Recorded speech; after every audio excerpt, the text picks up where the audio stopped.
Welcome back, everybody, to the Ubumfa podcast. This is a very special episode because it's that wonderful time of year after the holidays where all the awards happen, where we start to hand out and decide what are the best movies of the year, what were the best performances, what was the best writing, and these are all determined by experts and people that know what they're talking about. So of course we also had to create our own awards here at the Ubumfa organization, and so we have the Ubumfa Awards, first ever, that we're going to hand out to all of the major sort of normal categories, sort of modeled after the Academy Awards. We're going to go through our sort of top three picks, discuss them briefly in each category, and then at the end we'll reveal kind of where our rankings for the movies, the best movies of the year, kind of worked out between all of our lists. And so it should be a good show. I'm excited. With me today, I have Andrew. Yo, yo, yo, yo, yo. Joshua. Yeah, that's me. and Sam. All right, so let's just jump right into it. The first category that we have on the docket is Best Actor, which is always a really strong one to start off with, I think. And the race this year was pretty good. We had some pretty good performances to choose from in this one. And so maybe we'll each go around and go through our choices for this one, and talk as we hit maybe some common picks. Josh, do you want to start? Yeah. So my pick for Best Actor is Colin Farrell in Banshees of Inisherin. Mm-hmm. For runners up, I had a bit of a forgotten performance. Alexander Skarsgård in The Northman. As a runner-up.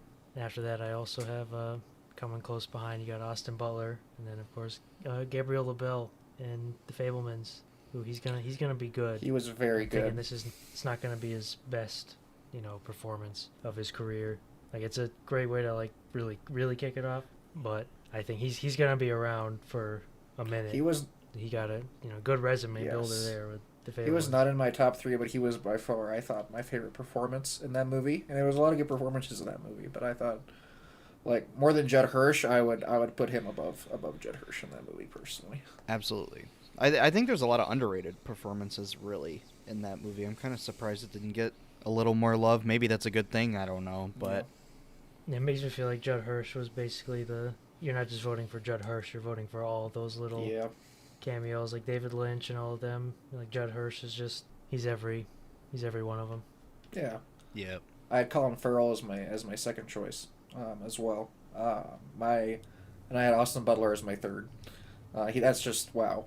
Just such a great physical, visceral performance that Austin Butler brings in that movie. It's just unbelievable energy. And then my number one pick was Brendan Fraser in The Whale. I just Me think too. Me too. It's a performance of a lifetime. It's just... He put it all on the screen. I don't even have words for it. He really did. I don't know. It's just he goes to that next level in the movie, and I think Colin Farrell does too. It's Colin Farrell, all three of these actors. It's ridiculous this year. It really is. There were some great roles.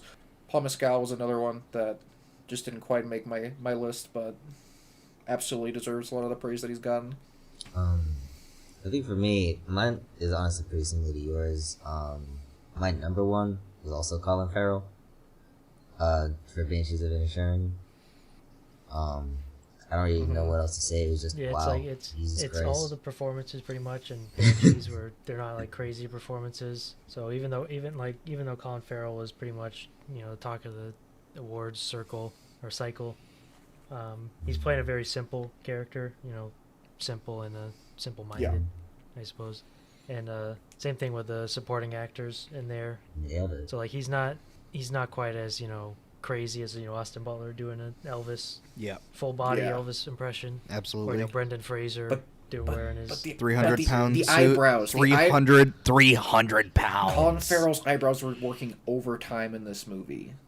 Yeah, they were not getting paid extra, but they were putting in the fucking work. Absolutely. And then the second place was Austin Butler. For context, I literally just watched Elvis. You understand? 6 hours ago. Speaking, and holy shit, I'm glad I watched it. Jesus, that was fun. It did such a good job. He did such a good job selling Elvis as someone that's sexy. For anyone our age, Elvis has always seemed like a dinosaur, just this guy that only boomer ladies are obsessed with, but We he talked sold about it. this a He bit really in our, did. in our half year pod, so we won't go over too much again. But yeah, I mean, just like Elvis was hype, just was like one of the hypest shit ever. Hmm. It was so fucking fun. Yeah. Excuse my language, Yeah. but it was. That's just it. It was a great It time. was. It's a roller coaster. What was your number He 3, really Sam? did. Yeah. Paul Mescal. He did really well. I was really, really surprised because I had like no expectations kind of going into. Didn't really know what I was going to get into. It's Yeah. like, oh wow, that Yeah, broke my really, heart. it surprised me too. Jesus It caught Christ. me off guard. I think towards the end of the movie, it really just comes together, and you didn't realize that it was building towards something to the degree that it was. Yeah. Yeah, and I think like what I really like the most about like Paul Mescal's performance specifically is because of like how strained like your ability to see him is throughout the movie, just because of the nature of what the film is. Like sometimes you're barely getting glimpses of him just from like the corner of the shot or like his bag or stuff, and even then, with all those like limitations going on, he still managed to like sell what you're going for, just this like really fucked up father figure. Yeah. And I'll briefly say I it just was thought it was very impressive. similar, like what you're saying, was to another movie that came out, which was a year ago, which was Petit Maman, which was kind of another movie that was exploring that same kind of like distance between parent and child, that kind of emotional distance and kind of hiding things from your kid and not being honest. And yeah, I think Paul Mescal really sells it really well. You're right. Those were all the picks for Best Actor. Yes, also a special shout out to Tom Cruise. So yeah, why not? Yeah. Oh yeah. Shout out Tom Cruise. I'd also fuck it. like to show some love to both of the boys in RRR. Yeah. Um, Absolutely. I think they just should have split a nom. I don't know. I just like we can make an exception one time, Yeah. and like they're both nominated. We should just have one It's one award. And master not separate like them. you win movies award and just like give it to RRR and all the people that worked on it. Yeah, Just call them done. I agree with you. Let's move on to Best Actress. This was also at first the category didn't feel very strong. I'm going to be honest, and then I think towards the end of the year we actually got a lot of really strong performances to choose from. Like in the end, it was actually kind of a tough choice. At least as far I as agree. who to include in the top 3, I think the number 1 was not a difficult decision. I'm pretty sure it's a sweep from all 4 of us. I would I assume imagine. so. Probably. Yeah, I'd be shocked It's Kate if it wasn't. It's Kate Blanchett. She won the year. She did it. It's her Yep. year. Just give it to her, please. It's an all-time performance is how I feel about it. She's captivating for 3 hours straight, And man, does she talk a lot. I mean, she's the whole movie. and I'm here to listen. Yeah. I got to see the movie twice in Okay. theaters, which I wasn't expecting to get to do, but then my dad wanted to. It was one of the movies my dad wanted to see, and I was absolutely for it. And they were still showing, and wow, like the second time, it was literally maybe even an even better experience. And it's just an unbelievable performance. I wish I had gone again. I can't believe I didn't. It's But who knows? Maybe it'll show like You still at in a couple it's days absurd. because the Oscars are not here yet. you still at the Maple Theater, Yes, we right? did because it was the only place it was showing, and it was Yeah. packed. It was packed. Our showing was so packed. Good. Yeah, Had to. see it. Everyone Everybody see had it. to see it. Yeah, absolutely. So, who's everyone got for second and third place? So I think my second choice is probably the only one who has this one, which is Emily Dequenne. I don't know if I'm pronouncing that right, but she was the lead actress in Close, which was one of the last movies that I saw that was kind of relevant for my choices this year. And yeah, it was. I mean, the whole movie is just a complete emotional roller coaster. But I feel like she just carries like that adult side of the grief very, very like authentically, and it really resonated with it. And I thought she just broke me over and over and over again. I don't know. I was surprised I hadn't heard more about it because I thought she was excellent. I agree. She was like, for me, because we were the only 2 people who saw it. She was like my favorite part of it. You're right. Like it was when I was the most captivated and moved is anytime she was on the screen. Yep. And I kind of wasn't expecting it because I didn't really know anything about the movie. No, me like neither. I'd seen the trailer, but the trailer doesn't really show you a whole lot. I was like, okay, I think I know what this is gonna be like, and it's not really how it went. Yeah, it's a movie that is kind of full of surprises. If you didn't read anything ahead of time, then which is good. It's a good decision. yeah, No doubt about it. yeah, for sure. Yeah, that was my number 2 pick. And then my number 3 pick was Margot Robbie in Babylon, which is again similar, I think, to Austin Butler. It's just one of those like physical, visceral performances where you just put it all on the screen. And again, like it's a 3-hour movie I was captivated by the entire time, and she's a big reason, if not the reason, for why that is. I agree. Kind of underrated in a way. I had her at 3 as well. I had Rebecca Hall still from Resurrection at 2. Good pick. I was really into it. Very underrated performance. Because nobody saw it. But just you and me. Yeah, she's really good. She's the only reason to watch the movie. Mm-hmm. That's how I feel about it. She's the whole movie. reason. She carries the movie, but boy, does she carry it well. Yes, I agree. Oh, goodness. I just want to put in Margot Robbie number 2. Nice. Like, I was just fascinated. Damn, it's like it. I remember when Babylon kicked on, and about like a minute and a half in, it like turns on, and then I didn't look away for the rest. And I think she was a very big part of that. She's just so fun to watch. She's just like dancing around or whatever obscene thing she's doing next is just great every time. It's so fun. And then number 3, I just put Taylor Russell from Bones and All. I wish I could have included her. Yeah, I felt like I needed to shout someone from Bones and All out. Yeah, Bones absolutely. and All out. I actually was going to mention her too Yeah, as a shout out. Yeah, she was on. She did so well. It's hard to sell. It's like a really interesting concept. It's kind of grotesque, but romantic at the same time. I think it's probably really hard. Yeah, probably really difficult to like nail both sides of that well while you're acting. This was the year of bizarre romantic movies. Yeah, It really was. plenty of them. I was so here for And it because they were some of the best movies of the year. I have such a long list of like honorable mention actors as well. Like Timothée Chalamet from Bones and All was also there. Very I good. mean, we obviously He's very good we too. should obviously get maybe the obvious shout out of the way, which is Michelle Yeoh. Like, she deserves lots of the praise that she's getting. I do have I have Michelle Yeoh at 2. Okay, perfect. Thank for goodness. my actresses. Okay. Oh. So- Speak up. Well, You're sitting there like you had nothing to say. I was waiting, and I was gonna say it, and then you jumped me to say it. Okay, let's move on. There's the next category. All right, Okay, talk I'll about do Michelle the Yeoh. first best supporting actor. I'll talk about no. no. All right.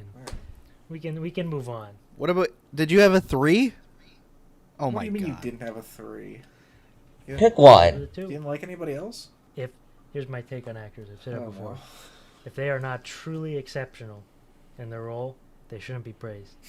Because actors are liars. They're professional liars. They don't You're deserve right. any You're right. praise if they weren't that good or is truly exceptional.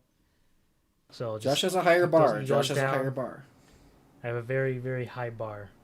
I think a good liar deserves Well, praise. maybe A sickening liar.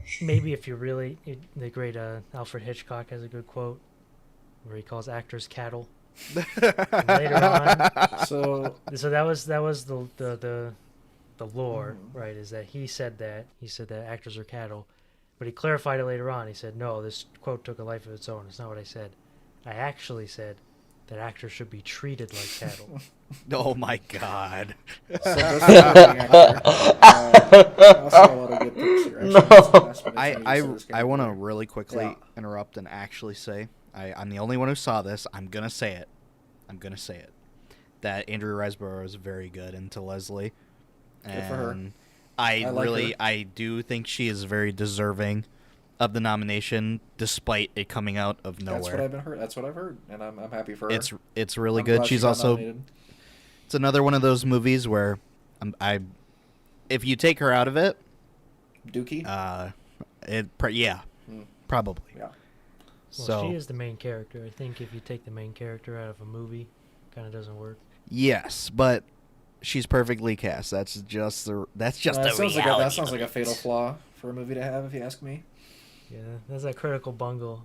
You remove a character and it doesn't work. I don't know about that. Yeah. Yeah, there's holes. That's That's why a those plot Marvel hole. movies work really well. So you just have so many characters, and if like one just like leaves, it's like it literally you just next. It's like next man up. Next Right. one up, Patriot Way. Yeah. Yeah. All right. So finally, best supporting actor.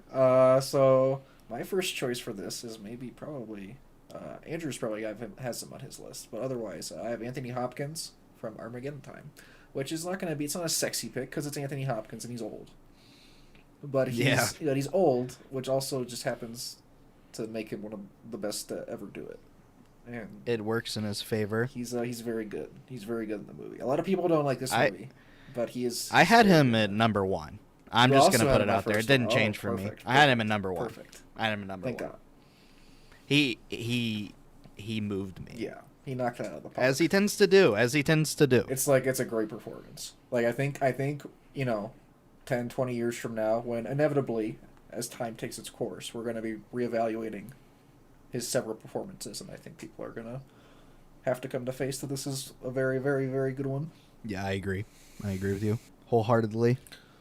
At number 2, I had Mark Rylance from Bones and All. He was my Bones and All representation. I had him at number 2 as well. So, just get that out of the way. Just very creepy performance. So much of the creep factor in this movie comes from just him and his weirdly endearing, but also just terribly like gross character. So gross. So gross. Silly. It's unreal. Yeah, just fabulous. Brought so much atmosphere. All right. So for my supporting actors, so my runners-up, so I had Mark Rylance at my 2. Along with that, I had the 2 guys from Banshees, Brendan and Barry. Keoghan. And I also had Slatko Buric from Triangle of Sadness. Yeah. Because I thought, Yeah. without him, with that nice little dialogue throughout the movie with Woody Yes. Harrelson, the movie Yeah. loses a lot So of that. good. So Yes. But good. for my number 1 pick was Klaas Bung from The Northman. He played Fjolnir. Good pick. And I Good thought pick. that was Underrated. he perfectly played that sort of legendary figure. Yeah. Absolutely. Like he looks the part. He's Yep. huge. He's He has a good huge. scream. it's just a perfect Another good eyebrow performance. Yeah, exactly. It's like a perfect facial performance. Yep. He just makes the right expressions, the right screams, the right Yeah. Absolutely. flexes. Absolutely. It's just the right perfect casting from him. Which is also kind of funny. He was the lead in the previous Ruben Yeah. Ostlund movie. Oh, The Square. The Square, right? Yeah, The Square, Haven't seen that. which he plays a very different character. So it's like good range where he plays such a his character isn't completely brutish the whole time. He's Yeah. he's a warlord, and he doesn't get brutish berserker Viking until the end. Yeah. So Yeah. he shows a lot of good range in the Northman that was just like all the other things in Northman went extremely unappreciated. Yep. Down the Absolutely. stretch. My number 3 was Tom Hanks in Elvis. I saw it. I think Andrew, you maybe shared a tweet the other day, which was just that, or maybe I don't remember where I saw this, but it was like this might be the shot of Tom Hanks looking goonish. It says this might be the greatest performance of all time. And I was like, I think there's a part of me that definitely agrees with them. It's Yep. like an all-timer. Unreal performance. Oh, man. I couldn't People- It's believe next that. level. People tried to gaslight me before I saw the movie into thinking that it was bad. And then Yeah, like, shut I up. didn't appreciate Shut it. up. He's so Don't weird. appreciate He's it. so weird. He's such a weird character. It's weird. I don't get it. Understand it. It's weird. Oh my god. Sam, do you have any other picks? Yeah. Oh, this for best supporting actor. Yeah. My number 3 is Barry Keoghan, Yep. Banshees and Inisherin. He just like crawls around, plays a Yeah. weird He's guy. really good at that. But then as it turns out, he's actually a really, really Sad. tragic character. It's like, oh Our boy was down bad. no. Yeah. The boy was going through some huge Yeah. struggles. And my number 2 is Tom Hanks Yes. from Elvis. It's- Unbelievable. I mean, we pretty much just talked about that. Just unbelievable performance. Just marvelously entertaining every time he's there. I never want him to shut up. I want him to just keep bullshitting Elvis forever and ever. And then my number one was Ke Huy Quan from Everything Everywhere. I thought he did great. I honestly think he was for me he was kind of the star of the movie. Definitely. He was just like a blast to watch. Absolutely. And, like I felt like, especially like the action scenes that he was in, were like easily my favorite part. Yeah. So I just wanted to give it to It's him. a great pick. It's a great pick. I had a different third than maybe anyone else. I put Brad Pitt in Babylon. I had I him. don't know if he belongs there or not. I had him there, and I but swapped him for Tom Hanks at the last minute. But yeah, he's a great pick. Underrated performance. He really I think good. he did great. Really good. I also was, I really was pretty moved by Paul Dano and the Fabelmans as well. It's another one where I kind of am surprised, at least with like the Oscars, that he's not there. Fair. It's kind of shocking to me. It just seems like something they'd especially really be into, but I feel like he deserves a special award for both that role, but also with it at the same time. So yeah, you're right. It has to be covered in tape. You're right. All right. Best supporting actress. Andrew, you want to go first? I will, because I wonder if I'm the only person who has this. I don't have too much to say about it, but I have Nina Haas and Tar. She's one of my mentions. She is the only person I think who compares to being as captivating as. Well, I don't know. Everybody's pretty captivating in that movie, if we're gonna be honest. Oh, what's the other actress's name in that movie? Who plays her assistant? Yeah, I I know. thought I don't know her name. Yeah, from Noemi. yeah. I thought she was. I Yes. thought she was very, very good as well. Yes. But Nina Haas's facial expressions in that movie are on another level. Literally, It's ridiculous. It's a lot of what she does. just the looks. And just the man, looks. it's unbelievable. It's unbelievable. It is. It's unbelievable. That's a good pick. I did not have her on there, but that's a good pick. Yeah. So for mine, I had an honorable mention, Nicole Kidman, for The Northman. It's a slam dunk of a cast. Nicole Kidman. There's so many my slam number 2. dunks in this movie. Nicole, So many slam Yeah. dunks. She just plays that, sort of bewitched mother figure, the imposing mother figure. And, of course, people like to point out that particular scene, but just throughout the whole movie, she represents that sort of symbol extremely well. Yep, that's a great But for performance. my main pick, I picked the common one, was Carrie Condon in That's Banshees my of number 1 Inisherin. as well. I had her at 2. I think that's just same thing that I said before about all the performances in the movie. Is a very, relatable and understandable character, because you understand where she's coming from and the stuff she has to deal with. Yep. And she plays it pretty well, like dealing with those two dudes, who are fighting, who have their differences. She has to deal with that, and of course, the country. It's in the Civil War, so there's so much stuff going on, and she's just like, I have to deal with all of this. Yep. And she plays that pretty well. Yep. I agree. Yeah. No, Nicole Kidman she was excellent. Again, she was my number 2. But yeah, just a slam dunk performance. That every performance in that movie is underrated, underappreciated. Fortunately. Everything about it. Everything about it. Everything about it. And my number 3 was Claire Foy in Women Talking. Women Talking is a movie that, it's a shout out to every performance in that movie, pretty much. Like, all of them could be on here. But Claire Foy, as far as the supporting role, stood out for me. I thought she was excellent, and I don't know. I think it's an actress I'd like to see more of in movies. I agree. So my number 3, I'd pick Anna Taylor-Joy for The Northman. Honestly, I was kind of in a boat where, like, there's so many different good performances you could pick from. It just felt kind of weird. So if I'm picking one, why not the other? But I thought she did fantastic. I don't really know what to say. She just kind of did her thing. Nailed it. Number 2, I also had Carrie Condon from Banshees. Just a play the tragic figure really well. A tragic figure living amongst tragic figures. That's the movie. Yep. Whole thing. And my number 1, I gave Keke Palmer from Good Nose. shout. Nice. Did great. She was fun. I think she might have played my favorite character in the whole absolutely. movie. Just I agree. always a blast to watch when she was there. Yeah, that's a good pick. Yeah. Okay. Next we have Best Director, which is a big category, obviously. So my number one is Park Chan-wook for Decision to Leave. Just all around my favorite direction in a movie. Just I don't know. He just brings such an energy and a unique humor and a visual style and editing, and I don't know. Everything about it is just I don't know. It's my favorite movie of the year, so it's just it was slam dunk.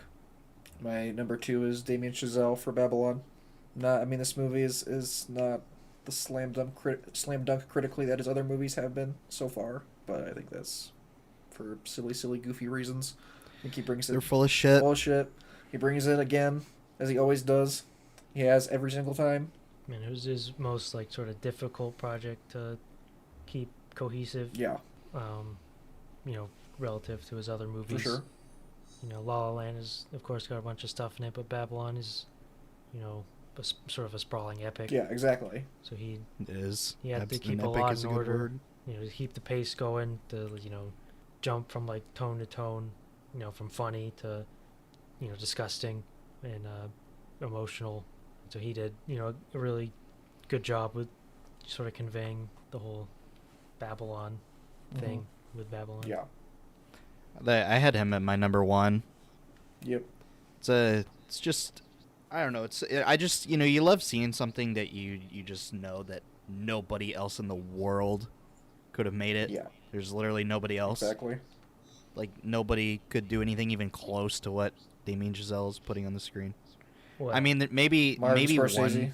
one Martin elusive. Scorsese Yes. with Wolf of Wall Street. Yes, I absolutely. haven't even seen the movie, but I know it's the right But- answer. But that's it. We've got two Two examples. examples. We got two examples.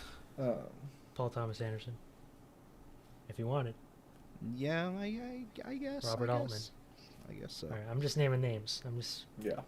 Anyway, yeah, Damien Chazelle's just, I mean, he's just one of the best in the business, and that's exciting. I mean, it was exciting when La La Land came out, and he was, 36. Still exciting, because he's still young. He's still got a lot of movies left in him, I'm sure. And so far, he's I hope so. He's been hitting on every single one as far as I'm concerned. Yeah. If his career doesn't get tanked by the performance of Babylon. He'll find a way to make good smaller movies. I wonder how. I don't know. I wonder how mad Paramount is. I guess we'll see. It was a difficult movie to market, unfortunately. Let's see. I put Damien Chazelle as my number 3. But now that's tough because I feel like even my number 3 is now tied. I just saw Elvis and Andrew, we had to talk about this earlier. You said that Baz Luhrmann's kind of a controversial director. Because I loved what I saw. People love him. I loved what I Seems saw. to be the way it goes. I feel like both of them are like tied for 3 for me. And then 2, Yeah. I'm doing Todd Field for I Tar. also had him at two. I'm gonna, I didn't end up making the list, Yeah. but he's like Put right him there. My number 3 was James Cameron. How could it not be? Shout How is it out. not going to be James Cameron? Shout I don't know. He made it one of the best Shout out to movies of the James. year. Shout out to James. Shout out to James. Shout out to the he's- Avatar podcast. All the haters, all the losers that doubted him, they lost, like objectively, through critical appraisal and box office, because Jim knew He just wins. He just wins. He's a winner. You have to understand, and if you oppose him, you will be a loser. That is just how it works. Okay. So, Absolutely. It's a lay of the You land. thought Avatar 2 was going to get memed into Oh. failure? No. Sorry. Any other picks for director? Oh yeah. So for my runners up, I had Damien Chazelle and S.S. Rajamouli Mm-hmm. for RRR. Yeah. I also had Todd Field. Mm-hmm. Surprisingly, didn't get a mention yet for directing. Sam mentioned him. I don't say that. Oh well, Yeah, we talked about it. ignore that. So Cut that out. yeah, of course, Todd Field. Yeah, just cut that one. Just go in and note for the editor. Cut that part. But yeah, Todd Field, of course, had a pretty difficult task because Tar is sort of a chameleon of a character. Mhm. A lot of people seeing different things Yes. with who she is, which is of course the point of the movie. So he's really it's really difficult to actually truly convey Yeah. a genuinely controversial or hard to read figure, because almost any time you get one in a movie, it's always almost so pointedly clear what the director thinks Yes. or wants you to think. Yeah. And so for something like Tar, some people can watch it and just immediately be like, oh, well, this is a commentary on this, and this is he's trying to talk about this, and this and that, and there's always something where you can read where no, he's not trying to really pointedly, say this and that statement about, Lydia Tarr and people like her.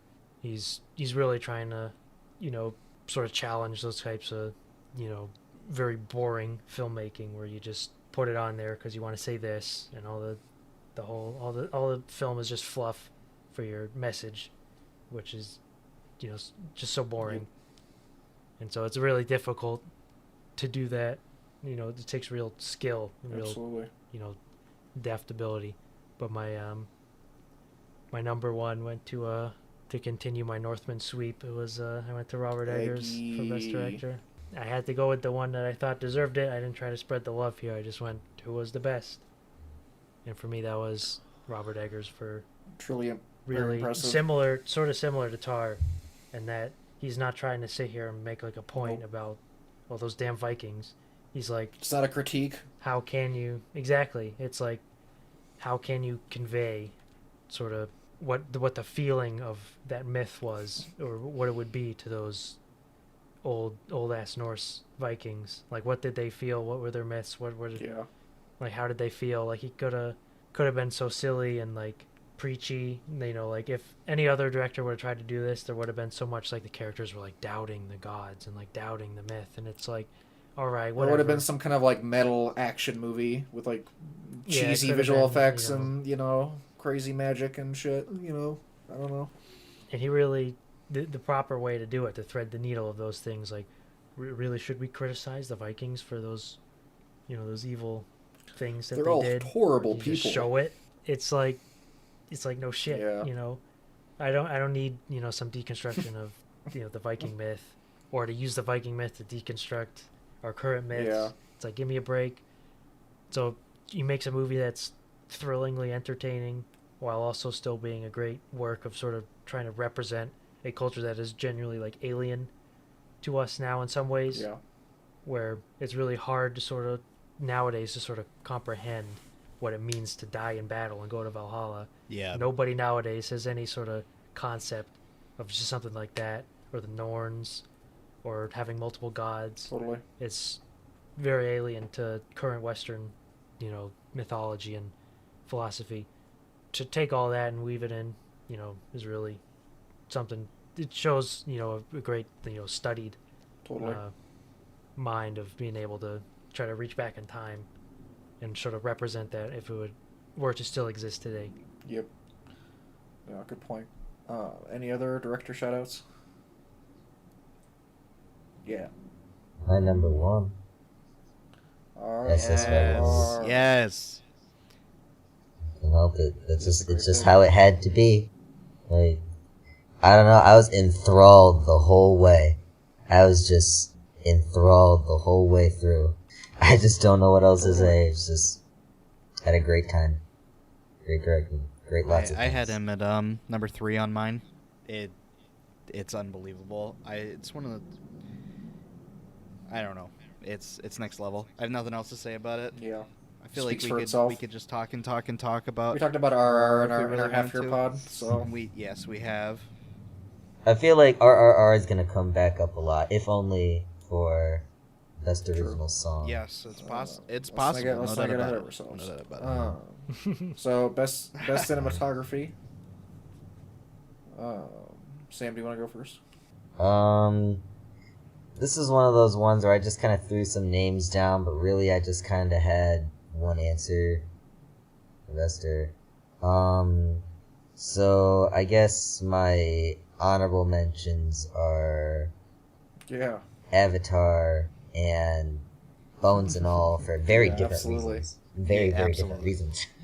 But I like both times I just was like, Bones wow, and All this was- is gorgeous, but That great pick. very different reasons. And my number one I gave to Top Gun Maverick. nice. Those are great Nice. picks. Great picks. Love how it So looks. I don't know how well my It's mic like- is picking it up, but I have jets flying overhead right now, so I don't know how well this Yeah. will.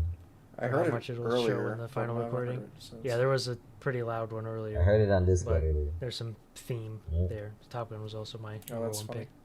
Yeah, Top Gun's, I mean, an obviously great pick. We also talked about Top Gun in the half year pod, but yeah, it's just like, yeah, very visceral cinematography, very, they actually are doing it, and then they're also replicating it really well with the visual effects.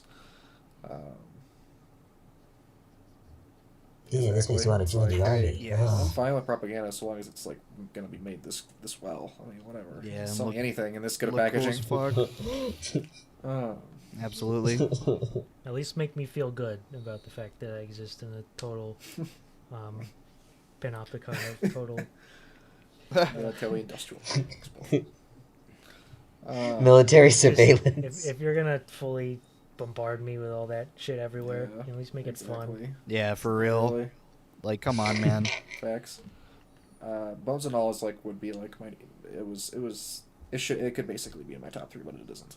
I had Vortex as my number one. It's just, I don't know, like stunning, like just what Gaspar does. Like, he did it in a little bit in one of his other movies, Lux Eterna, but then he does the whole movie with this trick, this visual way of showing the movie, and it's just like it works so well. It was so interesting, and I've just never seen anything like it before. There probably, maybe, unless it's made by him, will never be anything like it No. again. I had Vortex in my number 2, but it was almost like a 1A 1B. For me this year. It was really tough. Vortex was my number 1 for so long, but I ended up giving my top spot to Babylon. Babylon was my number three. It's another one where I think it just speaks for itself. Yeah. It's just magnificent, Yeah. and it's real shit. And there's, again, not a lot of people who make movies that look that good. He does it in every one of his. I feel like what Damien Chazelle does with the camera in all his movies is like one of those pieces of the movie process that people just like think is easy. You just do it. And we can just do it, and it's just like, no, Damien Chazelle does it like nobody else can. Bringing the kind Absolutely. of energy to his scenes. I mean, him, and I mean a lot of other people this year really did carry us for 3 hours straight. My number 2 is Decision to Leave, which is another movie that just has like such, I don't know, just looks incredible, and nobody else's movies look like his. Yeah, you just like remember all these like distinct scenes, just these distinct shots from the movie. They just like get impressed in your brain. It's so stunning. It's literally stunning. That's the thing. He knows how to make like an image that's gonna like shock you. It's gonna make you pay attention. I mean, so much of it is it just constantly is feeling iconic. Mm-hmm. It is. It's just he makes iconic characters, iconic character relationships and conflicts and weird visual themes, and yeah, I don't know. It's cool. It's good shit. Yeah, so for one of my runner-ups, I gotta give a shout out to Florian Hofmeister with Tar. Mm-hmm. Oh my goodness, Yes, unbelievable. 'Cause, of course, My number 3. Unbelievable. My number 3. Tar, of course, is not super flashy No, cinematography. that's why it's so good about it. No. There's Exactly. no like money shots. We're like, wow, look at that. I mean, you obviously have like the big cinematography scene was of course the oneer in the Juilliard scene where she's talking to the kid. Yeah. It's a true one shot take, and of course you have to do that in one take because the whole sort of point of that scene is that it gets chopped up Well, later. yeah, and it all just happens to be yes. like one of the most engagingly written scenes in the movie. One of the most like that's the scene where you're gonna be the most tuned in, not paying attention to the cinematography, listening to what they're saying. Absolutely. So you don't even notice that it's a oneer, Just- which again is the whole thing. Like it's cinematography that's not distracting. It's not, you don't It's notice perfect. it. It's just happening. It's masterclass. Like just so underappreciated. Yep, and I also have to give another shout out to you'll never guess Jaron Blaschke with The Northman. Yes. Yes. There's so much, there's an interesting shot in the movie where, it's when Amleth is climbing over the walls of that camp, Yeah. and it's a, one-shot take. Yeah. And the camera is sort of shaking, but it's not like shaky cam. It's shaking because it's on a rig. It's on a crane. And they deliberately made it shake like that and to make it all weird and unhuman, which sort of summarizes kind of the main feel of the movie, that you're watching these, contemporary actors, with contemporary, makeup and direction. It's taking place, it's being done and made now, Mhm. with these myths that are dead in that are dead Yeah. in nowadays. So you have this uncanny sort of combination of a mechanical crane shot with just dirty, bloody, Yeah, barbarism. careless violence. You have barbarism. They're just bashing people's heads in, Yeah, biting their necks, and wearing wolf yeah, costumes. it's a clear juxtaposition. And it's just such a simple, like, because it was deliberate. Mhm. You can absolutely get a super smooth crane shot. It's not hard. Yeah, Modern crane shots are super smooth, but he wanted it clunky for that sort of thing, regardless of who actually was involved with that. But of course, so much of the nighttime shots and the what you think, all the shots with the tree, the volcano, the everything is just sort of perfectly composed, yep, Yes. where Painterly. it looks like like the cutouts they would have on the the pillars that they have in the that they worship to, like the icons. So you have very visually influenced by what the Norse were doing, the Icelandic, how Right. they were Yep. yeah, how they then would represent their own myths. totally. So it's a very, very nice. Also, the color is very cool with the gray and the gold. Yes. In the nighttime scenes, where it gets sort of black and white, but there's little bits of color. Yeah, no, totally. And usually that is so cheesy. So ugly. It's so and ugly so and silly. gross and lame. It's just a bad decision Yep. by just about anybody else. But yeah, he makes it look stunning and clear. It's a good pick. I'll just do one more shout out and then we can move on. But one I also had on here was Close, which was just such a warm looking movie. I don't know, some of those shots in like the flower field were just like unbelievably engaging and beautiful. I don't know, Andrew, what you thought of it, but I thought it looked pretty good. It did. Yeah. It did. I was actually maybe my favorite part about the movie Yeah. is how it looked, how it was shot, how it was composed. It conveys, I feel like, so much. Like it communicates a lot, I think, of kind of what the movie's going for as far as its tone and its the kind of tone it's trying to convey. Absolutely. I also want to shout out Roger Deakins. Oh yeah, yes.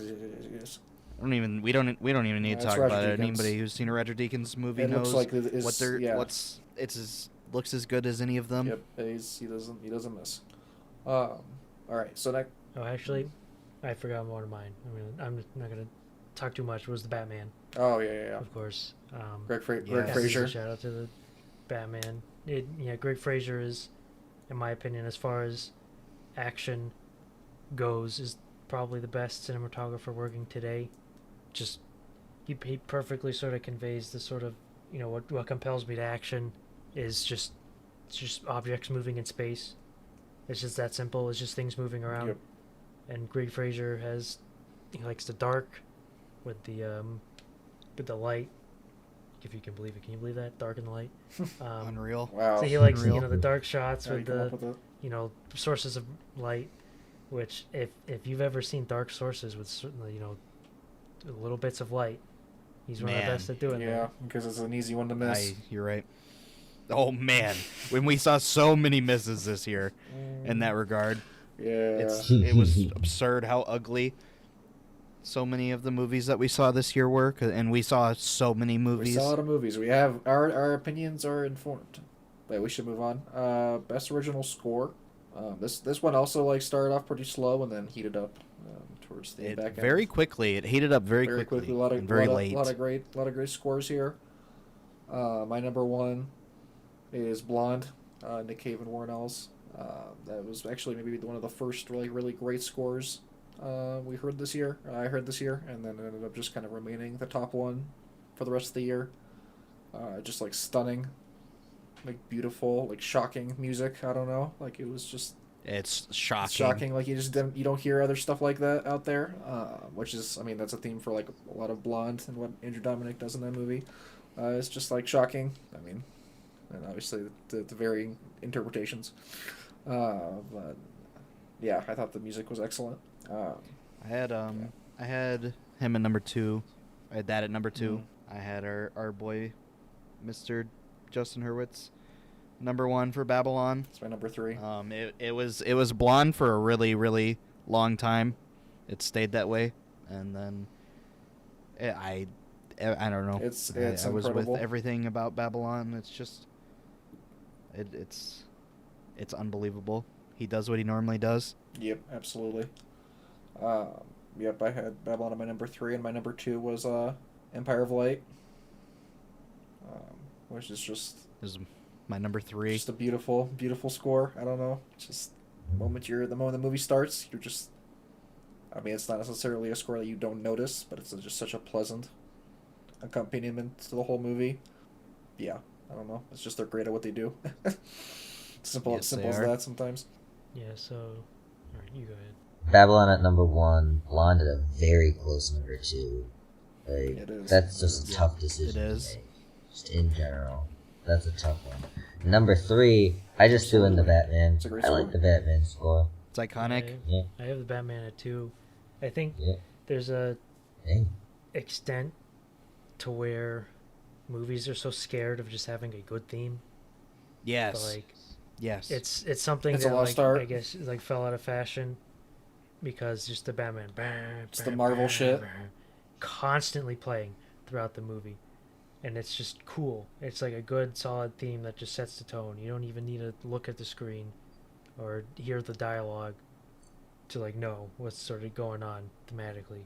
It's Yeah. just that just just keep doing it over and over. I mean, it's Batman. We've seen Batman 100 million times. But Batman has a the history repetition of is- great themes. They're Like good, all of yeah. them have been good. Yes, it does. They're The all Hans Zimmer so one good. for the BVS was good. It was a good theme. I don't know. It what was to very tell you. good. Like It was um, so good. like that It has was so been good. consistently good. Whereas like something that somebody I remember people pointed out early on which was that Marvel wouldn't carry over the same composers like to sequels within their movie franchises, right? So like Iron Man 1, Iron Man 2, Iron Man 3 would all have different composers, Thor, all of them. And so they wouldn't carry over themes. And so these characters you're 5 years into your franchises like movies and you don't have like one theme for your characters anymore. And then I feel like it just like it stopped horrible. being outside of like the Avengers theme, you just like don't which they did carry over like the composers for, eventually, which is why it remained. Um, yeah, so it's like you're saying, it's a lost art. It's something that people don't do anymore. It's like such a sort of a subliminal thing that would be cool because average person wouldn't really remember the theme for any particular character, but like if that theme starts playing again and that character comes in, it's like that's just a Mhm. classic sort of movie like wow type moment. Yeah, Yeah. To have that type of thing occur. really. But I'm not even gonna say who I had for number 1 at original score because I think you can guess at this point. It's a Northman. I had that one on my list at one point. It's a good pick. I had two. I had it as a shout out. Yep. Trying to replicate how this shit would actually sound, trying to replicate the instruments and how they would sound. I don't know. It's just like it's the hard work that most people wouldn't do. And also, There's so much of it. I would also like to give a sort of an underrated honorable mention to Crimes of the Future. Yes, Howard Shore. Yeah, it's a really good score. It is a very good score. Another good theme. I also had another shout out for the Whales score. Yeah, Um, good one. it Oh, yeah. it was haunting. Mhm. And it came in at just the right points in the movie. Mostly Single you don't time. notice it, but then they would come in and it would just blow you away. Exactly when it needed to play. Best original song. Not to. Yeah, Natu Natu is the best one. Um, Yes, it is. Yeah. that's the correct Yeah. answer. Yeah, I that's had the number correct 2. answer. Oh, go ahead, Sam. Oh, I was just gonna say I just That's straight up fair. didn't think of number 2. That's fair. I want to There- shout out. yeah. I think some of us will have the same shout outs here. Kesseria from Brahmastra Part 1 Shiva Yes. is a slammer of a song. I didn't see Even that though Sam one, hasn't okay. seen it, you have heard the song. So Because we many have played it times. in here several times. Oh yeah, It's you very played good. it. Great, great song. I still It's listen so to it. so unreal. And then my number 3 was Nothing Is Lost from Avatar 2, The Way of Water. It's also my number 3. That's another, it's a slammer. Like, you come out of that movie and you're twerking. I kind of can't believe it wasn't talked about more. It's too. I mean, I guess I don't know. People were ready to go after Yeah. 3 hours and 15 minutes, maybe. I don't know, but lame. The Weeknd starts singing. I mean, I'm gonna listen. I don't know. Mhm. I was there for it. So I did not actually have Not To at number one. I had I Ain't Worried by One No, Republic. you didn't. You're a liar. And I'm not even gonna let you get like 1 second of anybody being fooled by you. He's a fucking liar. Yeah. I ain't worried about it right now. What a banger. Remember when okay. John Hamm is like, Perfectly where sets the are all the tone. guys at? And then it starts playing, and then it's like, oh, they're at the beach. It's Grr. We're at the beach. absolutely chills. Everyone in the theater started dancing. Yeah. Couldn't stop. Got up Some out people their fainted. seat. They got up and played two-way football. They started a revolution. See, I don't know if I would have done it if they didn't have the armed Air Force people in the corner of the room. To BH. Yeah. That was my main absolutely. reason. I see. But anyway, any other song choices? All right. You Nope. can only give a shout out to the other songs from RR. Yeah. I wrote down Dosti specifically. So I've been told that there was a song that was associated with Everything Ever All at Once that apparently is going to be Yeah, there was. supposedly, and I can't. I mean, to be fair, we saw that movie almost a year ago. It was literally Yeah. July. The or whatever it IMAX was. premiere. We saw it. No, we saw it. Like, yeah, we it saw was it like March. April. Like It was I in said March or 30th, April. March 30th. I March? saw it because I remember it was like. A long time Yeah. ago. I went to like an early thing for it. I think I just saw it like, and it was right when I started getting the AMC list. I remember is when more So I- Morbius. didn't you was see it the same? I want to say you saw it the same day as me. Yeah, And I just think saw it s- later. think so. But yeah, so that's just, I don't know. I just had to say that because people were aware there's a song. I just don't remember it. Also, I did like the song from the end of White Noise, the LCD Sound System. Oh yeah, yeah, yeah. Yeah, that it's song, really that song good. was really good. It's great. Classic LCD stuff. Hold My Hand is good. Well, It's a good yeah, song. Go. It's a good go off, song. Lady It's Gaga. not quite as good as the One Republic one, but It's better than Mm. Runway. Right. No. No. Okay. Best original screenplay. For me, this was even more solidified again after I saw it a second time, and it's Tar. It's just yes, it's mine as well. just a better screenplay. Yeah, me I too. don't know. It's just back to the brim. Every line is just like hits you as interesting. You're dialed into every word, and it's a wordy movie. But again, it's a 3-hour wordy movie, and those words are very nice. Absolutely. A lot of great lines, a lot of great memorable scenes and interactions. U-Haul lesbian and whatnot. Yeah. Yep. That line shocked me the second time I forgot about it, and then I was like, oh, that's very funny. It is. But, yeah, it's number one. Number two was Babylon, for me, which is a controversial choice for most critics these days because they did not like the screenplay. They didn't like. No, they They didn't. said it Couldn't handle it. Couldn't handle it. And I don't know. I think it's a very good screenplay. Again, a lot of really funny scenes, a lot of memorable scenes and interactions, a lot of interesting ideas. I don't know what to tell you. I think it's just good. It's entertaining. Agreed. Then my last one was Decision to Leave, which again is just a very like gripping mystery.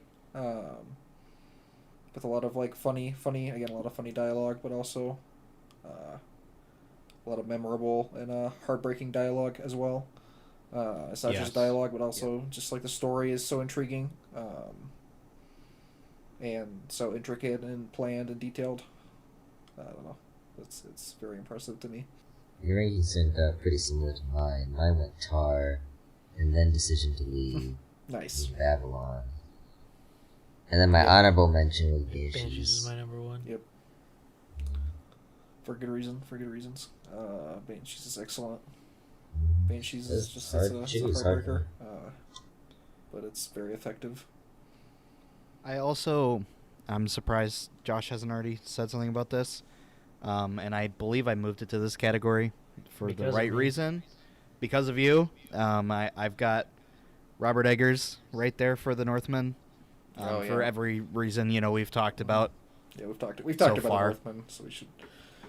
And the half pod. So Yeah. it's like I don't Yeah, I want to. do- We I can have- talk about it more. I do have it in there as a nomination. Yeah.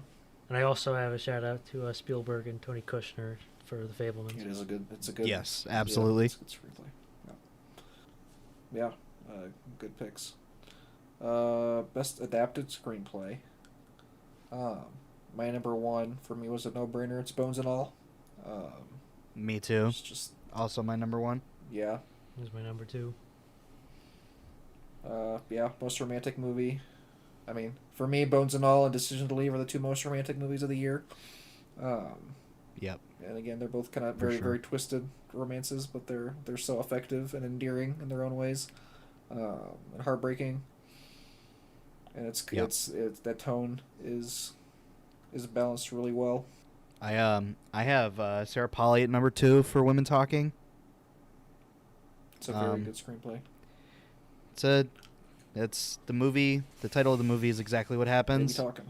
It's a lot of talking, and I loved pretty much every line of it. It's another heartbreaking movie. Just I mean, this was the year of sad movies. I don't know. It felt like it. Like there were so many sad ones. Yes, So so many sad ones. it's just absolutely a heartbreaker, but very engaging. A lot of really interesting characters. All of their different flavor, different Yep. approach, different perspective. I do want to see it at some point. I'm glad I got the regret Best not Picture watching it nomination. earlier. Even Me though- too. It deserved it. Yeah, I mean, I hope that they can maybe release a cut where they take that ugly ass filter off of it. Please, God, I'm It might be one begging. of the, who knows? It might be one of the greatest movies of all time. If you just take that shit off, who knows? We should try it just to find out. It's because man, it's a fucking detriment. It's a nicely It's composed just movie. it was a It's just- catastrophically horrific I decision. don't understand why. Because I it's can't even sad. It represents sadness. I Right. was sad about it. That's Right. for sure. Yes, absolutely. My second adapted screenplay is Blonde, which it is an adapted screenplay. Maybe not enough people realize that. Know that. When they watch the movie, which is that it's not based off of like real. I mean, people remember when it came out that the movie, every scene in the movie was going to be based off of a real photograph that existed of Marilyn Monroe. And people were really excited about that, but I guess that maybe confused them and made them think this was going to be like based off of like her historical life. And it's like, well, it's I can't believe a movie would lie to me and not accurately represent I reality. want a history come lesson. on. I want my history to be dramatized for me, made into I thought entertainment. all movies about historical figures were basically correct. It's just I it's guess so not. bizarre. But of course, well, that's the problem. It's not that Andrew Dominic has a perspective. His perspective is misogynistic, anti-abortion, and yada yada yada. Which I don't know if this is the time to necessarily get into this debate. I mean, it's not a debate, I think, among us. It's just we liked Blonde a lot. I think all of us did, and a lot of the criticism did not resonate with us. Definitely one of those movies where people sort of had their minds made up before they They knew watched there it. was only one Yeah. opinion to have about the movie before they even started it. And it's just something like that is people are just looking to get angry about something. Like it's gonna receive its critical evaluation, a few years down the line when it's Maybe, I don't know. no longer dangerous to say you liked it, quote unquote dangerous, but Who knows? it's definitely all the criticisms, like in many cases, just straight up didn't make any sense. Yeah, they just don't. They fall Nope. flat. It's like they were watching a different movie. Yep. I had it as a shout out. Yeah, I had Blonde at 3, and Northman at 2. Yep. My number 3 was Top Gun Maverick. My number Which- 3 was also Top Gun Maverick. Which was my number 1. For best adapted, I had it as Top Gun Maverick because, a lot of people seem to be shocked that it got nominated for the Oscar.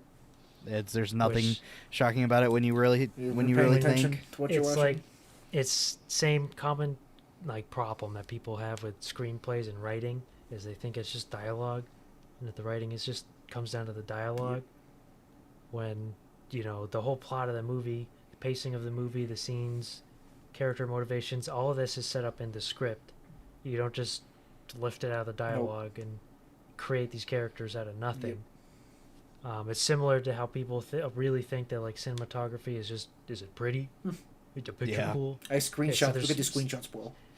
So much more to it than just being pretty. Like obviously that's part of it to an extent, but like Top Gun Maverick is in many ways just like a pitch perfect Hollywood action Yep. movie where the characters are engaging. They're not caricatures, but they're not like complicated. They're just, Nope. They're easy to understand characters. With the motivations make sense. Yes, it's very clear. There's nothing like annoying with the plot, No. because all the like conflicts that of course have to happen. They're all believable. It's all totally. Yep. Like, it makes sense that Rooster would be so upset at him for this. Yep. It makes sense why he would not want to explain himself. It makes sense, Yeah. and even on top of all that, the dialogue is literally. I was gonna say good. it's not all dialogue, but Maverick. every like there's no like wasted scenes, no wasted interactions. Like they're all just like either No. very like clearly like fun, and or they're like pointed character like revealing interactions. Where like every line out of Glenn Powell's mouth is 100% Hangman. Yeah, it's Yep. Every line out of Rooster's mouth is Same 100% thing. Rooster. Maverick, it's Maverick. It's like it's all feels correct. and like all the just every sort of line of dialogue just keeps moving that that plot Yeah, it forward. doesn't waste time. There's no time wasted. Of course, the pacing of the movie, which a lot of people say or credit to like editing, so much of that comes down to writing. Mhm. Where Yep. there's a Kurosawa quote says that a good director with a bad script can make a passable film, but a good director with a bad script cannot make a great film. Yeah. Something like Yes. along those lines. It's like the script is so critically important to a narrative movie. If you do not have a good script, you are not going to get a good movie. Basically, period. If you get a good movie, it's not for typical movie reasons. It's like, oh, it's what a disaster, what a wonderful disaster. But if you want a straightforward, clean action movie, you have to have a good script, which action movies nowadays don't get. No. You No. don't get these No, they razor-sharp don't. scripts. So like Top Gun Maverick, just a breath of fresh air in that regard. Totally. It deserves its respect for having a good script. No. 100%. Any other picks? I did have a special shout out that I wrote down earlier and have soured on, but I still think is credit for being funny as a Glass Onion. I have that as a shout out too. Which is a funny script, funny twists and turns, but it is a Knives Out movie, so it's a little unsatisfying in the end, deliberately, but it is still funny, and does a good job of keeping that mystery entertaining and engaging, even if to me it didn't land as well as it could have as a mystery. Yep. Yeah. And Yep, I agree. And I do think it's a good script. I'm one of the few people that maybe like the first one more than the second one. Push comes to shove, but second one's still good. For sure. All right.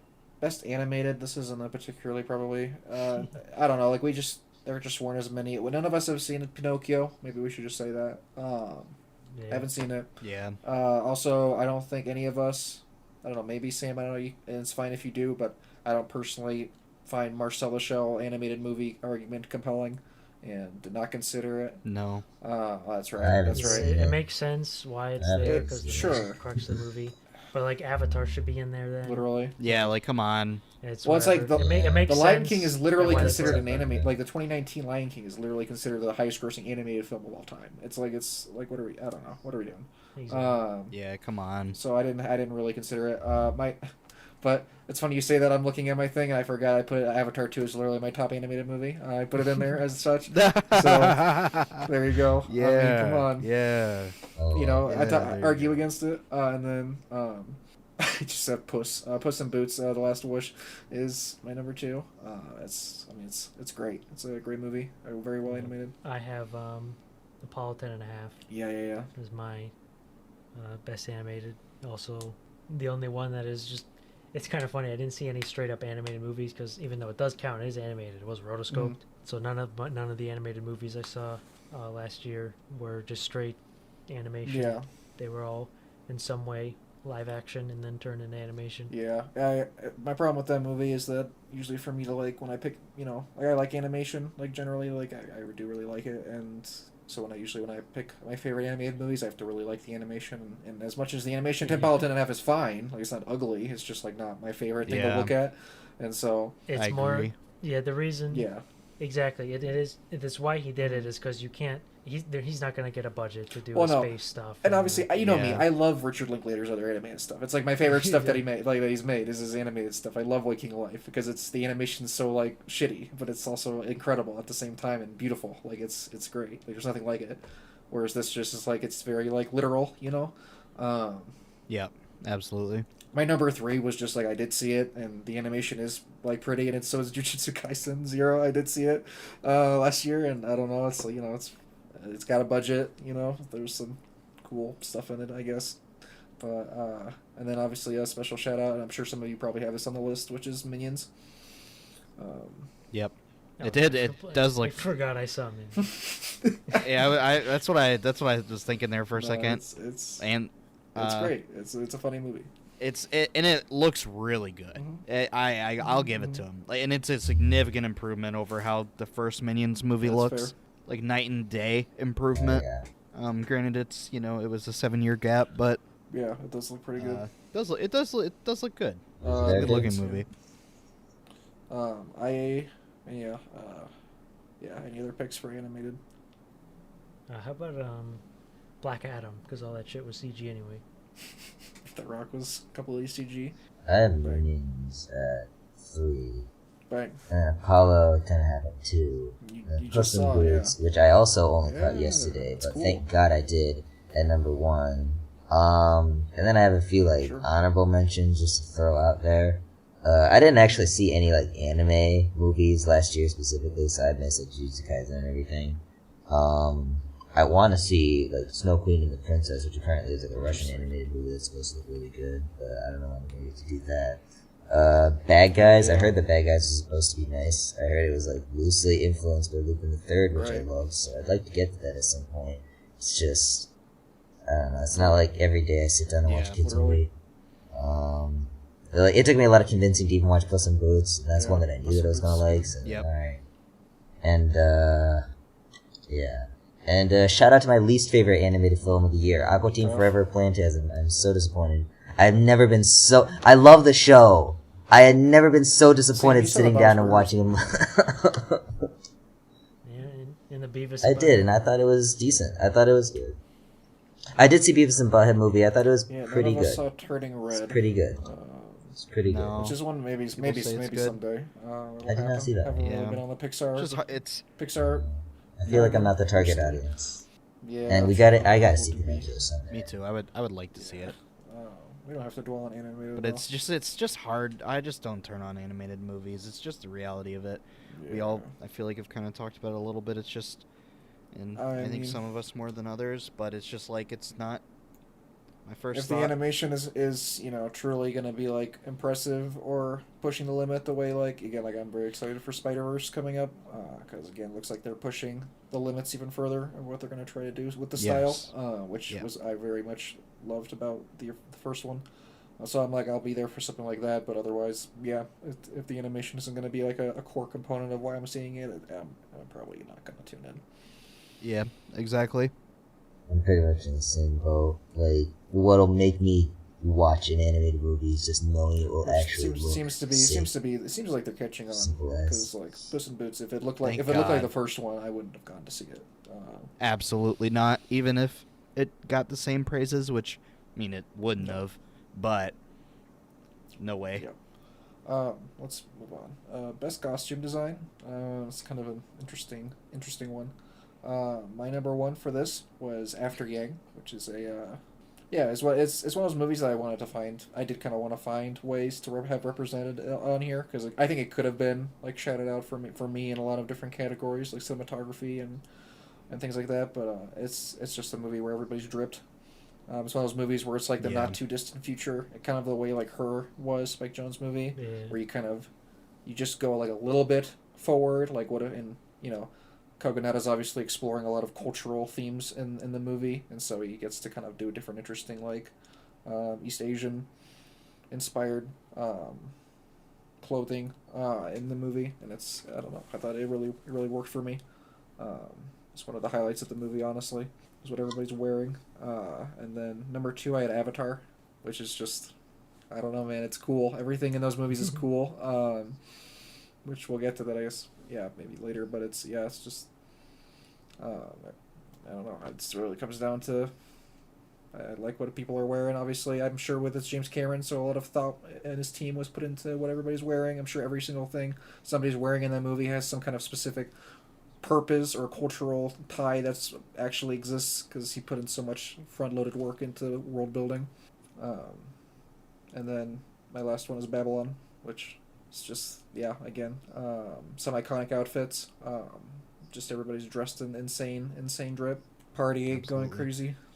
Damien did his research, even though Paul Schrader doesn't think so. Yeah, no, he doesn't. Oh man. I feel like my number one might also exist here, but mine is the Northman. Yep. That's my number Yep. one. Obvious pick. Yeah. I had a shout out for Tar as well. Crazy drip in that movie. Yeah, the baggy blue suit. All the gray fists she wears. Yep. I also really like Blonde's costume Mhm. design, Yes. Absolutely. and That's I on also had a shoutouts. shout out for Crimes of the Future. Yeah. Vigo. If not purely for Vigo, Yeah. like it's next level. Yeah, so I had a shout Me, out for Bones and All. Yeah. Yeah. Because of course, it's a period piece, 70s or 80s, whatever it was. I think 80s, but yeah. Also Sully's outfit was With the quite- hat. So Insane. good, so The good. best. So, like Yeah, fishing fishing shit. shit, yeah. He's such a weirdo, which just sets the tone really well, and also to the Batman. I think it's the best looking Batsuit. I think Yeah. Yes, of Uh, all the by Batman movies, by They far. they they cracked it. and it does a good job. Yeah, of, Batfleck suit was pretty good too. The first one though. yeah, True. Yes. It has a good job of doing the really lived in sort of superhero look where it's subdued, where they're not just some crazy, like none of them are superheroes in that they have powers. It's just it's a heightened superhero story where people are just extremely capable. Yeah. So Catwoman, also a good outfit. Yes. The Riddler is The cool. With his super frozen, the super cold weather face mask. Yep. And then all his goons wear it. Andrew both at have, the end, yeah, and all his yeah, goons yeah. are wearing it. Yep. And of course, the Penguin, Yeah. Colin Yes. Farrell. Colin Farrell. He's in there somewhere. Just so many people watching the credits. Colin Farrell. Who did Colin Farrell He's play like, in "What's this wrong?" movie? I don't remember him. Does he have a cameo? And just across the board, just cool. I like any sort of movie where all the cops have that hat on. Yeah. With the brim. It's just so funny. Like just seeing cops all have the same outfit. It's just cool. Literally. It's just like, because then they're cops. They're that's the cops. cops. They're not like a policeman. They're the cops, and they'll have their little outfit and they'll have their little accents. So that's just the great stuff that the Batman was able to do to really make it the best Batman movie. Yep. In my No, opinion. I mean, yeah, it probably is. Any other costume design picks, Sam? I for costume design had Northman, followed by Babylon, Hey. followed by the Batman, and my very close honorable mention Yeah. actually is yeah. Elvis. It was It was Absolutely bedazzled. bedazzled. It was wow. Uh, Uh, Basil. and I feel like it suited like because the movie itself is just so colorful. Like it just everything lined up perfectly. How they were dressed, how it would look, it was it was Absolutely. great. I loved it. Good picks. So much So drip. much drip. There's so much drip. A lot of drip this year, all things considered. Absolutely, so much drip. Shout outs to the drip and Top Gun Maverick. Yeah. Just aviator jackets, aviator Also, shades. the red dress from Pearl. Yeah. OMG, so iconic. Anyway, let's move on to best visual effects. So,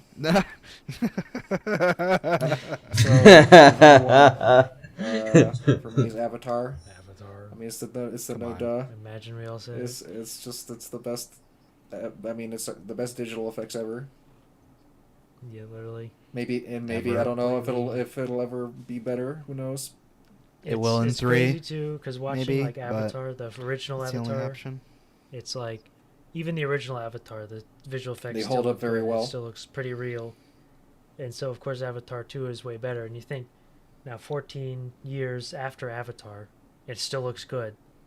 It's gonna be like 30 years before Avatar 2 stops looking good. The shit like 2001 still looks good. So like, it's Yeah. gonna look good forever. That's how I'm Like, assuming. Yes. I think he cracked it. That's why it was the I first one think- was I agree. nominated for Best Picture, was because they realized, wow, that was what everybody was talking about. It's a completely digital movie. He cracked it. He did it. And then Yep, all he did. all he had to do was just do it better. And wow, he just like knocked it out of the park. did. You just like you see the clips of like things that like the things that were digital that they were just like, oh, actually, we're just gonna recreate this digitally. And normally we bitch about that shit in like Marvel doggy piss movies, but in this, there's actual craftsmanship behind it and intentionality, and it's all designed again to get the right shot that Jim wants in his movie. It's just you're doing all the cinematography, all the production design, all the framing and setting up all these action scenes, and you're doing so much of it digitally on top of it. So you actually have to simulate all this stuff and animate it on top of it. I don't know. It's ridiculous. And you do it for a 3-hour movie, and there's hours and hours of more footage that we didn't even get to see. It's just ridiculous. God, please give it to me. Please, no. I'm begging. Number 2, I think, is probably also a common pick, which is Top Gun. Yep, of course. which is it's just a perfect blend of practical and special effects, where the special effects are considerably more seamless in Top Gun, just because Avatar, it's fake, but in Top Gun, especially because they're advertising it as all real, so much of the stuff, there was never 2 planes in the air at the same time. There was all spliced together. They only had one flying, obviously explosions and guns and all that were visual effects. It's not just like CGI is not the only thing getting credited here. At the end of the day, they're in planes. They're really flying. It's stunts as well, not just... It's real stunts. Yep. Just cool stuff, and of course the the final run, the Death Star Star Wars, run, is just that sort of. It hasn't been done that good since Star Wars, arguably. It hasn't been done that like good, convincing, or like I just think of the scene where after they're out of the trench and they're dogfighting in the air, just all of the the missiles or the flares you drop to distract missiles and flying around. It's just pure. It's just like beautiful, like machines just flying around. The beauty of the machine, and the beauty of the war machine. At the end of the day, it's like wow, look at that. It's the Miyazaki gaze. It's just like cool. Airplane. It's just like wow, look at this shit. That's freaking cool. Even though none of it's real, it's still cool to look at. Because like some of it, it's relatively accurate. Dogfights don't happen anymore. In war, air supremacy is not about dogfighting. It's about shooting missiles. Yeah. And like preventing missiles, which is the point of the movie. But it's just so cool to see all that, the practical and the digital melding together, because the practical is such a dying art. Totally.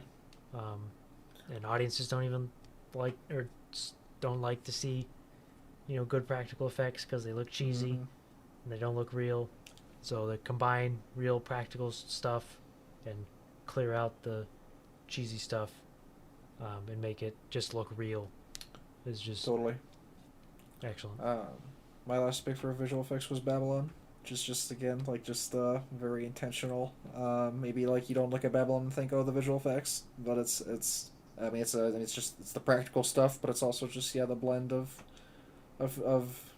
CG and real to make all these incredible sequences that are exhilarating but also feel very real.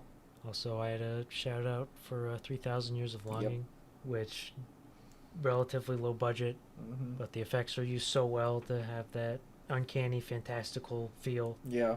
Where you get these goofy looking ghosts and Jinn. The goofy looking genie or the Jinn, and it's genie. also goofy, but it's so playful and. Don't call him a genie. You can. I don't think you're allowed to even call him a genie. I think that's actually kind of messed up. Yeah. You're supposed to call him a Jinn. Come on. All right. I apologize. He's a Josh tries to get us in trouble on every single podcast, and I'm just not gonna let him get away with it this time. I'll get him apologizing right now on record. I apologize for calling him a. No, He is a Jew. we're just gonna censor them. Censor all of them. Bleep them out. Yeah, we're gonna bleep all these out. Well, Oh, if my- you're gonna bleep them out, then I retract my apology because they didn't actually hear me. We're say just it. no. We're gonna play the Ah. first one, then we're gonna bleep all the other ones. We're gonna have the first one, then you're gonna Alright, well. apologize, and then we'll bleep the other ones. All right, bleep that one. Too. Okay. If Josh drops a microaggression in the middle of the forest and there's no one there to hear it, did he microaggress at all? It's forest, and no one's gonna hear it. I'm just You guys trying. can- I'm trying to intentionally do the Streisand effect. It gets worse the more attention you try to draw away, or draw to how bad it is.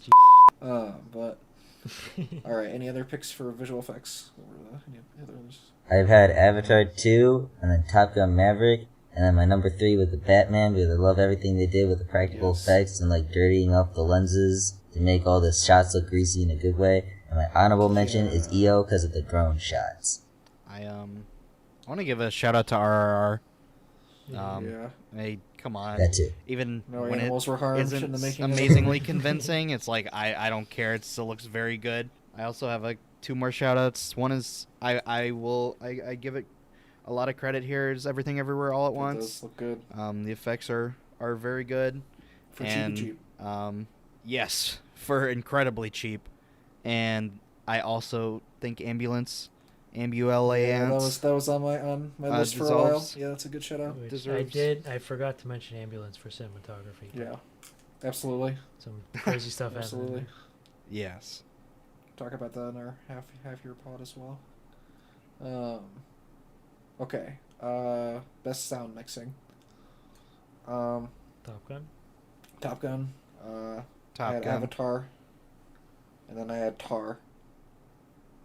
Because I think Tar is one of those movies that's the mix is one of the highlights of the movie. It's again one of those things you don't necessarily notice, but there's a lot of sound stuff going on in Tar for obvious reasons. I mean, it's a music movie, but it's just a lot of Todd Field's direction comes in the sound, I feel like. I agree. I also have a shout out here for Elvis. Elvis is a good pick. The Um, Batman, I think, is a necessary and- one as well. Some of the best sound. and the Northman, Northman. as well. Just considering the sheer amount of music in it, like just by the numbers, I mean, it's very impressive. Literally. Sam, what did you have for sound? Tar, followed by Batman, followed by... I put Top Gun Maverick in there, and I think it's mostly because of how Oh yeah. the actual like flight sequences sounded. It wasn't overwhelming. It was cool. You could always spatially tell where the airplanes were around you, even if they weren't in the shot The themselves. sound is such And I a thought big that was part. really, really great. And I what love makes those that. like sequences so exhilarating is the sound of all the planes. I think it was really easy to pick up on if you were watching it in IMAX, because then that sound is like Absolutely. all around you, and it makes such a huge difference in how The you Batman had see really it. great sound. Yes. Yeah, just I think again another big part of why the atmosphere of that movie is so effective. Just the constant rain going on all the time. It's always raining. You just hear Gotham the rain. seems like hell Hell on earth. If in this hell movie. was fucking drowning. Yep. It does not seem like a fun place to be. No. Any other sound shoutouts? Perfect. Best production design. It's another one where I put an After Yang. Again, for just like it's one of Kaganada's strengths. I mean, in his last movie, he kind of, just found good production design by going to one of the coolest places in the country. And then this movie, he was just, he actually, built, at the house is just like a great set. So much of just the way that the movie looks, so unique and intentional. And yeah, so I have After Yang 1, and then 2 I have Vortex. That apartment is a fucking Yeah. sloppy, Unreal. messy, crazy, like chaotic space. Like it's so Makes me claustrophobic. It's no longer they're going insane. It's like they have all these, of course, Gaspar is a character that's a writer who writes about movies, dreams. And he 2001. puts fucking all, Everywhere. Metropolis and All all over this the shit all over the walls. fucking walls. All these Metropolis. posters, It's books, perfect. and all this shit. The way he does. Yeah, it's just it was great. It was a great space to have most of your movie set in. And then And you can also give a shout out to the other quote unquote 2022 Gaspar Noé release. Yeah, Lex literally. Eterna. it was a great Yes. production design in that movie. Great set.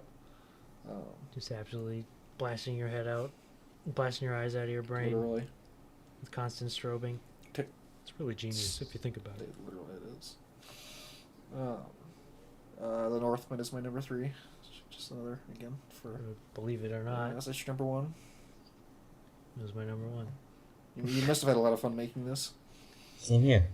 It was great to give Northman. Oh, it's due. It's due. It's just dessert. Because I don't think he got a lot of dessert. You're right. You did. He should have got Yep. more dessert than he did. I have a shout out here for the Batman. Yep. Especially like, I mean, just all the rooftop stuff and like reading about how they did it. It's pretty Cool unreal. gadgets. Yeah. Yep. Cool spaces. Cool Batcave. I have mine at the Northman, Batman, and Good picks. Babylon. Yeah. Yeah. But even then, like, I still feel like the Northman is like by Oh. far my favorite in this category. Avatar is another one that just kind of Absolutely. obviously would go here for me.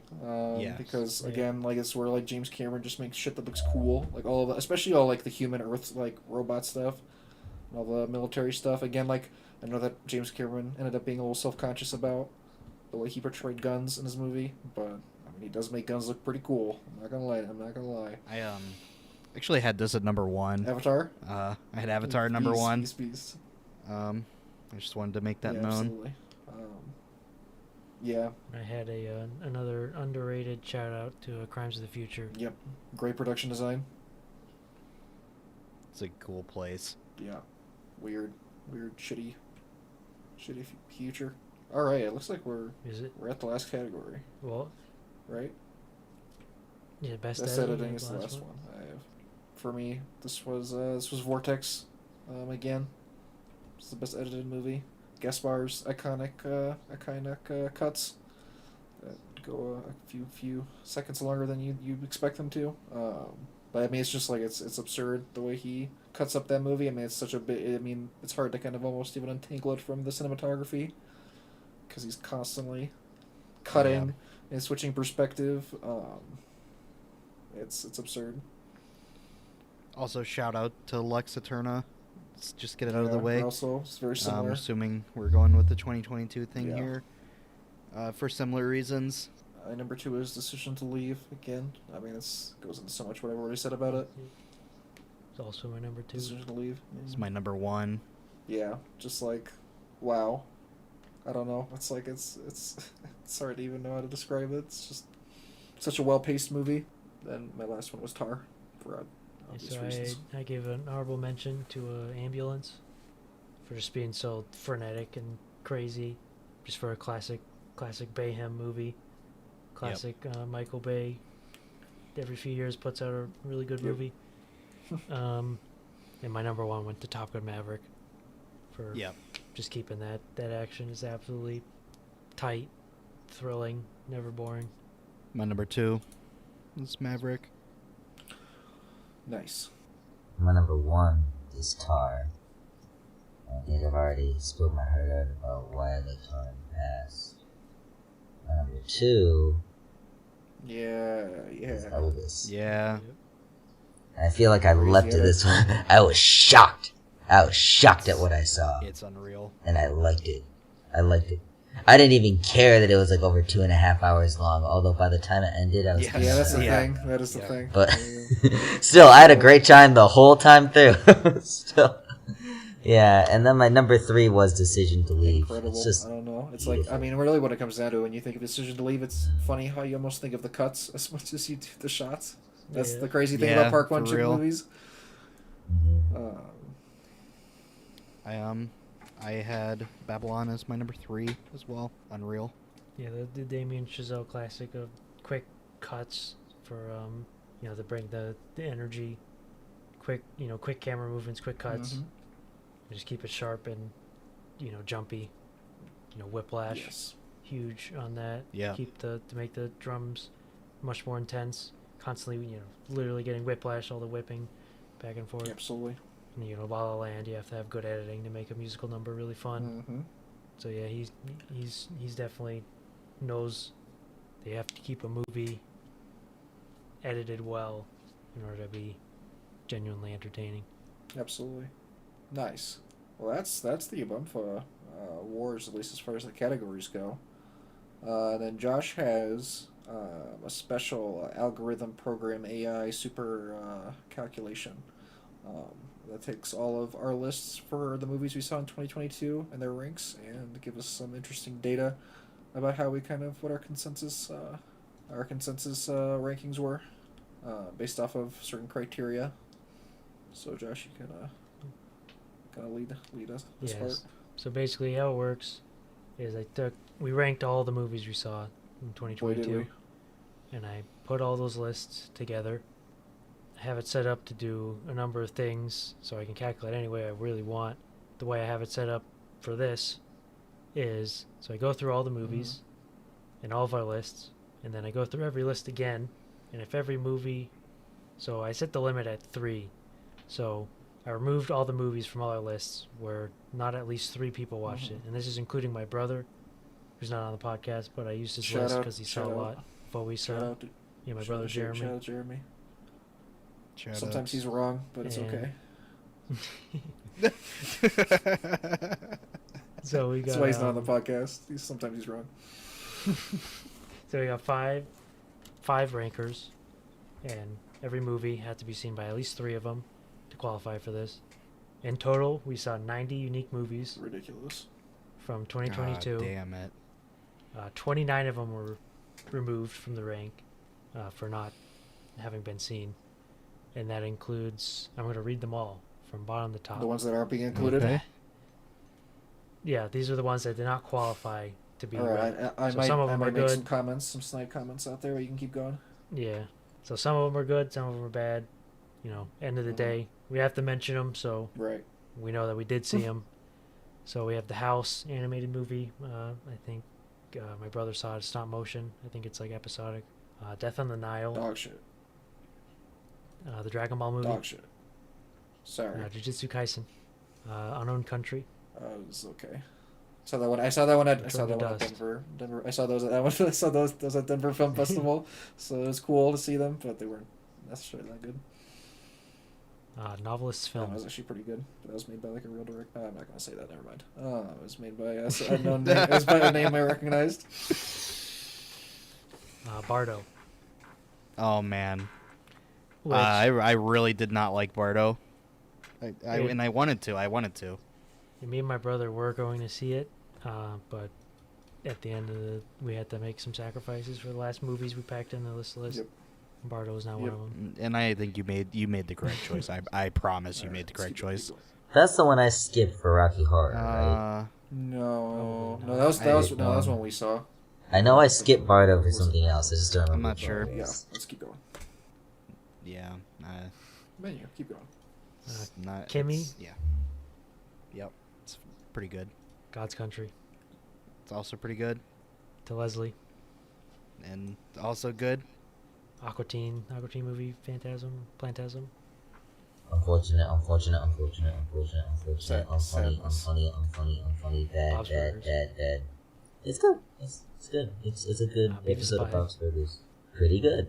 All right, and I'm all the happy. ones I've listed so far were only seen by one person. Now we're into the 2 people. Lightyear. Shrug of Yeah. a movie.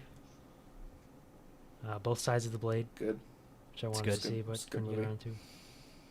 Yep. See How They Run. Good. Also good movie. Also Fun good. movie. Yep. We're All Going to the World's Fair. Very Very good. Underappreciated It's movie. like excellent. Yeah. I would Great argue. first feature, I think. Close. It was one of my favorites of the year. It's a good one. Empire of Light. Underrated. Underrated. It's. It's good. I couldn't believe what people are saying about it. Movie. Petite Maman. Very good movie. Excellent. Women Talking. Also very good. Also excellent. Don't Worry, Darling. Oh man. It's not the worst movie I saw of the year, but I mean, it's Harry Dredd. Styles is not my favorite actor. I'm Harry sorry. Styles did not spit on Chris Pine. Chris Pine said so. Harry Styles did not spit on it. That's great.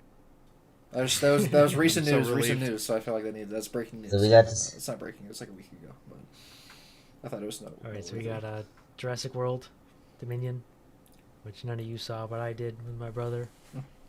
It's terrible. The Woman King, which me and my brother saw. My brother liked it. I didn't.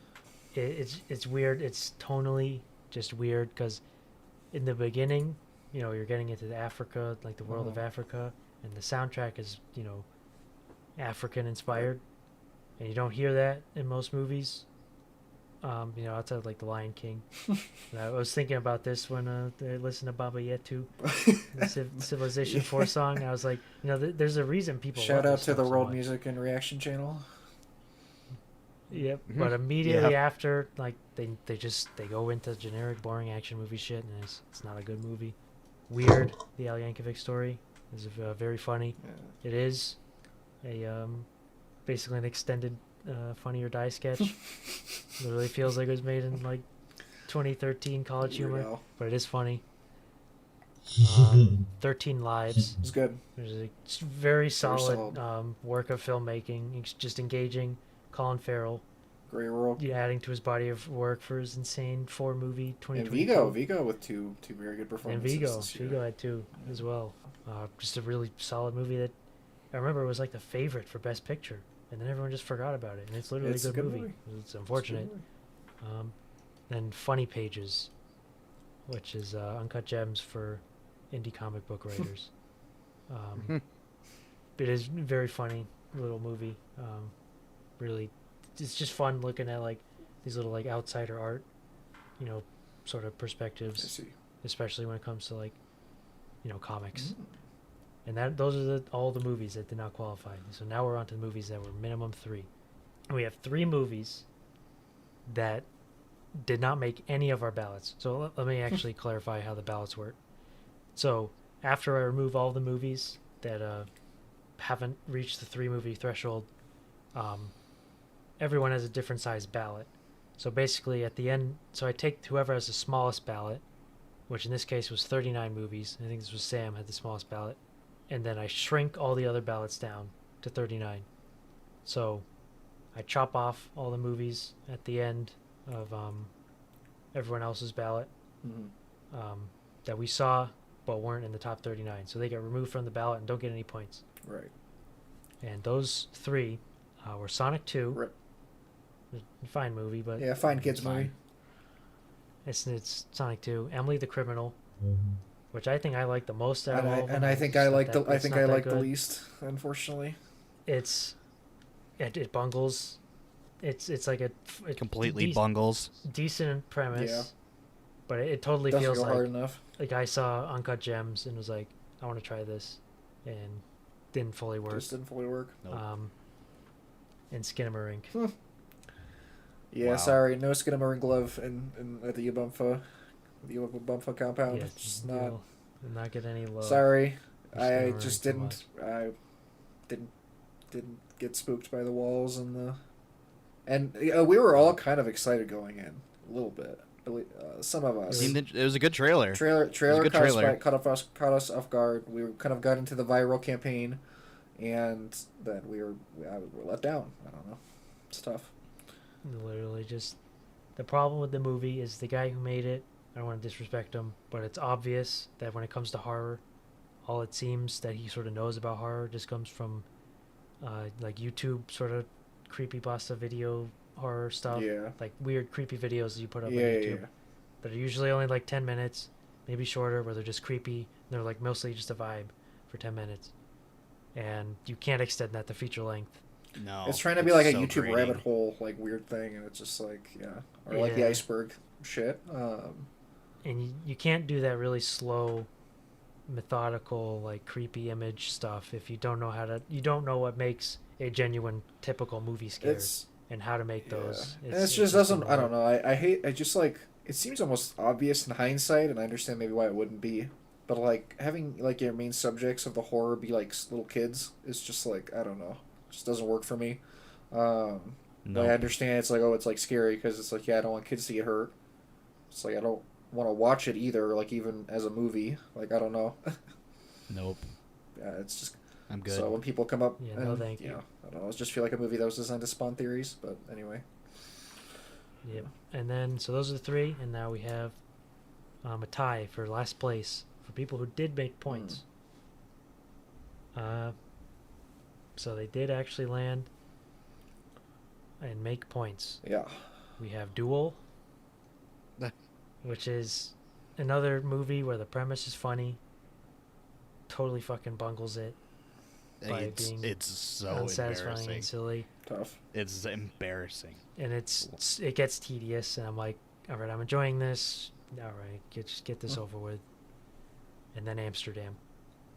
And Amsterdam only has a point because it's Sam's last ranked movie, and Sam has the smallest ballot.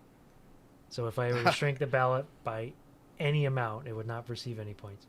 Tough. It is fucking horrible. It's literally so bad. Made by a sushi guy. A sussy guy. Everybody- It was the closest. It was the closest I've ever gotten to actually like leaving the theater partway through. I was just incredibly irritated by I every was so word sick spoken of in it. that I movie. was. You have one redeeming value of the movie is that it's funny to hear Christian Bale talk. Whenever he's Yes. playing like a weird thing, it's funny to hear him say funny things. Has nothing to do with the writing or the dialogue or the direction. And this was Emmanuel Lubezki's great return in the fucking Sadness. David O. Russell gives him nothing Sadness, interesting to work nothing, with. It's just nothing. people sitting in a room. Saying nonsense. Horrible. I've seen clips. I haven't even seen the movie. I've just seen clips, and it just seems like terrible nonsense. The It's so ending bad. took so And it's long. so stupid and ham-fisted. Like, All right. give me a break. Yeah. All right, let's Yeah. move on. Stuck in Amsterdam. So Amsterdam and Duel, 1 point. We have Pearl with 3 points. We're not Pearl stands. It's Yeah. it's an okay, fine movie. I was very sick of Pearl, and I was expecting it to be better than X. Me too. Yeah. Because X I mostly liked, but I feel like it sort of bungled it because it's trying to be like a Texas Chainsaw Massacre classic exploitation play, and then it ends up actually playing out like an A24 Yep. typical like elevated horror movie. It just didn't Yes. work. Yep. Um, Unfortunate. but like the trailer at the end that they made for Pearl, I was like, oh, maybe we can actually get the real like fun kills and all that X was really lacking, Yeah. and get it in Pearl. No. But of course, Pearl was literally just an afterthought. They didn't mean to make Pearl. They were just like, oh wait, let's do something with I this. just don't understand. And I don't they understand how make- people found it scary. What's scary about Pearl? It's not scary. Nothing. It didn't work. Didn't work. Sorry. Not sorry. Yeah, and the long take with Pearl, it's Oh, like the I don't monologue. remember a single word she No. says in Nope. that. Nope. Like, No. I do not. Sorry. it's like Just nonsense. I'm Sorry. sorry. only good shot in the movie's the last one, which Mhm. is interesting, where she's just staring and It's keeping her eyes iconic. open and That crying, it's which is, legitimately iconic. Give him credit. it's good in it, but it's more of a like cool image. But I don't give a shit. No, it doesn't about like the rest matter. of I the don't know. movie. Yeah. What? 55 or a tie for 54. We have Brahmastra Yep. and Wakanda Forever. Pookie. Oh. Brahmastra is better. Yeah, I'm not. Yeah, Brahmastra was fun. I enjoyed it. Yeah. I definitely had it really, when it comes to my rank, at least Brahmastra kind of occupied the end of like, I liked this movie, or I liked watching this movie, Yeah. It's not, yeah. but like I'm not gonna watch it No. again, No. and it was too It's long. too long. Way too And- long. and a So little too- long. The generic, like the plot was mostly Yeah. just not That's what it engaging. is. but Pretty Kind good. of forever. I don't want to talk about. I don't want to talk So about it long. either. All right, we can move on. 53, Gray Man with 5 points. Okay, we can talk about this. Okay, first of all, I Oh, want to say man. Russo brothers are clowns. They are the worst. They are the scum of the film industry, and I wish them nothing but failure for the rest of their careers. Yep. And I also had a great time at this movie. I've talked about this before, but it was a movie where I was expecting it to be bad, and my expectations were perfectly aligned with what the film gave me in just the right ways. Yes. And I'm not gonna lie, and Andrew and I have talked about this. The first sequence of the movie, the first action sequence of the movie, you're kind of like, okay, wait a minute. It's pretty Maybe- cool. It's pretty Maybe cool. Maybe there's something of value here. And then it just destroys your trust, any trust you had in it, and then it's terrible. It derails It's terrible. immediately. It's a terrible script, terrible performances, terrible action, hilarious characters, hilarious dialogue. Yeah, Yeah, The Gray Man. it sucks. Can't wait. Can't wait for It the sucks. sequel. I will be watching it. All right, and at 52 we have what everyone said was the worst movie of the year. It wasn't. Morbius. Yeah, it's not 6 the worst points. movie of the year, It's not the worst movie of the year. but it's That movie the Morbius. literally Morbius gave me area. COVID. Yes. It's pretty much just a bottom of the barrel, mostly competently made It's a superhero new movie. Marvel legend. There's really no good material to work with here. No. Boring character. The writing is boring lacking. premises. Make it mean something. It did have some funny, like, goofy, like, that's like bad, but in a funny way. It felt moments unintentionally where- funny. And Of course, Yes. none of them Yeah. got any sort of traction because nobody actually saw Morbius. So We we were there day Very one we were there day one. in Opening March. night In March. in March. I feel like the most important scenes people know because of like virality on Twitter, because like the dance scene went trending immediately. But that didn't translate into people actually buying more. $1 wonder more why. billion dollars at the box office. Let nobody forget it. Not even Big All Jim right. could get that. He wishes. All right, at 51, we have our first movie that all of us have watched. All balanced. All the ones below this were 3 or 4. And at 51, it's Doctor Strange. Multiverse of Madness with 7 points. This movie Which- sucks. Only received points from Sam and my brother. Yeah, I don't want to talk about this movie either. It's all I can say is brief moments of fun Raimi goofiness Yes. intercut Correct. with MCU absolute sludge. Absolutely. All Some that of needs to be some said. of the worst Nonsense. sludge. And oh, It expects me to They watch crossed the line. TV. unbelievable! It will never happen. All right, number 50, we have All Quiet with 8 points. Or All Quiet on the Western Front with 8 points. I mean, it's a Best Picture nominee, so I guess we should talk about it a little bit.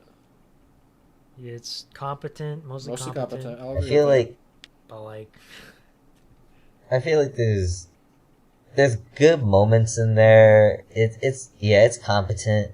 I feel like I'm a little hard on it because I saw the original, like the old one, way back when I was in high school.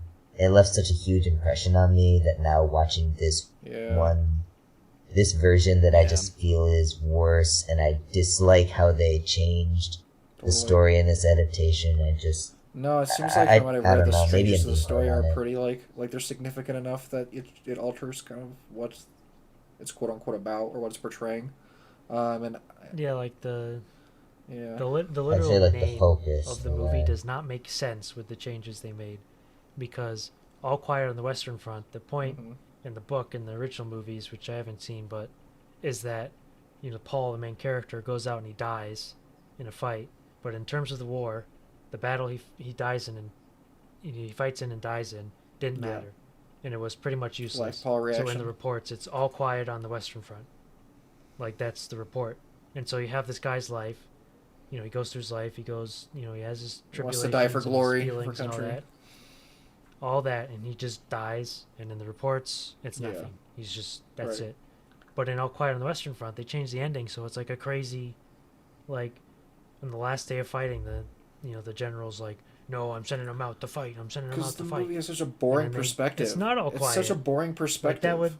It's such a That would literally be in the reports. just Yeah. the people in charge were bad, and It directly all the soldiers are just pawns, and that's all there is to it. And it's just like it's fucking lame.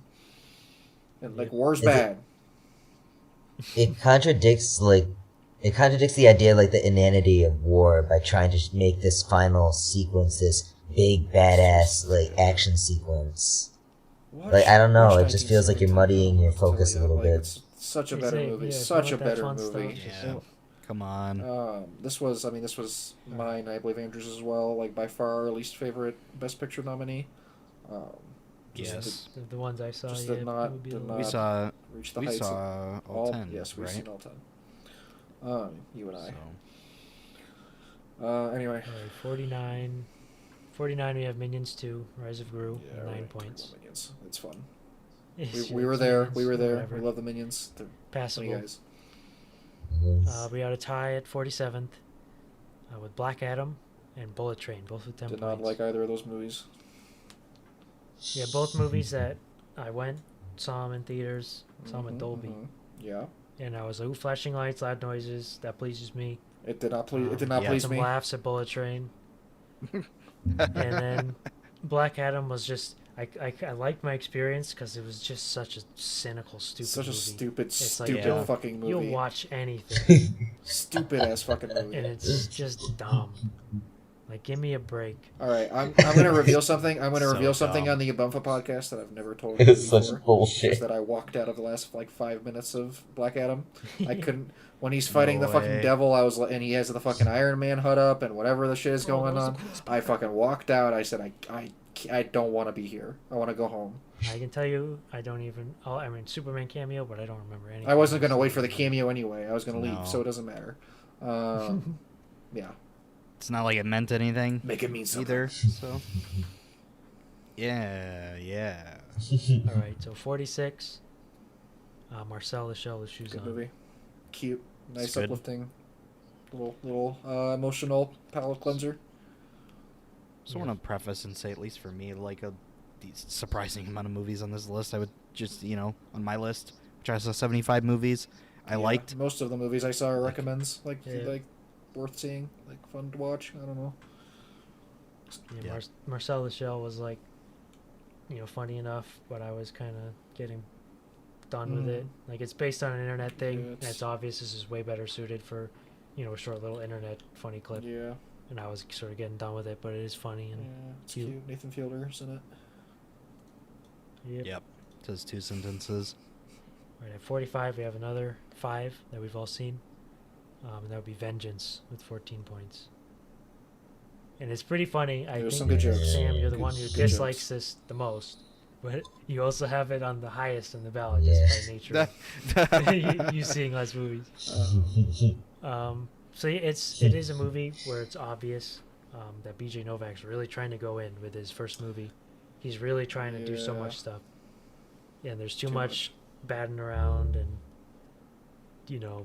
Ashton Kutcher's good. in it. funny jokes. We were saying 100%. 100%. Oh, I still say For that. a bit. 100%. We still say it like it's funny. Like he knows how to make a joke, Mm-hmm. like a funny, memorable joke. Like The he's on Office he is knows how to- funny. It's a It is funny show Funny show. that's deliberately made to be as memorable as possible, Correct. and he's good at that. And so Vengeance, for the most, it's kind of. I do like sort of the main idea Mhm. that he's Yeah, trying to it's get a is cool that idea. people writing these magazines don't know what it is living in in the rural areas, but at the end of the day, VJ Novak just doesn't know what it's like living in these rural areas. So Yep. it only really works in that sort of meta Mhm. sort of way where you're looking at it like, oh, BJ Novak. I think he needed is to trying maybe to bridge that he gap. need to put more maybe self-referential stuff in it, where it's like he's playing himself more, but instead Yeah. he's trying to play a character, which makes it feel like he's distancing his own perspective from it, and it doesn't work.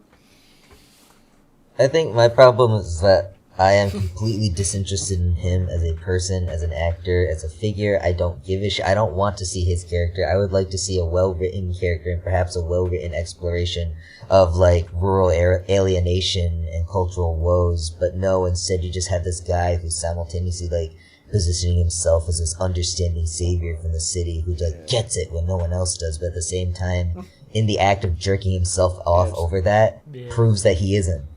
And it infuriated me. I actively found the It's movie fair. offensive It's at going many in onto points. some touchy It just, topics, which I don't know. watch Red It's Rocket just, or something. I don't know. Just at times I just really Exactly. wanted him Red- to Red shut Rocket up. from last year, much better. Anything from Sean Baker Yeah, literally anything. just does yeah, that exactly. sort of thing a lot better. Yeah. So I want to say that Vengeance is a butt ugly ugly. movie. We It's were fucking talking Ugly about movie. earlier. We were talking about how you have a dark frame and a little bit of light. Yeah. And Did not I know don't what know. scene. BJ Novak and his team needs to learn a little bit about that. It was like I was feeling secondhand That's the point. You embarrassment. can even just blame it on Sometimes on looking him. at this It's like, movie. it's like why don't the professionals that work for him be like, hey, this isn't how Exactly. something So is normally and supposed to look. BJ and his Yeah. team. Yeah, Oh my tough. god. Like man. Tough, but yeah. Wow. Anyway, All right, so 44, we have X with 16 points. talked about it a little bit already. It's fine. Yeah, already talked about it. Better than Better than Pearl. Pearl. It's not it's obvious he came into this with a plan, whereas he didn't with Pearl. Yep. Literally. Yeah. where it's fun. I'm liking this, and then it sort of falls So off. I honestly, I think I liked it all the way through about evenly, more evenly than you guys did. But it's also just like it's fine. It's I don't know. Yeah. At the end of the day, it's It's not. It's It it's doesn't- slightly scarier, I would say, than Pearl is, but that's not saying Yeah. a ton. Um, yeah. All right, at 43, we have one that's. So there's one problem with this format, is that if less people saw it, even if it's good or like at least better than the other shit it's around, just because less people have seen it, it's Yeah, gonna get less true. points. But this is Bodies, Bodies, Bodies with 17 It's a good points. movie. Yeah, Funny it's movie. good. We're funny. mostly into. I mean, we're mostly into like the good or enjoyable movies. Bodies was a Pretty thoroughly like I would say like stamp it Yeah. good movie, like even borderline great, like very funny, good critique, Yep. or just good exam. Look at Gen Z and portrayal of it in a genuinely funny way. Pete Davidson's funny in it. Everybody's good in it. They waste a certain actor in it by putting him at the end. Yeah. Yeah. But Yeah, give they Wolf do. so much more. Is Good what it music. is. Yeah. Yeah. All right. Immediately following this, we have another thing with the format. At 42, we have Prey with 20 points, but it only qualified for my brother's ballot, and he put it at 20. I see. It was not on any of our ballots, so it gets boosted for that. But decent enough movie. That's solid. It's fine. I I wish wish I I'd had seen it in the theater. That's where I wish I had seen it. Yeah. Yeah. And it didn't look and get mastered for streaming and look kind of It like would have shit. been such a better theater experience. I don't know, like, and again, I know Andrew and I liked it more than Josh did, but I don't know. Some of those action sequences would have just objectively been more enjoyable, Yeah. and with the sound and Yep. the big screen. All right. So for 41, we have another fiver. We have Thor: Love and Thunder with 21 points. We had a whole podcast devoted to Thor, so we probably just skipped this one. Yep. And I will say, this is kind of funny that this is the movie that sort of toppled Marvel Yeah. when it's not. It's funny. It's a fine It Marvel was, movie. it was This our is the one, favorite. It's like, our favorite one that we've seen in ages, and it's the one that I guess. that Ages. broke a lot of people's broke a lot of people when it came to Marvel. I don't know. Yeah, but all right. I guess. I guess we just like different All right. At things. 40, we have White Noise with 22 points. Just- Yeah.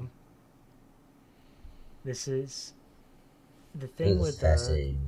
I've said this a lot, but the thing with like Greta Gerwig and Noah Baumbach and other movies is every time going in, I'm just like, man, I don't want to fucking just give me a break with these guys. And at the end, I like the movie, and it happened with all their recent movies. Every single time, I'm like, I'm not gonna like this that much, and then I do, and I not just like, oh, I like it. yeah. But White Noise for me, because I haven't read the book, I do mainly sort of like it because I can get the hints of the book from it, and a lot of people don't like it for that reason because they're like they know the book. Mhm. But I sort of am like I can see where the book is going and sort of get the feeling of the book, and it is a fun sort of romp with these characters if if you can get past the just sort of annoying Noah Baumbach writing, which I don't know how much of it was just lifted from the book. I don't know. But- I don't either, and I just couldn't The get stuff past that it. the stuff that I was awake for. I was so fucking irate watching this Andrew did not fucking have a good movie. time. The parts that I was awake for, because I did sleep through most of this movie, they sounded very Noah Baumbach-y to me, from the stuff. And I've seen was a decent over it. number of his movies. Like I've seen like 4 or 5 of them now, and like I don't hate the way that he writes, but I think the subject matter of White Noise Right. was a little bit more obnoxious with his style. I'll just say I prefer Greta Gerwig to Noah Baumbach, from what I've seen. Yeah. So, but I like Greta Gerwig, and I like Adam Driver, and I like all those guys. Yeah. For me, I just wish it was shorter. It's like if it was gonna be that verbose, fine, and that's okay. But like, Yep. shorter. I wanted to turn it off. That's how I felt about it. I really did. because I did not go see it in the theater. Sorry, Netflix. Sorry. Um, I don't think they really need you to apologize. well, I guess not sorry. Actually, they're probably really They're happy like, about yes, that. Check. So darn. I went and saw some of their other ones. So I whatever. respect it though. Anyway. Not my favorite. Yeah. Yeah, I respect the movie, but All right, so for 39, we have another fiver. 5 of us have seen it. It is being hard carried by my ranking. Oh. Can you guess the movie? Man. Men. It's Men. man, It's fine. So, it's 20th on my ballot and it's 37th on Sam, and it's not on anyone else's ballot. It's But fine. I will say what I said after Men. I do think this is his best movie. I think it's better than Annihilation. I thought that immediately after watching it, and I was like, not really. I think Annihilation is better, but I think Men is his best movie. And everybody missed the point because they thought it was him being a male feminist and like, oh, I'm so sorry, which maybe it is, but the whole point of the movie is literally in the Sheila and the Gig, where she, the statue of the Mhm. woman spreading her Yes. vagina open. It's literally just about that, Yeah. just the No, horror of not knowing, the not understanding women, Yes. and like that sort of horror of never being able ultimately to relate in certain ways Yes. to that. Yeah. And of course, at the end, people always interpreted that as like the woman or like the abuse that men give to women, but it's like it's not like people interpret the movie as even like it is literally from the perspective of a woman, but it is written by a man and it's about men's feelings towards women. Yeah. And it's not a man trying, or the way I read it is not a man trying to explain how women feel about men. Yeah. It's from I man's know I perspective, get what which you're everyone saying, and I forgets. think that's what I took away from it too. Like it's just that the problem I felt was more the execution ultimately of, and we talked about it before, but Yeah. how the movie looked and how some of the sequences and like the horror elements were done, just didn't work for me. But there's still, I mean, I think it's a fine movie. I don't think it's like bad. I think it got memed on probably more than it needed to be, because I do agree. I don't think the point is as cringy as people wanted to make it out to be. And I think also people forgot how funny it was. This is a funny movie. It is kind of funny. Like, yeah. like the Rory Kinnear is his name. His character. Yeah. All his characters were Yeah. funny. Like there's always like funny moments.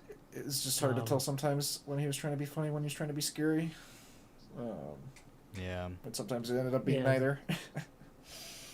I do think the ending sequence, as far as elevated horror, well, that's so fucked up goes, is one of the It was best very, very that cool. you get. It's pretty Mhm. unreal. Like, It's pretty unreal. Just the visuals are Mhm. cool. The split hands, Yeah. the constant, Especially birth. with the budget. Yeah, It's like a looked very $10 good. or $12 million Very movie. good. It's like unreal, all Is things that- considered. I get Yeah. it. hated it. It's I visceral. hated this movie. I'm sorry, but I do not respect the perspective that it gives. I do not respect its gender centralist Fair. perspective whatsoever.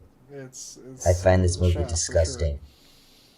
Because the thing with Men is that it's drawing on so much classic mythology, Sure. or not like so much, Yeah. but like it's drawing on these ancient sort of Mythological symbols and like Greek stuff and Greek tragedy, where it's alluding to this, and so much of the, just the image, of the woman spreading her vagina open, or and the dude with the mouth, Yeah. Oh, I remember. you're supposed to stick your I hand in. remember.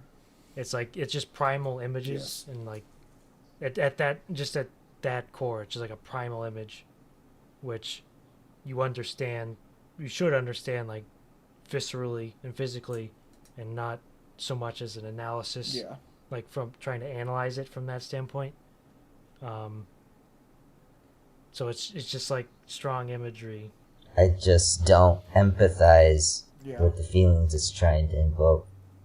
I wasn't stunned. I just, maybe naturally, that kind of imagery would have a different impression on me. But I I didn't don't like know. it either. It was pretty gross to me. I hated this movie as well. I despised it. I think Alex Garland hit a new low. It's really unfortunate. Tough. Y'all haters of And true very poetry polarizing. in film. As you can see. Yeah, well, away she goes. Well, moving on, we got 38. We have Black Phone, 27 points. good. Yep, it's good. Just solid, entertaining movie. Ethan Hawke. Love Ethan Hawke. Great choice. Great cast. There's Great work. Perfect good option. actors. Yeah. Yep. There's not too much to say about it, really. It's just solid movie. No. There was one moment, I don't remember exactly, where there's just a sudden really loud noise. Oh my god. And I watched it in the Dolby Cinema, and for whatever reason, the super loud noise sent an absolute shiver down my spine, and like I tensed up and like started like squirming. And it's never happened to me in any movie ever, and hasn't happened since. It was just it was weird. It wasn't like accompanied really by like any scary like image. It was just weird. It just like I couldn't believe it. Which I don't even know. either. I didn't know if it was just sort of a coincidence or like just sort of a freak occurrence. But it like was stuck with me because it was really good sound mixing in the Dolby, which a lot of movies don't have, like Bullet Train. Yeah, Fucking terrible. did it. Give me a break. Yeah. I don't have much to Anyway, say. it did take place in Denver. Shout out. It did. It's kind of funny because we had what is it yeah, Bones and All took place in Virginia and Michigan and Ann Arbor specifically. Yes, it did. It ran Wild. it ran the table. True. 37 we have another 5, The Unbearable Weight of Massive Talent with 30 points. Funny movie. It's good. Seems like it's being talked about a lot right now Pedro Pascal. and memed. So, Daddy. yep. As they say. Yeah, it didn't lean enough into the Nick Cage sort of funniness. No. All it did mainly was just like remember It's this from Nick Cage moment, like a being meta about reference. his career, which is funny, but Yeah, and you do have a few like scenes that are clearly like inspired by Nick Cage movies. they didn't do but that enough either. Too much generic action. No. yeah, and then when it ends, that they try to end it with some just really silly, boring thing, which weakened the movie where it was really funny, nice buddy comedy, and they in the end they sort of whiffed. Yep. 36 we have Puss in Boots with 31 points. Well animated. We talked about it. It's very good. Good movie. Yes, yes. Yeah, exactly. I had a few Yep. kids growing up with it. 35 we have Broker with 42 points. Wow, okay. Broker. I kind of did. I forgot how this list was going to go. There's a pretty For a big second, amount We're of getting to the points point too. where it's we're saturated with like pretty good movies, which Broker was. It's pretty good. it was pretty good. I mean, some little complaints, Yeah. I guess, but I'm not going to waste There's my parts of it energy. that just don't work as well with the story, but the story itself, like the main story, is very good, I think, and it's pretty effective and well directed, well written, well, good, great, Well of course, acted. well acted. Yeah, I don't know, it's a good movie. I'm glad it exists for the most part. Right, in 34 we have kind of this is the most polarizing rank thus far, Oh boy. which not really because we didn't like it, but just by virtue of a lot of movies being above it. We have After Yang Yes. with 43 points. Yeah, we talked. And me and Andrew have it at 34 and 35, and then Zach has it at 8. Yeah, So it's yeah. pretty No, I mean funny. it's we talked about it a bit. We talked about it the half year pod, so we don't have to talk about it a ton again. But I mean, I'm just a big Kogonada fan. Columbus is like one of my all time favorite movies. It's on my Letterboxd top 4. It's like a movie that I saw and was loved, and then I've rewatched numerous times since, and was very hyped for the next Kogonada movie. And so I'm not gonna pretend like that doesn't play into it, but it was one of those theater experiences that was exactly what I wanted it to be. No disappointment. And I think the movie has problems. It's not a perfect movie. It's maybe trying to do a little too much. I think it's overstuffed with different things that Kogonada's trying to do. I think it'd be better if he stripped it down like he did with Columbus and just kept it nice and simple, which it is still a relatively simple story. But as far as the ideas, it's too many ideas. But yeah, good movie. Very good movie. I think it's a great movie. So after Yeah. that, we have another polarizing one. We have Resurrection at 45. Yes. Andrew and Zach put at 17 and 18. It did not make my ballot. I didn't like That's what I Resurrection. heard. I didn't like it at It's all. tough. I thought almost all the criticisms people threw at Men applied way more to Resurrection Interesting. because structurally they're very similar. Yes. Where the woman is constantly getting sort of harassed by the specter of her past abuse, and then at the end you have like the birth and like another birth scene, like a traumatic birth scene. Yeah. But in Resurrection, I mostly just found it tedious. It was sort of a contrived sort of image, like sort of just to wrap your brain around it. It just seems sort of constructed to be messed up, and just messed up, and not in a particularly like engaging way. I thought Tim Roth was the standout. I thought Tim in Roth this was movie. excellent in the movie. Yeah, I don't know.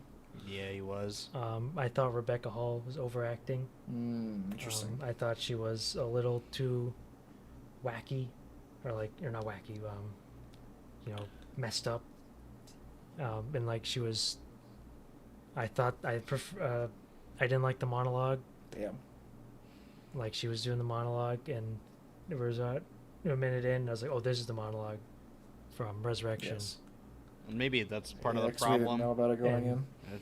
I didn't even know about it. And just for the most part, the story I didn't find it all that engaging or, too interesting. And I thought this was the stupid male feminist movie where he's trying to talk about women's trauma from the perspective of a woman. See, yeah. And I was just like, I like Greta Gerwig. I didn't okay. experience it as a movie that didn't even have a point. Like I didn't think it had I didn't think it was being Yeah. trying to be a commentary at all, which is why I enjoyed it. Like I thought it was just like I think I talked about this before, but I think it's like this visceral maternal horror, but it's like you have sort of an unstable protagonist where it's like you fully empathize with her motivations, which is like this primal need to protect her offspring. But it's fucked up by her own trauma, and I thought like the story that she monologues about is just like simple and believable. It's like you don't need to like dwell on it too much. I mean, it's monologuing about it, but it's like you know what happens, and you don't really need to understand the mechanics of it. You just need to know that it was fucked up. And I don't know. It's like I don't know, the interesting idea of the baby being inside of him, and her like not being able to like commit to not believing him, because what if he's right? Because again, as a mother, she can't commit an act that's going to hurt her own child because of the kind of inherent traumatic guilt that brings on. I don't know, like all of that worked for me, and I felt it. And I thought Rebecca Hall carried that herself. I mean, again, Tim Roth was very good, but I thought she did a good job. I mean, the daughters, whatever. I mean, but Yeah. I can. Yeah, 'cause going into Resurrection, all I knew was that there was a long take. Yeah, Rebecca Hall. Rebecca Hall monologues. That was all I Yeah. knew. So I didn't know the plot of the movie. Yep. But I was like, oh, so this. I was like, cause I looked it up after. The script was on the blacklist. Mm-hmm. So it was one of those scripts that it's just, wow, what a great script. Let's make it. And they let the guy who wrote it direct it. And for me, to me, it's not a movie. It's a story. It's a short story. Sure. I didn't feel there was anything that sort of justified it being a movie. I can see Which that. obviously all these movies are like this.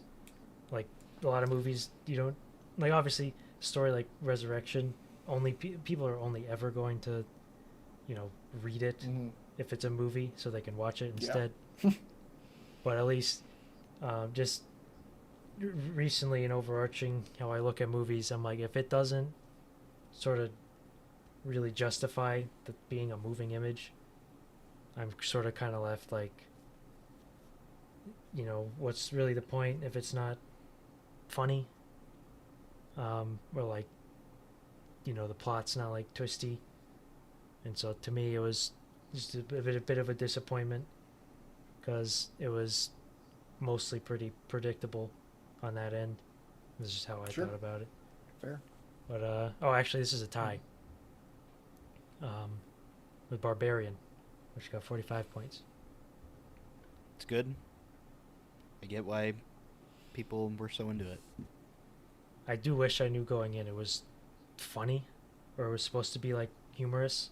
Yeah. Because going in, people are saying, "Oh, it's crazy, and it's a horror movie," and It's fucking funny. and like people were laughing. Like obviously, it's like it's funny and it's like laughing, but through the first part, I'm like expecting it to be like crazy, like some crazy shit's about to happen, like horror wise, which never does. Like it's got some good, horror imagery, but it's funny and like twist and turning. There's just like no movie like it. So it's like one of those nice movies that comes out, people like it, and it takes off. And now it's a cult classic, because Yep. cult classics are born in like 2 days now. Yes, they are.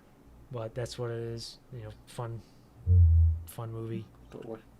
All right, 31. We have All the Beauty and the Bloodshed, 49 We don't need points. to talk about that one. It was crushing emotionally. It's a tough, Crushing cool story. emotion, Tough story. crushing. Like I can, like, I don't know. It was a good, very, very good, very good. Very good. Keep us moving. All right, at 30, we have Crimes of the Future, 53 points. We talked about this. We talked Talked about that about after it pod. already. We've talked about it a decent amount already. Just a good, really like old ass David Cronenberg. Still got it. Yep. 29. 3,000 Years of Longing. Yeah, I mean, I like the movie a lot. Thought it was a really neat idea, and it's just a cool like it's cool stories. It's interesting. Good narration by Idris Elba. I personally liked it all the way through. Like even the second half of it, I really enjoyed, and I thought that the kind of, it's just like a modern story. Like it's just one of those stories that people are telling nowadays, which is the evolutionary transition from storytelling to science and all that shit. I mean, it's good. It's interesting stuff. It's important. Yep. Nobody saw it. Nobody saw it. Like I didn't like the last third act at all. Like I feel No, like me he neither. really bungled sort of the ending. But I have it highest of anyone on here just because those first two acts are just that's It's the really movies. good. It's shit. That's the It's good shit. movies. It's so, and I've mentioned it before, but it's pretty similar to The Fall by Tarsum Singh, which is one of my favorite movies, which has that sort of, they just tell stories and crazy stories that you can only really tell all that nice and pretty through a movie format. Exactly. That you just don't get that sort of fantasy romp that in It felt like movies an adult anymore. bedtime story. It was Exactly. Like just the crazy, wacky imagery. Just like a once upon a goofy. time bullshit. It's cool. Yeah. Exactly. 28. We have After Sun, 61 points. Very, very well done movie. It's great. Great first feature. We talked about it, like caught me like I was enjoying it like the first hour and a half, and then the last like 10 minutes like destroyed me. Like I didn't even realize it was happening. It's a great Paul Mescal performance. Great performance by the kid, too. I don't know. It's also like it's one of those cool. Like again, I've talked about because I saw Of an Age, where it's like we're getting these 2000s period ppieces, where it's like uniquely 2000s, like 90s kids 2000s, like experiences where you're like that. I remember like you going on the vacations and your parents have the camcorder. And all those experiences were very nostalgic, like even because of the way it was being filmed. Yeah, it was cool. I think they did the home footage. Yeah, it like just thing ties very the movie's very well. like simple and focused to on what it is. It's got good music Yeah, too. It was very good.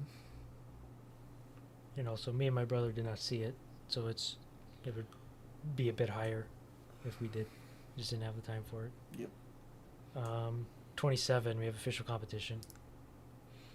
So funny. Like maybe One of funniest the movie funniest of the year. movies of the year. I think it's Possibly. also the funniest movie of the year. Yeah, it's It's- very, very funny. Just funny, like in that, like sort of like astute critiques of like art circles, which are always like a little like unrelatable because we're not parts of any of those like high. Yeah, high we society art can't circles, but imagine. it's just so It is funny, funny. just to see them like bicker about stupid things. And the premise of the movie's hilarious. Like it's because it's so Yeah. real. It's It's so like funny. just an old guy who's like, I just want legacy. Like it's just completely like disconnected from anything Let specific. me I just just buy want it. legacy. And it's like, how do you have a legacy? It's like, oh, you just fund like a great indie movie. And it's just like, okay, just get the best What director it, working today and the best actors, and it's the two actors from two different worlds. It's like you get your Tom Cruise, and then you get your whatever your I don't even know who to put there, but your Artur actor. Yep. And it's just like it's funny. It's a premise that like lends itself to comedy, and then the comedy's good. so I think maybe the funniest scene of the year in it. Yeah, Yep. Maybe two of Lots them of really. them. I mean, there's some absurdly funny stuff, and it's stacked, studded and it's a cast. movie about acting.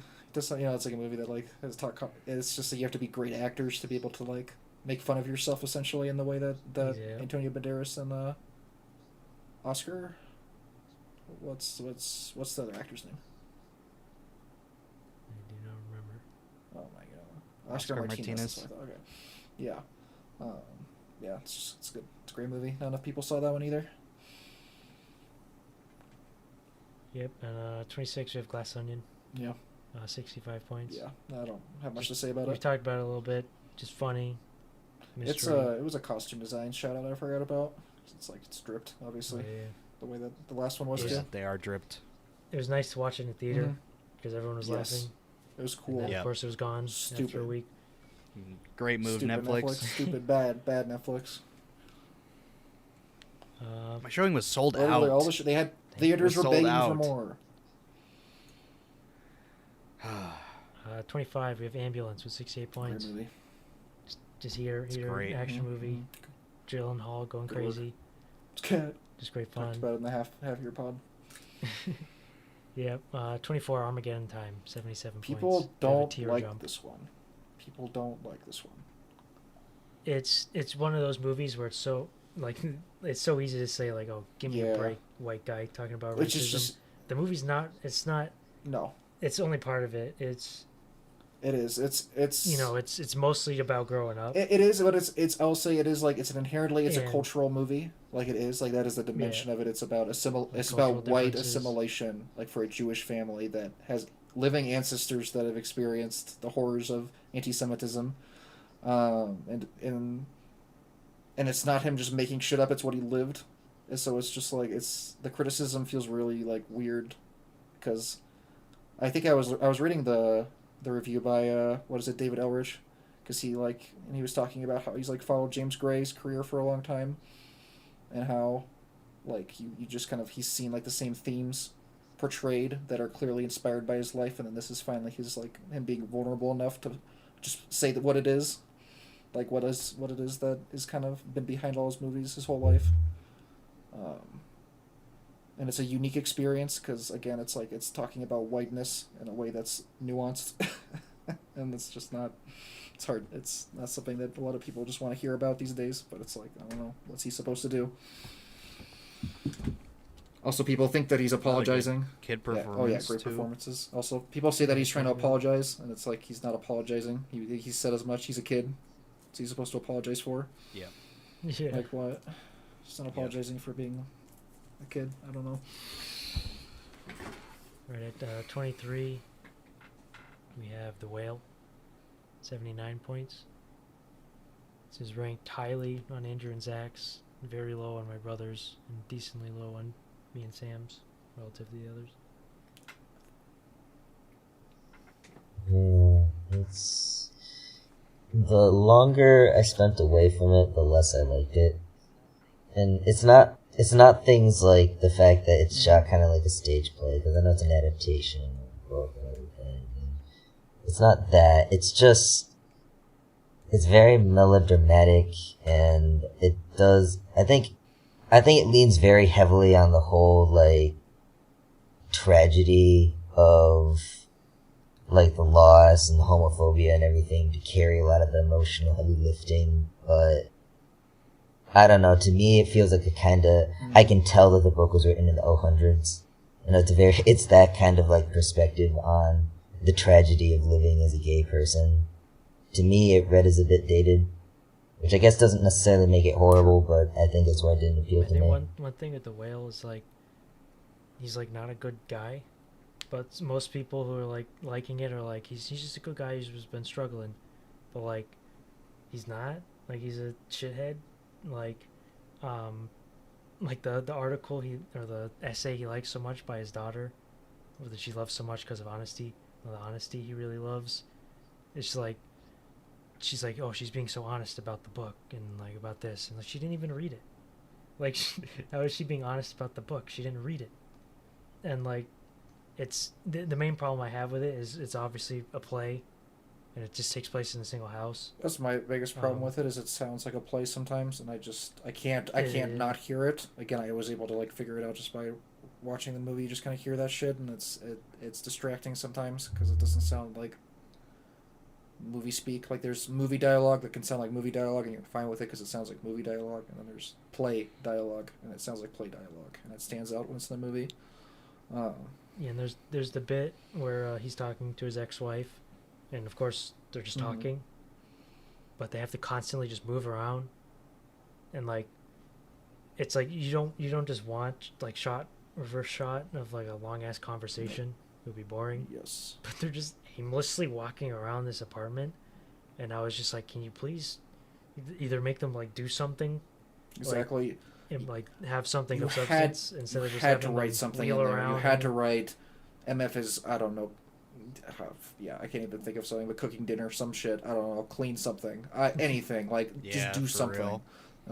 You have your actors do that. They don't have them doing. But all that said, I like the movie. I thought it was pretty well done. Pretty interesting idea. I feel like what soured for me a bit was, honestly, and this may be a hot take, but Sadie Sink, the performance in general, it's just like it's the same shit in Stranger Things. It's no different. It's just like Sadie Sink playing a Sadie Sink character, and it's not that it's bad. I don't think it's that bad, but it just like I the whole time I'm like, I don't know, man. I've seen this before. Interesting. Is how it felt every time she was on the screen. Yeah. But then on the other hand, like Hong Chao is pretty incredible, I think. Instead, like that's who I would be shifting my praise to for talking supporting here. But Brendan Fraser is just outstanding in this movie. Yep. We talked about it earlier. Don't really need to talk about it too much more, but he's outstanding. It's unbelievable. He's putting it all on the screen. I think a lot of people miss that the movie is literally supposed to. It's Darren Aronofsky. It's not that Darren Aronofsky is like necessarily like in your face and unsubtle. Where people like he's definitely in your face, but people just think like he's being so brash and like saying this is what I mean, this is what I mean. But like the end shot where he like fucking like lifts up into the sky and goes, is like it's like funny and so goofy and silly, and like he's not like literally being like he's ascending to heaven. Like he's like I don't know the word for it. It's not like he's taking the piss out of the character, but like he's clearly like it's supposed to be like funny and goofy and ridiculous, and It's an like, over the top movie. I mean, it's over the whole top, thing is. but people think yeah. Um, So it's like it's a good movie. I enjoyed it, but it's yeah. weakened over time. I'd like to just make a quick mention. I actually looked it up. Played it in 2012, not the 800s. Yeah, I mean, obviously his experience of homophobia was earlier, than when the movie takes place or when the play was written. So, I'm not trying to say it was depicted badly or anything. That wasn't my feeling about it at all. It was just like, absolutely. This is written a while ago. Yeah, good movie. 22. We have Everything Everywhere All at Once. Yeah, we've kind of avoided talking about it because it's getting all the praise in the world, and it's not that it doesn't deserve it. It's just that I don't think any of us were we don't want to be inauthentically passionate about a movie we're just not passionate about. It was really well done, and we're not trying to shit on it. It's just not my favorite movie of the year. Fun, scrappy movie. It's a cool idea. The best way to describe it is scrappy because it's people not much budget, not much of a big staff and No. all that. Just making a fun Yeah. movie. And, Passion like, project. I've always called it Rick and Morty. It's like a Rick and Morty movie. through and through. Like with its Yep. like nothing matters. Let's be like good to each other. Like okay, give me a break. Yeah. All right, Rick. All right, Yeah, Morty. exactly. Like, so like it's funny. Yeah. Like Rick It's and Morty creative. episodes. It's creative. But it's just a mishmash of like pop culture Mhm. stuff, which can only take you so far. Yeah. Like same thing with Rick and Morty. Yep.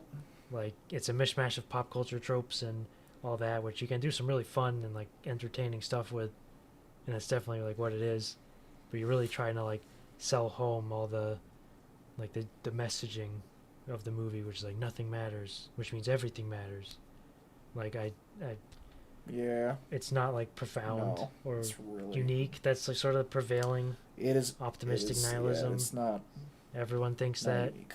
So like, I mean that's why people connected Mhm. to it, and so like, all right. I mean, all right. I don't. That's I why I don't either. So It was very much. It's. I mean, we've talked about this, but it's the affirming of like the average person's like what they're willing to settle for as a way to manage the great abyss. You know, the everything bagel, and it's like fine. I mean, do what you gotta do. It's just not. Wasn't compelling. It's just like a disconnect I have with the people who really Correct. really like Exactly. this movie. Is I not. That's not how I think about things. So that's the foundation of it, Yep. which ultimately. Yeah. Since we're not going to be like overly positive about it, I don't even think we need really to talk about it anymore. Yeah. Triangle of Sadness, 21, 85 Yeah, points. I think I was the one who liked this the most out of everybody here. Yeah, Like this I is like for this me. the This was most. my funniest movie of the year, and Yeah. official competition is like right there. But it's Yeah. like for me, it was like I think so, absolutely hilarious movie. Like I was, and heart of it again, it was like I was in a full theater at Alamo, and we were all pissing ourselves laughing, except for the people that were completely not amused by the things that were on screen, which made it all the funnier because they were So because gross. the couple sitting right next to me was laughing with me. We were pissing our pants and all the funniest shit.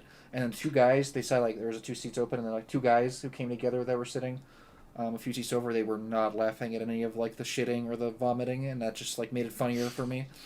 It's like that it bothered them probably. They didn't think it was funny. But I thought like it's obviously like that sequence, like all the boat shit is like hilarious, and that's what everybody talks about. Yeah. But like the stuff before the boat shit is funny, and the stuff after the boat shit is Yeah, funny. exactly. Yes. And I think a lot of people thought the movie was trying to be like the reality is like Parasite is like maybe arguably as funny of a movie, but it's also a much more like pointed criticism of capitalism and classism and all these things. Whereas I feel like Triangle of Sadness was much more like let's just have fun and make fun of how ridiculous all this shit is. And I don't think it was taking itself very seriously.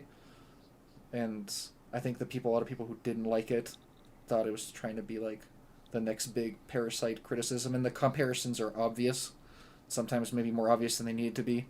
But I don't know. It's a very funny movie, and it's like it makes fun of rich people, and again it's like, but it does it in a funny, fresh way. And has them just slopping around in Yeah. shit and piss and vomit, and I'm here for it.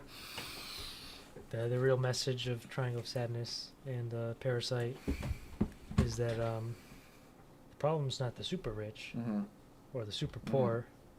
It's those fucking service workers. The parasites. They're like those goddamn service Yeah, workers the par- with their they're bashing people's heads in with rocks. Yeah, And they're stomping around like tips. yeah, Like, terrible, I mean, terrible. like, Come on, get away from me. I mean, I mean, I'm being funny, Yeah, but like absolutely. the point is that like these people are people like who are in that class think that they are in the bottom class and they're not, Yes. and it's poking fun at like those people who are like, yes, we got our tips, those dang like rich Yeah. people, but she's as soon as they crash and You they- switch and you go to the Yeah. next person beneath you and you become the same. It's like, and again, it's like it's not incredibly like whoa, no way, nobody's. It's like, and I think they know that, and it's like it's a very like we're not trying to say anything new, but we're just using this to create funny situations and funny jokes, and they did. So it's like I don't know, works for me. it's obvious like why like the people like Exactly, Khan love like this it's a so con much, movie. why it got It's nominated. a con movie, It's making fun of you, or it's making fun of me. Nah. and I Very want to funny. make fun of them, which is why I had a good time. So it was good. Yeah, that's Triangle of That's Triangle. Sadness. 20, we have Nope. with 88 points, which it just kind of Had a came and great went, time. which is Yeah. weird. It was hyped up release. Watching like it's Got good. very, I got think very about good it, critical like, yeah, good movie. critical reception. I was surprised it didn't get more maybe Oscar pushes. I don't know. So it is a type of movie that we don't get too much anymore, where it's just original story, and it's an adventure movie pretty much. Like they're not going on an adventure, but it's not like a mystery. It's not too scary. No. It's definitely got It's got some. scary Oh moments, yeah, it's but got some very scary moments. Yeah. it's mostly about like, ooh, what's gonna happen? It's gonna be a fun Yeah. like. It's a things brother gonna sister cool little. It is a kind of a mystery type thing where they're trying to get the shot. It's a very simple like get the perfect shot, the most impossible shot, the shot. Which is the shot of the UFO. And then there's all kinds of meta commentaries on filmmaking and history of film and blockbusters and exploitation and all these different things that Jordan Peele's very good at cramming into his movies. Like he's very good at symbolism and all that shit. Again, we've talked about it. Like he's not necessarily a poet; he doesn't know how to portray things, and I don't want to say like kind of more abstract ways to some extent. It's like connect the dots. It's like he's giving you a connect the dots sheet, and you have to fill it It's out. almost allegory. where Sometimes it's yeah. You know what he's getting at if you take a little bit to like dissect it and like, oh, this is what he means. But where he could have played a lot more. I think that with just the imagery. I think he leaves. Which he He definitely does. There's but, enough like, ambiguous stuff where you're like, different people are going to look at this and get completely different ideas of what he means, and I think he wanted that, and I think he's leaving it that way, and I think that's great. Yeah. Obviously, again, I think people have almost forgotten how scary some of the scenes in those movies, at least for me, were. Like the scenes with Gordy, Yeah, some are or the scene where the people get sucked up and the screams. And then Yeah. and all that, like Yeah. that was that pretty shit nuts. was like viscerally like the scariest shit he's ever done in a movie. It's a beautiful looking movie, great There's some IMAX incredible movie. shots in there. Because I didn't see Yeah. Us, Yeah, but like Get Out wasn't scary. no, it was freaky No, at some it's- points, but not scary. No. It's like a horror comedy. It's mainly you got the spooky stuff to sort of sell Yeah. the comedy elements. So you get the whiplash between spooky moment and it's funny and Yeah, Well, yeah, Nope is. I hope the next movies he makes are more in this tone than if yes. he tries to make a horror. Because I didn't want to see Us because I thought he was going to lean too hard into trying to be scary and serious. And he does a And little he bit. Clearly leaned away from that for Nope to make it more fun. Yeah, With definitely some spooky Mhm. bits. I think my only thing that bothered me the most was that sometimes you could see where things have been edited, like where big parts have probably just been cut for theatrical release. I heard, like, I keep reading that there's like tons more filmed for it, but then like entire like sub stories were cut out and stuff because of just length. And at times, like certain like side stories, like the whole like Gordy thing. Gordy. Gordy. I think his name. You're good. Yeah, Gordy. Okay. Yeah, that. It felt like it was just like kind of oddly placed within the overall movie at times. And then I think, well, it probably flowed differently originally. And that really bothered. That's what really bothered me because I didn't like this movie as much as everybody else. I don't think it's bad. I don't think if it's even close to bad. It's solid. Like a lot of stuff on here, but it just like felt like a mess to me. I just never got invested in it like at all. I didn't get invested in the characters. I mean, Keke Palmer's funny. I didn't get invested in anything. I was kind of, I don't know. I was glad it was over. It looks cool. It's got some cool things to say. But I was kind of disappointed by it. Despite it being solid, I don't know. I was expecting a little more personally. Yeah, well, Jordan Peele's, Get Out is already a little overrated, in that it's a really good, funny, movie. He's a funny good director. commentary and all Like, that. he's good behind the camera. He knows how to do shit. But a big part of that was if it was same exact movie, but Jordan Peele hadn't been famous for Key and Peele, Get Out wouldn't have had the reputation because it's sort of like, well, no way, a funny guy can make a really, really good I movie. don't know. I feel like And, if like- it was like any, you could have inserted any name with that movie, and it probably could have broken out as like a hit horror movie. I mean, I don't know. Maybe if a white person made it, it would have been a little bit more but I don't think a white person could have made that movie. So, like, frankly, so Mm. it wasn't gonna happen. It's kind of riding high on Jordan Peele's kind of his Yeah. reputation as an amazing director is. He's getting the Shyamalan It's- treatment. This is what we've seen this happen before, Yeah. where he's getting he's the next Spielberg, he's the next horror, adventure guy. He's and it's just it's not fair. Man, like just let him it's do like his Nope thing. again. Like Come I think on. Nope was disappointing for you, Andrew. If it wasn't hyped up to the degree that it was, maybe it would have had Which it really was it was hyped hyped up. up a lot, and I was excited for it. But it's like, yeah, I don't know. And again, it's a movie that I think like enough is left ambiguous that sometimes I get the impression, like, and again, I think that having the conversation necessary to untangle this would be obnoxious, but like, I think people are interpreting and seeing different metaphors, like a lot of different metaphors in this movie, and they don't always mean the same ones when they're talking about them. And then I think everybody kind of ends up with a completely different perception of what movie they watched, which is interesting. But I think it leads to a lot of different like feelings about like what works in the movie and what doesn't, and what stands out as not fitting and what does fit. But anyway, yeah. Yeah, so at 19, we had a 1-point lead over Nope with Fire of Love. It's great. Which- Great. It's a great movie. I hope it wins. One thing I have to say about Fire of Love is it is really good, but it rides completely on its footage. And gives a fuck? Absolutely. it's But it's that's okay. which Oh, That's how yeah. I felt about it.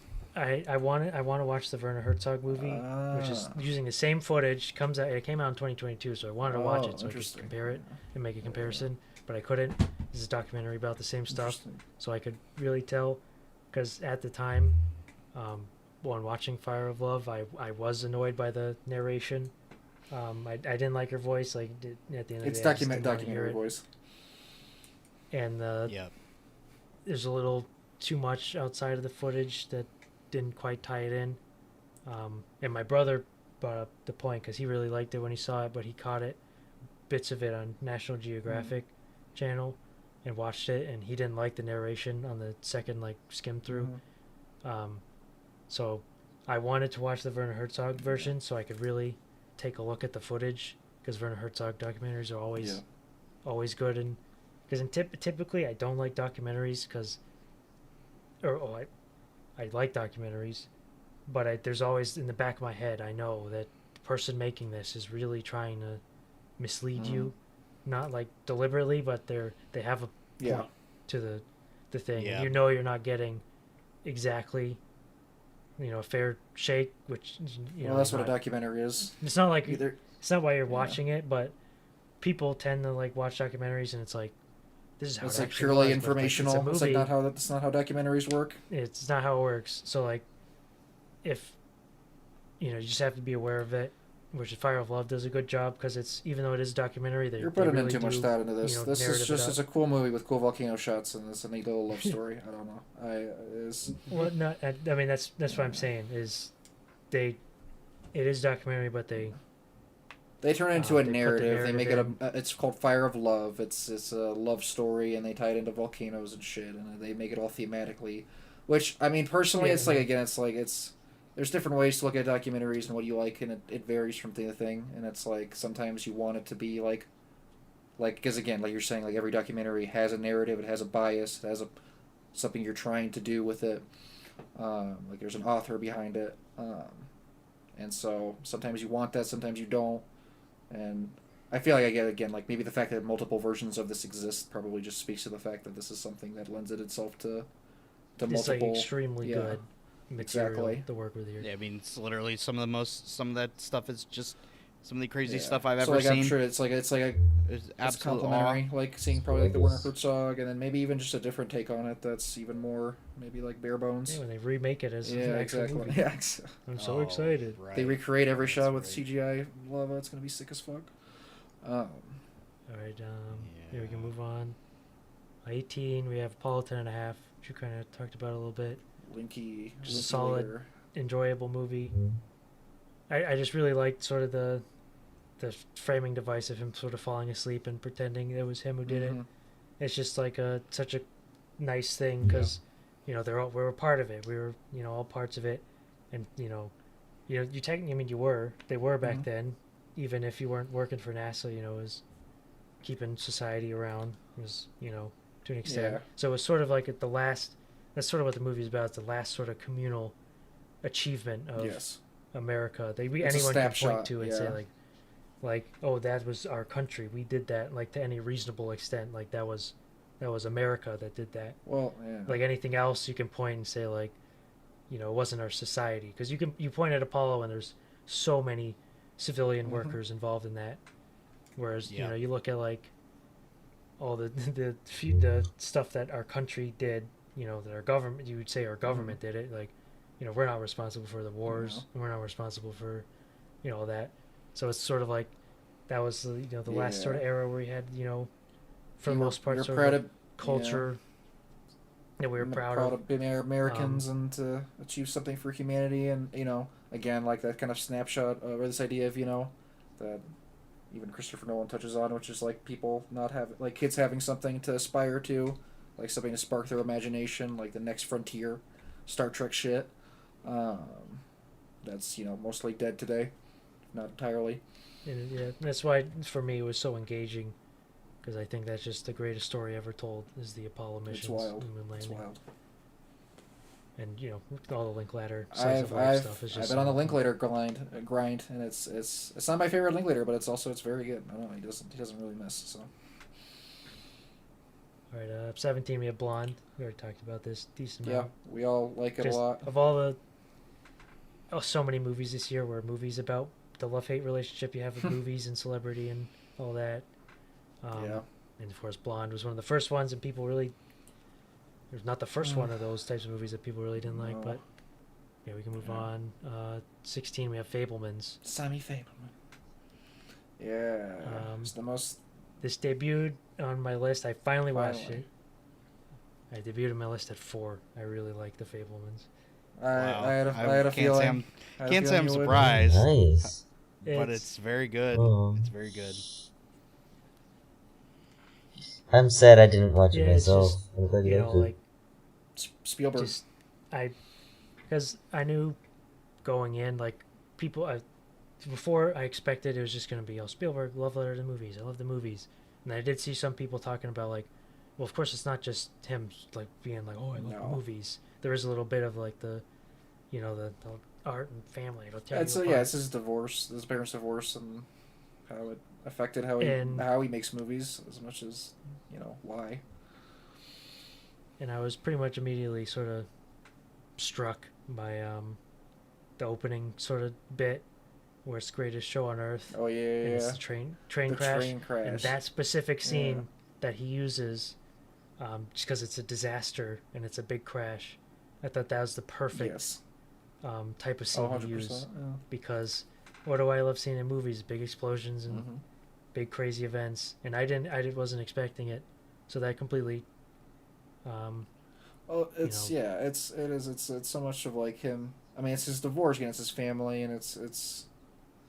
But it's so much of it, and it's an escape. But so much of it is like that kind of thing that he's wrestled with. He would proceed to wrestle with throughout his career, which is, you know, filming grotesque things, you know, for the sake of a thrill, versus being like a responsible filmmaker and, you know, being mindful of how the audience is affected by the things you put on the screen. So you see a lot of that in the movie as well. You know, just think of the shot where he sees himself in the mirror holding a camera, and that's just like, this is like it's a horror shot. Like it just sums up the idea of movies taking over your thought process and just literally changing the You way don't just look at things; you look at like, the things world. as if they are shots. You know, they could be As if they're yeah. shots, as if it's a narrative, as if these people are actors, Mhm. and it's something that yeah, there's a it's perverted. Um, It's you know, it's why this bully gets so fucked up at the end. It's like, why did you turn me into this like god protagonist, yeah, like exactly. super athlete? It's like, it's not who I am. I'm just me. And it's like he's like. It's like on the one side it's a good thing, and on the other hand it fucked him up. He's like, why did you do this? And he's like, oh shit. Again, like how I have power, like as an editor, as a filmmaker, like. Yeah. I don't know. It really is great. I said, like, really my main complaint with it was that for me personally it felt long. Like it was the same. It was the a same. little long. same divorce, like the parent stuff over and over and over. Like, and I'm just like, okay, like, I get it. Like, it's divorce is tough. Like, it affected you. Like, it's like I get it, but it just didn't need to be that long for me personally. But it's still very like good from start to finish.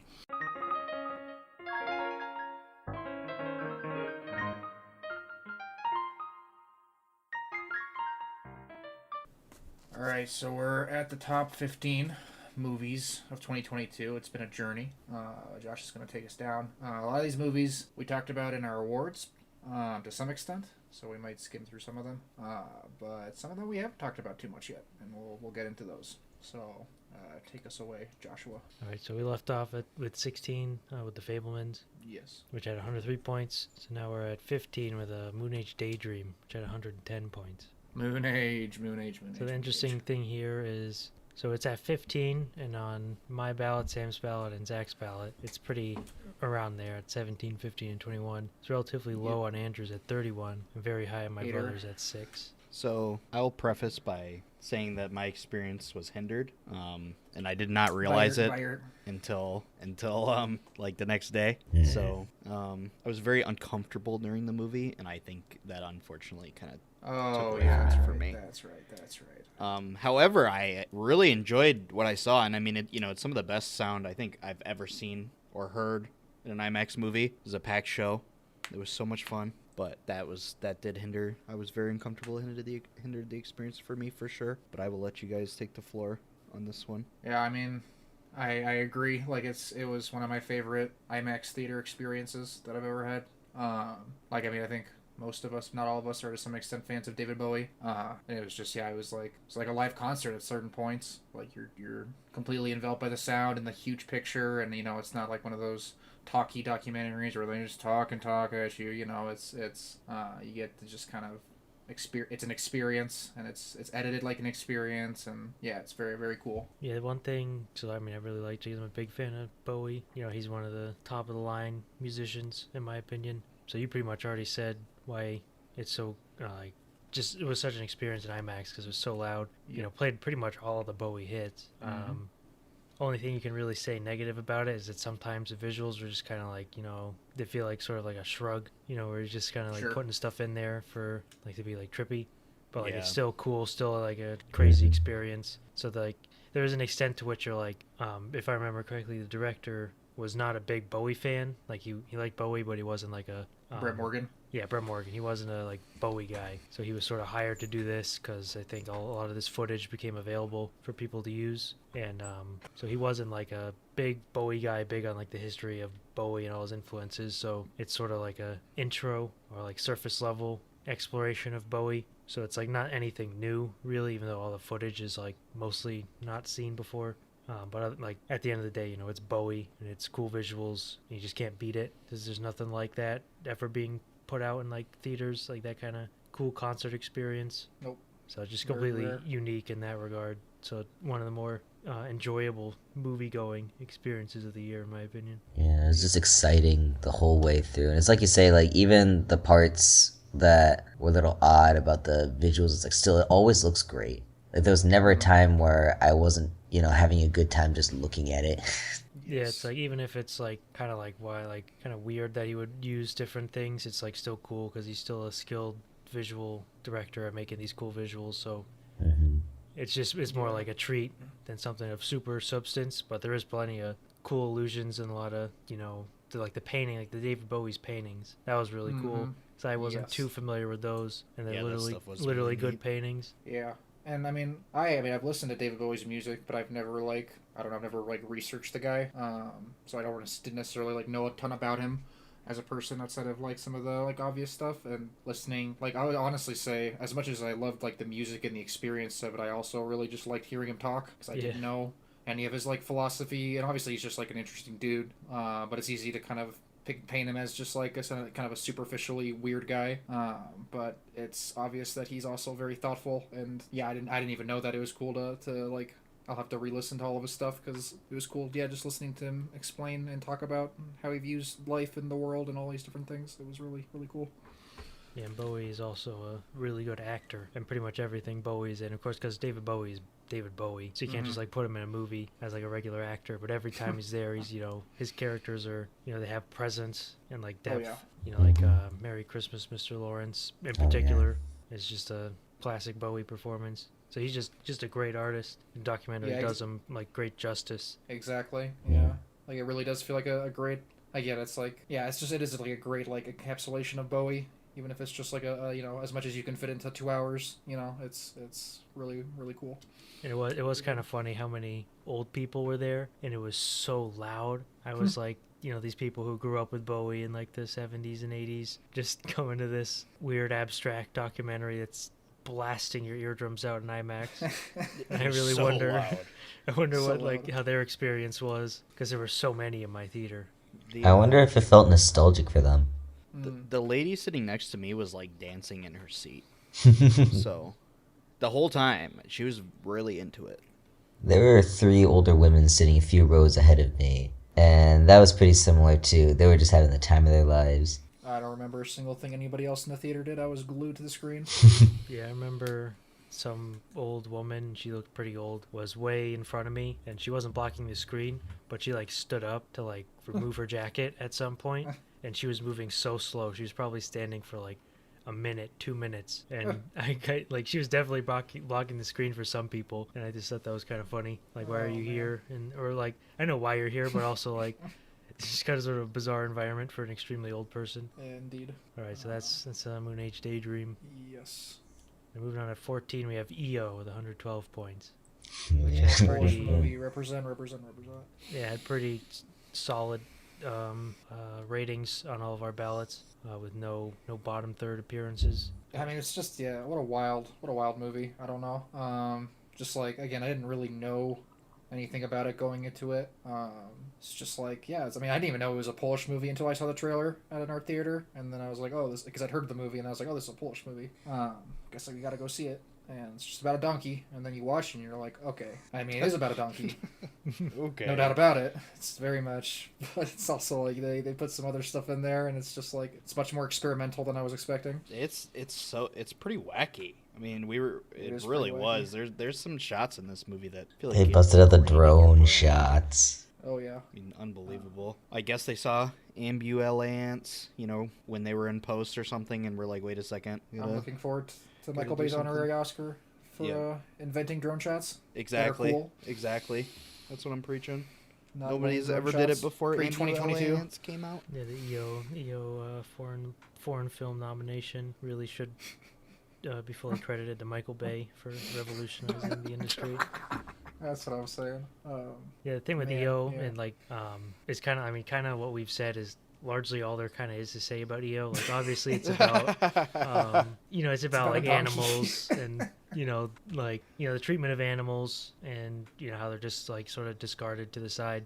Or even like animals as like less than people, I think is obviously like a part of the movie, or at least like kind of the view of animals from a person's perspective to some extent. Is Yeah, obviously a part of it as well. Like the kind of, I mean, the obvious, like the one of the most memorable shots in the movie is just the robo dog just Yeah. prancing along, and you're like, huh, Okay. okay.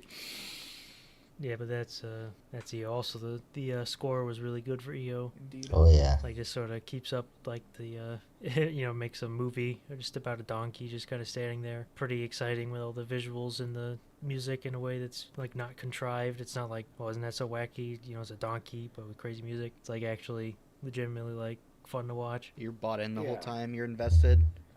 And it's just it's fairly uncommon for a movie, I feel like, in general, to just have a protagonist that's an animal, Yeah. and it's just you just follow the animal around, and then so oftentimes you pair it with a human character, and obviously they do that throughout the movie, but to kind of bounce off of, and never, but so it kind of always feels like the animal's more of a secondary character, or like Yeah. just the object of the plot. I love- Whereas here they truly commit to the animal being the main character. Because I watched EO, I then went and watched. I don't know if I'm pronouncing this correctly, but I think it's Alhassa Balthazar, which was a black and white film from the '60s. Wikipedia tells me the director's name is Robert Bresson. Anyway, Right. it was similar. It It was also about a donkey. Very, very similar premise of like kind of following a donkey around as it travels through and shows you like just like the terrifying evils of humankind and stuff. But it was much, much more focused on the humans around the donkey rather than the donkey itself. And so I'm kind of happy that I went and saw it because I can compare that to EO, where you actually it is a lot more focused on EO himself, like you said. And I think the movie does a good job of that, of like actually putting us in the headspace of a frightened animal or an animal that just wants to rest or experiences brief moments of happiness or pain or whatever. They just do a great job of translating all of EO's emotional states, I thought. Yeah. And with EO, what I was reminded of pretty much the entire time was the Dougie Jones sequences from Twin Peaks season 3. Yeah.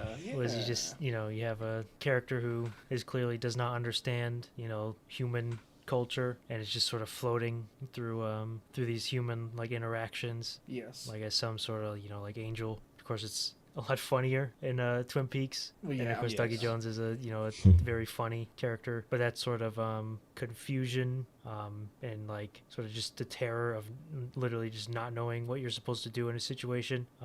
Is just very engaging. Yeah, for sure. Yeah, but that's EO. And then moving on to 13, we have one of probably the 30 million movies that came out in 2022 that were about the love-hate relationship you have with movies. This is Lux Eterna at 115 points.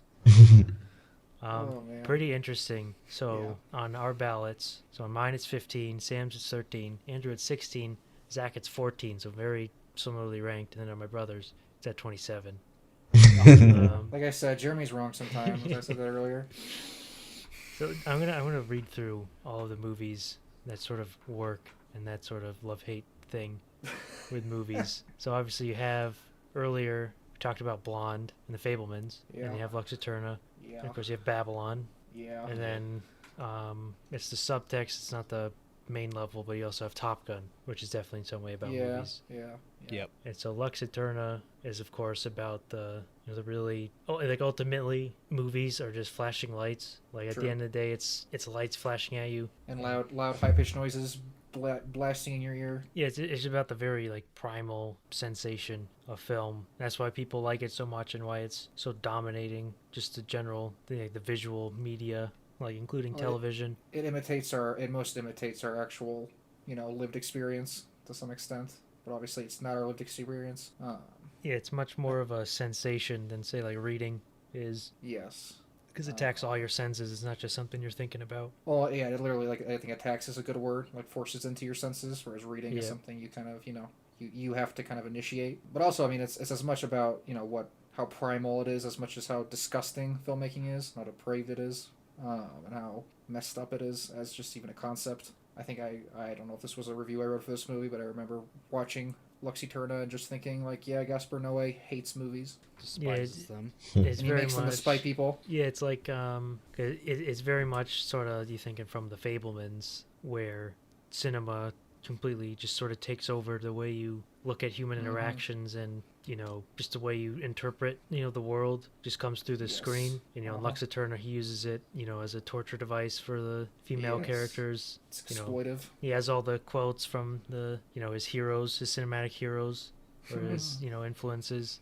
Posing the all the actresses as pretty women put up on a cross and crucified for us all to watch.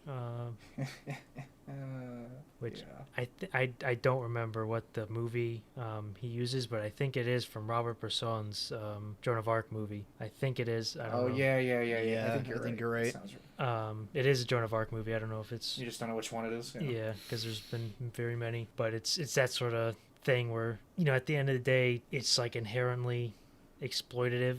Film, because it takes like emotions and all this and contorts it into a consumable package, regardless of if it's like an action movie or some Marvel thing or art house thing. At the end of the day, that's what it is. That's what film is for. Yeah. Well, it's exploitive not just of the people involved in making it, but obviously exploitive of the audience, and exploitive of managers, and exploitive of you get all this behind the scenes stuff, and you're just thinking, man, this is all just like so fucked up and so like. I don't know.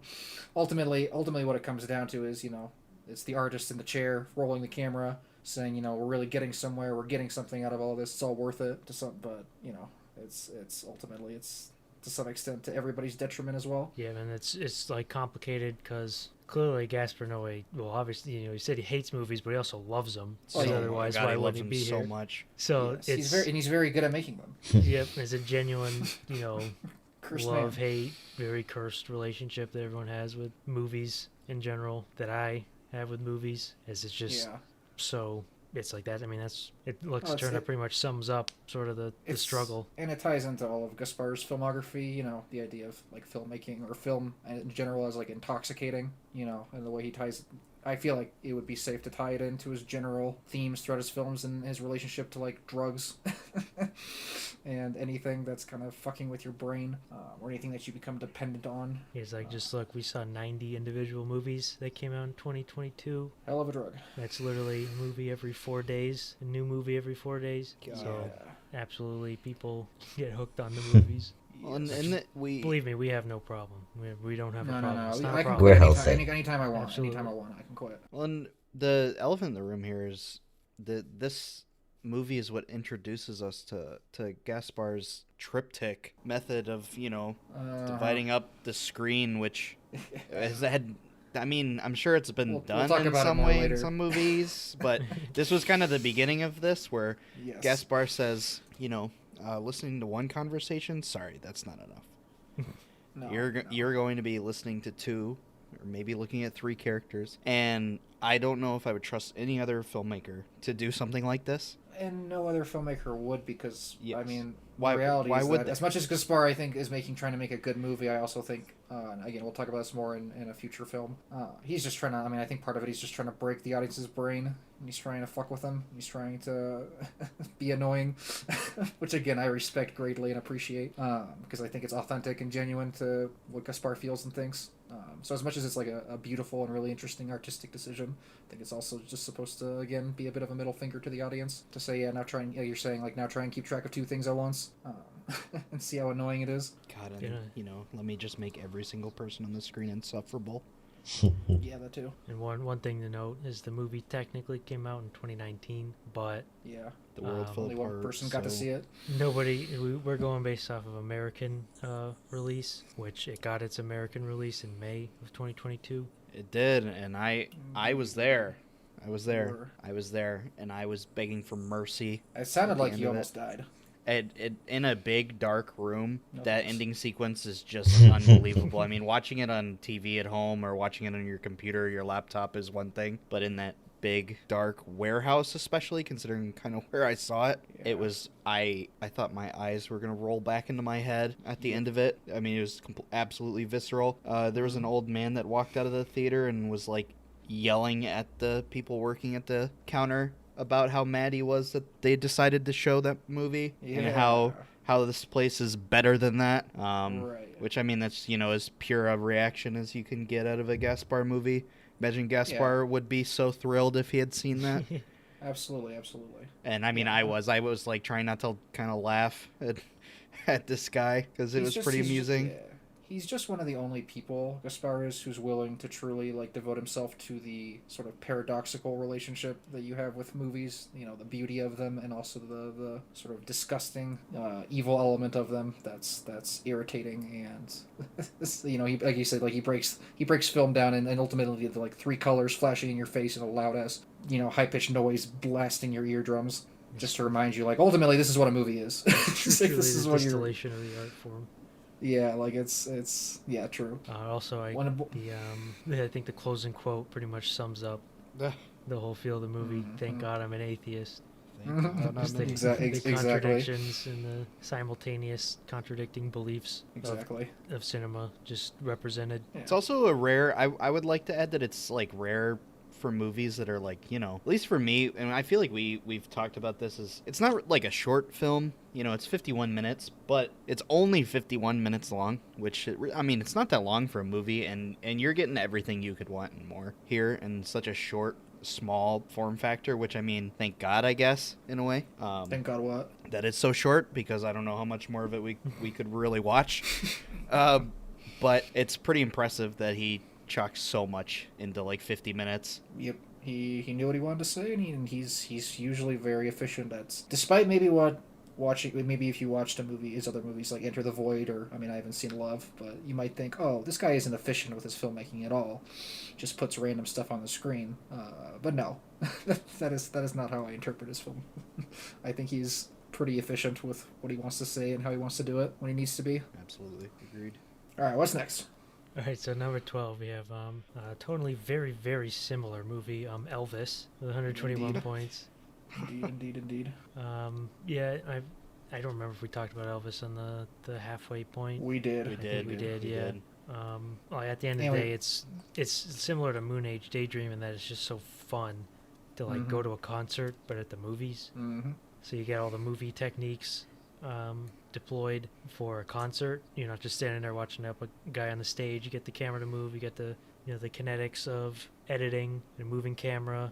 And it's something that it's no wonder this movie got so big and steamrolled. It's just that at the end of the day, that's just such a enjoyable thing to do, to go to the movies and just be Yes. entertained. And it's Elvis, which again we Yeah. talked about the Elvisness of it all in the halfway pod. But yeah, I mean it's not just any music. It's some of the most iconic, popular, listened to music of all time.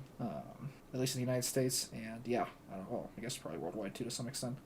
And so yeah, you're getting the good stuff in one of the best ways possible. I know Sammy recently, very, very recently, Yeah. saw the movie. I don't know That's if you right, have that's right. any new thoughts, since we've all kind of talked about this movie for probably too long already, especially considering how long that last podcast was. So Mm-hmm. Nothing new, TBH. Hasn't already been said. Yeah. it's a good one. Fair enough. Yeah. Fair enough.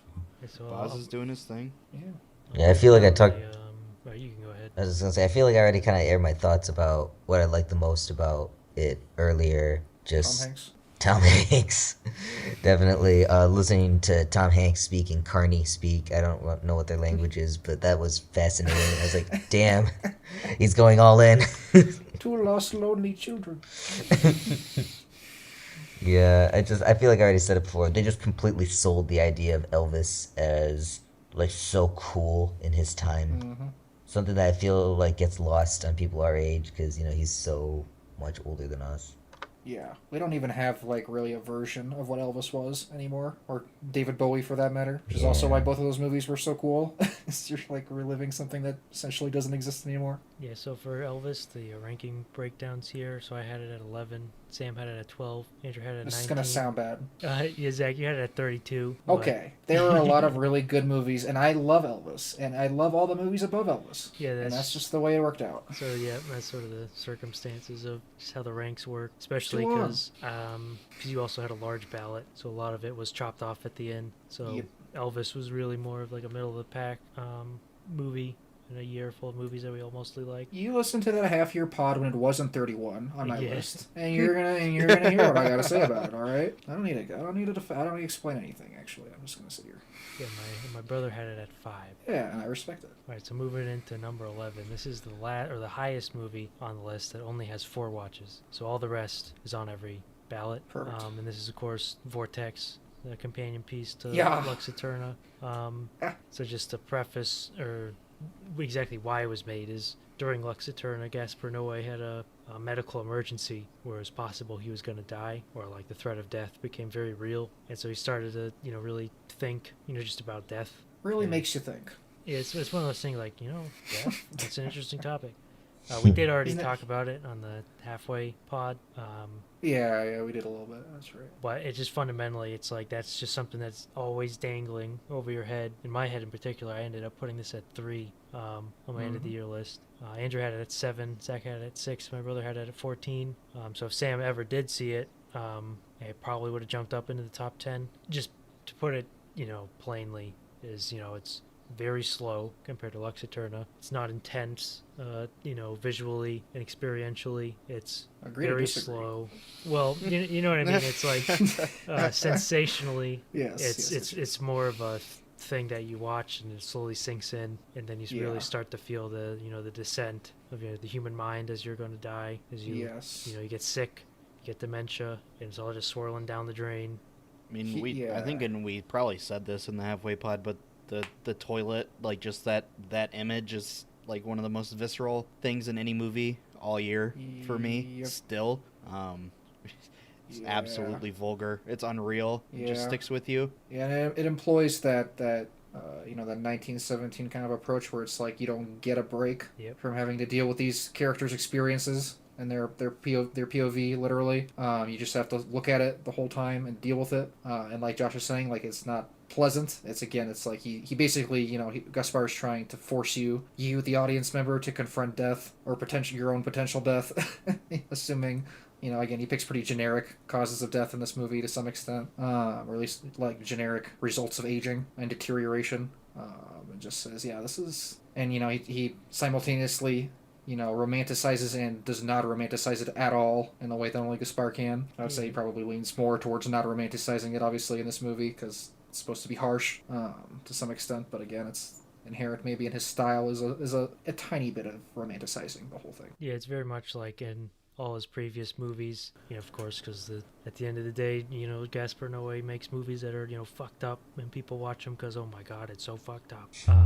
Yep. What do you look like? Lux Eterna, Climax, you know, Enter the Void, Irreversible. It's very much like it's shocking you, whereas Vortex takes the opposite approach to giving you that sort of disgust by just drawing it out for so long. It is shorter than Enter the Void, but you know, like Enter the Void has many scenes of shocking imagery Yes. and Well, loud the music. whole, most of the movie is shocking imagery in contrast to Vortex, I guess you could say. Even Yeah. just in obviously the POV, which I mentioned the POV in Vortex earlier, whereas you know it's not literally POV the way it is in Enter the Void. Yep. It's still like a camera shooting people and you see them in the frame, which is again more conventional and less shocking. No first person this time. No first person. Sorry, it's third person over the shoulder. 2 people though. So Two people. And I mean, yeah, we've talked about Vortex in the half year pub, but yeah, I mean, great performances all around. Like probably all pretty ultimately underrated performances. yes. The very, very first performance from one of the biggest influences to Gaspar Noé and Dario Argento. Yep. Yeah, it is very, very impressive. And just being a beautiful. Obviously, we talk about how crazy or how not crazy all the visuals look, but as usual, it all looks excellent. The apartment, we talked about it earlier, but the apartment is Yeah. just unbelievable. An incredible space, which obviously space plays as much a role in this movie as anything does. Yeah, we can move on, I guess. Yeah, that's Vortex number 11. So we're moving into the top 10 now. Bang. This is the real cream of the crop. Cream of the crop. So number 10 we have the Batman with 143 points. Bang. We're on a streak here of talking about movies that were in the wrap-up pod. I think, Indeed. yeah, we did talk about Batman. We've already We talked about did. Batman a lot. We did a whole did a we did a whole Batman Very podcast. long video. Yeah. So you maybe we don't.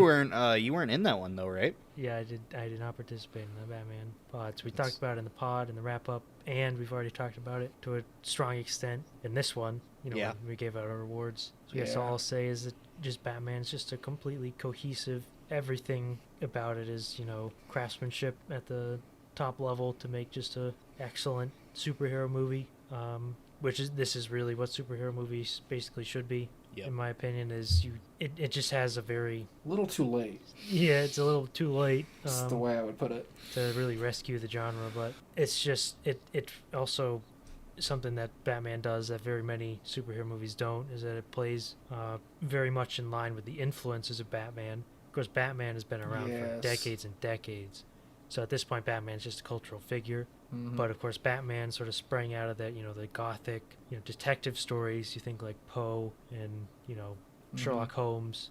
And, you know, I mean, it came from detective comics. It was Yeah, we Batman. talked about it in the pod how it was, kind of, you know, it's a noir movie, to some extent at least. At least it's very much inspired by noir stories and movies, and you know, again, like even just the start of it, starting with that kind of, you know, Batman voice, but it's as much a, you know, a disillusioned detective from a noir movie kind of monologue as it is, or you know, Rorschach at the start of the, you know, the Watchmen movie, as it is anything, you know, that kind of monologue about the city. It's dirty and there's crime.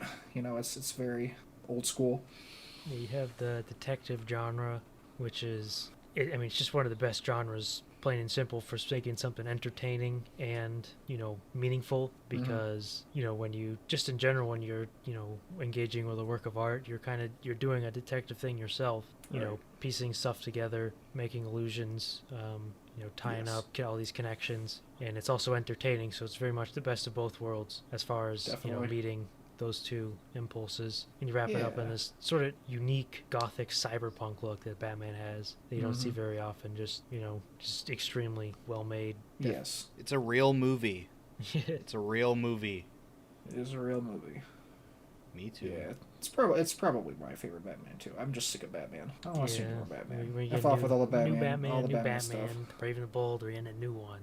Oh I'm my sick god. of it. I'm sick of all the Batman. I love Batman. I used to love Batman as much as anybody else loved Batman. I love Batman. Well, maybe not as much as anybody else, but I love Batman. And then I don't know. I watched this movie and I loved it, and I still probably do. But I was just like, man, Yep. love you, Rob Pat. All right, let's move on. So number 9, we have Top Gun Maverick. This Just one, manage his expectations. placement on this list is somewhat being carried by my ranking. I have it at 2. Sam has it at 7, and Andrew, Zach, and Jeremy have it at 12, 13, and 15. We did already talk about this to a large extent, Yep. also because I gave it a bunch of awards. Yes.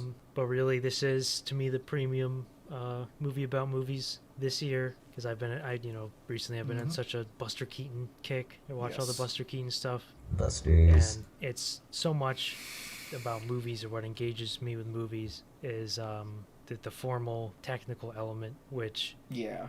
in so many ways now is sort of being smoothed over with these massive projects where So there is much no work. like coherent or cohesive like base to sort of what they're doing.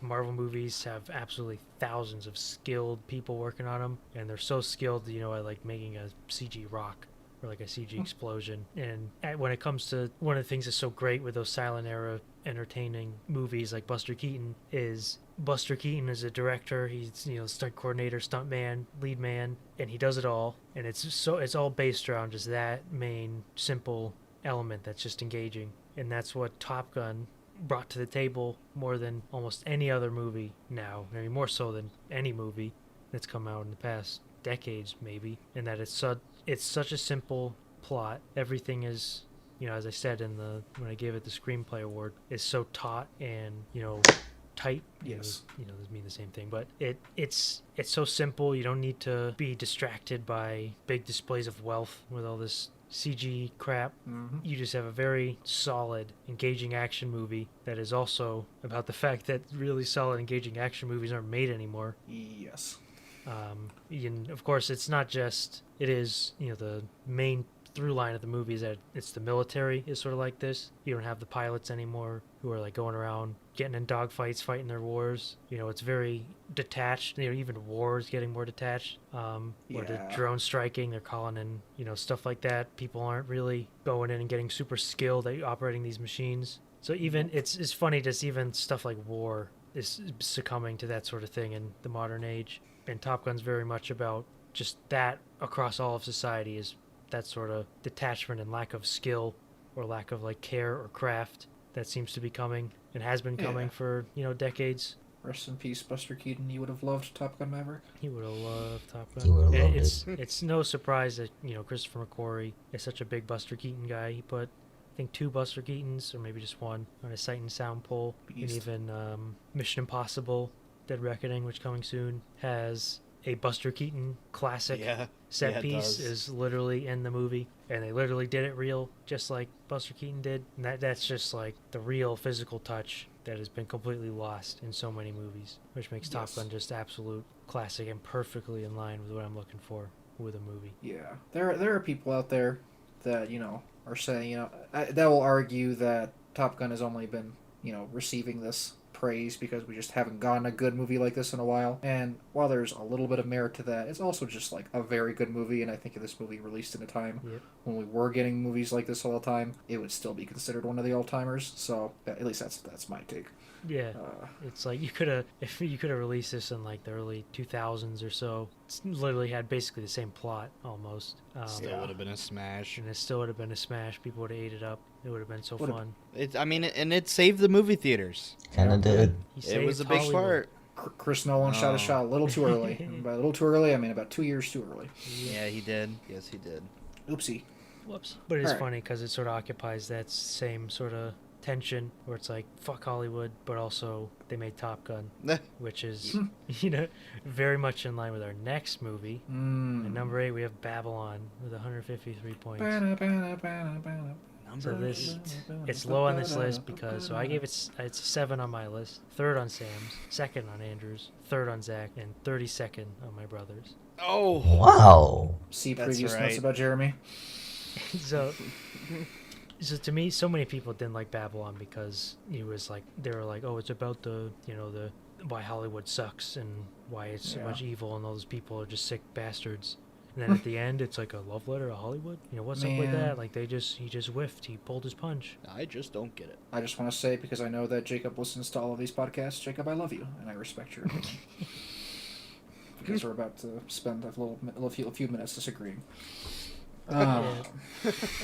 So I guess to me, the end scene, which when I was watching the movie and the scene first came on, my first reaction was what all these other people thought. I was like, oh no, he's turning this into the Millie Mouth, like I love the movies type thing. Right. But if you look at the specific movies he picks and how it sort of goes on, all the movies are based on the visual effects and not, Yes. he's not like going through and picking like classic movies that aren't particularly notable for their effects. No. He picks Terminator, Tron, Terminator, Avatar, Avatar. Matrix.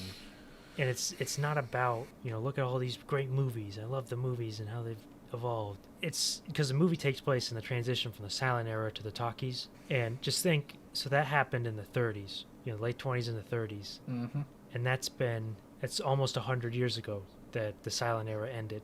Just think of like what silent epic we could have gotten if like silent movies never stopped, right? Like if they just kept making silent movies. Just think of how the form would have been developed without using dialogue and sound like that. If it just kept going forward in like a separate branch, right? But it didn't, because the talkies were so much people want to hear people talk. It's just much more engaging for most people than a silent film once the technology was new. So that whole branch of like development of the art was just cut off, right? So it ended. So that sort of whole sequence is about how the technological development of film, you get these cut off severed branches where same thing with like Top Gun is so engaging because it's real, but we don't need practical effects so much anymore because we can do it all CG. And just think of all those crazy stunts we could have gotten if CG didn't slow that down and like neuter it and suppress it, where we didn't keep engaging with the physical effects and crazy stunts. It's about the way that sort of technology and all that just becomes like a weight, where those guys who were working with silence and talkies, the characters themselves, fell by the wayside because Hollywood didn't need them anymore. And speaking just for like Hollywood, that's of course a big metaphor for people who work in something that doesn't like an industry that we don't need anymore because new technologies, everything. It's very much about that sort of people being left by the wayside by the unending tide. And that's where I think it's like you're saying, it's like looking at and making you almost question, like understand, like this is not the only way. This was not the inevitable way for films had to develop. It's not the way it had to go, but it is the way that it did go. And it makes you kind of question, okay, looking back, is there... I almost think it makes you question and tell yourself, don't. Just because the past disregarded the past doesn't mean that you should, right, to some extent. That idea of, like, just because, again, like, the silent era was thrown to the wayside, like you're saying, that doesn't mean that there isn't value in the silent era, and again, developments from the silent era that maybe we've already missed. It's looking at a specific development course. Because I think there's people that buy into the way that films have developed and the momentum, especially in the past 10, 20 years in the digital era. We kind of buy into the momentum of the way films have developed. And just kind of accept that this is the way that it should be going without really thinking, like, this is not the way that it has to be. It's just the way that the momentum has carried us up to this point. Yeah. So, like Brad Pitt's character is, like, it's a tragic character. And, it's almost, at the end there's a critique a bit of the, not necessarily a critique of the audience, but an observation that, when they're watching his movies now, they're not laughing with him, they're laughing at him. Yeah. They're laughing at, they're embarrassed. There's an extent to which the audience will... it's kind of, we look at the way it is today with, like, practical effects and how we or camp or different things that are considered embarrassing to put on film nowadays because the audiences will just laugh at the goofiness of it despite the fact that there isn't anything inherently worse about it. So it just makes you question. I don't know. Yeah, that's like a big thing with like silent movies. I know my dad watched The Dirty Dozen, I think. It's from the 60s. So it's not a silent movie, but he mentioned that like the acting was just so like cheesy, and he just thought the whole thing was just so like goofy and weird. Mm-hmm. And I haven't seen The Dirty Dozen, but like I've seen so many movies from back then where the acting is very very different from what we're used to now. A lot more, obviously performed and exaggerated, which like so much of that stuff is like if you can't like appreciate a silent film or like a really old movie, it's hard to say you can really appreciate just film at all. If you don't understand how it's developed, you just can't like sort of appreciate where you are. Like you don't just take something as it is, ignoring its historical context. So like I didn't get the time to watch this, but I did watch some D.W. Griffith shorts. And so he's very very early cinema, of course. One of his big movies, Birth of a Nation, and he followed that up with Intolerance. But like when watching those really old shorts, it was like just sort of struck by the awe of like reading like it's like an ancient Sumerian text, or like imagine like speaking to someone from like 2000 BC, and just hearing how they speak and how they what their emotions are. It was like something very like primal. And you look at like the origin of that in film, so much of modern film is based on Birth of a Nation, which was a Ku Klux Klan propaganda film basically. And so much of what we owe to the art of film comes back to like that stuff. Yes. And that's just such a like strange thing to think about, which is why it's called Babylon, and why I think when Manny's character was like sort of crying at the end at like the theater, it wasn't like, oh, the movies. It was more of a like, look at this behemoth that I worked on and helped build, and not as a like, oh, I hate this thing, but like it's just so mighty and incomprehensible. It's awe. You created something so much bigger than yourself, like this. Yeah. It's like it's Cthulhu. It's monument. It's a cosmic horror Lovecraftian thing where it's incomprehensible because what you've helped create is so big, and just you can't begin to sort of comprehend the full extent of what it means and like everything that's gone into it. And that's just such an engaging classic poetic image, is just the incomprehensibly massive face of God. You don't know. You cannot fit that in your head. Which is what people, to bring it back to what I originally started with, is what makes people miss about that final scene. It's about the ever growing fucking Tower of Babel. That's maybe one day will be struck down by God for being an affront to his will. Yes. And at the same time, I mean, it's the dual meaning, right? There's Babylon as again this mighty or this ancient and also mighty like civilization type thing that you're in awe of, but also there is obviously the side of Babylon that I think people were more distracted by, which was obviously the interpretation of Babylon as like a depraved civilization full of evils and and it's just like I don't even know what to call it. Yeah, just like all kinds of messed up partying and going crazy, and obviously that's a side of it as well. Again, I think people got overly caught up on that side of the film because it's inherently prominent and salient. But yeah, I do agree. I think that other part is definitely underneath that one is more at the heart of what the movie is. And it's also pretty funny is that we've said all of this, about the meaning of Babylon and sort of the misinterpretation of how people have reacted to it as sort of a I love the movies thing. And as of yet, we have not mentioned just how funny and entertaining this movie is. Yeah, and how great Damien Chazelle is at everything. Yeah, and Justin Hurwitz and the performances and the editing and all of the movie. Because it's a beautiful looking movie, which I'm sure we mentioned earlier in the awards. Some great performances from Diego Calva, Margot Robbie, Brad Pitt, and wow. I mean, Damien Chazelle, still again one of the best people behind the camera, especially one of the best young people behind the camera. He just understands just shooting things movies. in it. Yeah, he understands movies. He shoots them in engaging and entertaining ways. He thinks he's thinking about the audience when he's making the movie.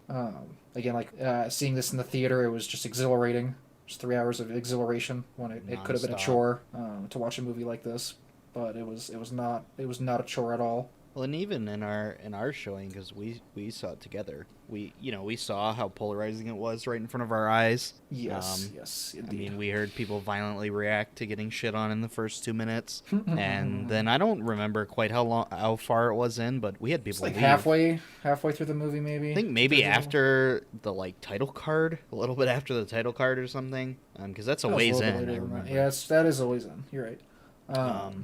But it was maybe halfway through, and they were like, what did they say? You don't want to be tortured anymore. Yeah, It yeah, was something like that. it was pretty much that, and they got up and Uh-huh. left. Uh huh. Yeah, yeah. You're But like, it is a very funny movie. And a lot of, I mean, again, funny is somewhat relative, but yeah, funny to us.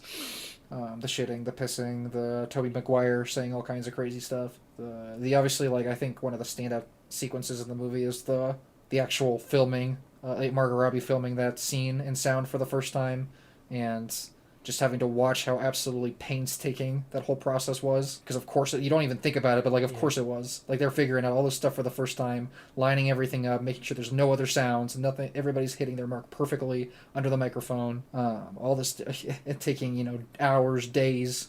People working in terrible conditions. And again, I don't really think this movie is so much about like a critique of Hollywood and how exploitive it was. It was more just this is the labor. This is the labor that builds the tower, so to speak. Exactly, and I mean, Damien Chazelle is smart enough to know that a lot of people know that Hollywood sucks. Everybody knows it, right? Everybody knows it's horrible, and it's just he doesn't need to explicitly tell us that for the millionth time in a movie. No. He respects his audience. Indeed. And so many filmmakers just don't. To be coddled, have our hand held, Yeah. have characters, explicitly, or say things only to move the plot forward into the next movie and the next movie and the spin-off TV show. Exactly. Yeah. We talked about it in the awards. Justin Hurwitz's score and all the Yep. music is excellent. Like it's some of the like most like I have literally listened to tracks from Babylon's soundtrack and I be almost literally shaking my ass. It's just like legitimately like great fun music. And even the songs are great. I don't remember what it's called. The My Girl's Pussy song is great. It's also a real song. It already existed. It's Perfect. pretty funny. It did. Yeah, it's it's pretty funny. 40. It was It's he- 48 great tracks. It's 48 tracks. The soundtrack, and it's all incredible. Yes. An hour and a half of music. Margot Delight. Robbie puts it all on the screen. Maybe her best performance. It's got to be up there. I mean, it's certainly one of the ones that is. I mean, Margot Robbie's always been like good with like physicality in her roles. Even just what she does as Harley Quinn. She's willing to actually do stunts and things like that. And that obviously pays off here because she just puts it all out there, like you said. What Yeah, the, Diego I mean, Calva probably Diego should have gotten more love than Calva- he did. He should have got more love than he did. yeah. Absolutely. I mean, at least hopefully we'll be seeing him in a lot more movies. Yes. Of course, you can't really ignore the sort of irony of Brad Pitt's character, especially the speech he gives to the journalist Rat, where he's talking about how movies are, he tries to make them for the common man, and something Yes. very entertaining, for that people can like watch and enjoy, and have some entertainment and happiness to go out of their days. It's like having that sort of mindset. There are many, a very large portion of Hollywood don't seem to really have that perspective in that sort of way, where they want to make things that people like and will sell tickets, but More the latter. so many like filmmakers aren't really thinking about the audience and Mhm. how much they enjoy it. And it Mhm. is a irony that in his case, the movies he makes, in the movie, they started to laugh at it. He became a failure. Mhm. People didn't like him anymore. And very similar to how Damien Chazelle, he made movies that were very popular and people very much liked. Yeah. And then this got absolutely raked through the coals, critically and from general audiences.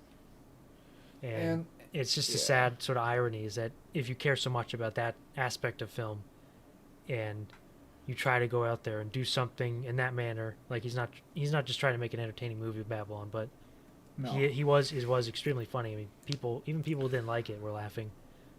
Yes. It's just a sad sort of irony of the whole thing, that he's mimicking, and sort of going through the same arc as so many of his characters do with that sort of tragedy. Yes, and it's there's a cycle that is represented in Brad Pitt's case. He talks about how before he came into this town, stores had signs that said no dogs or actors allowed.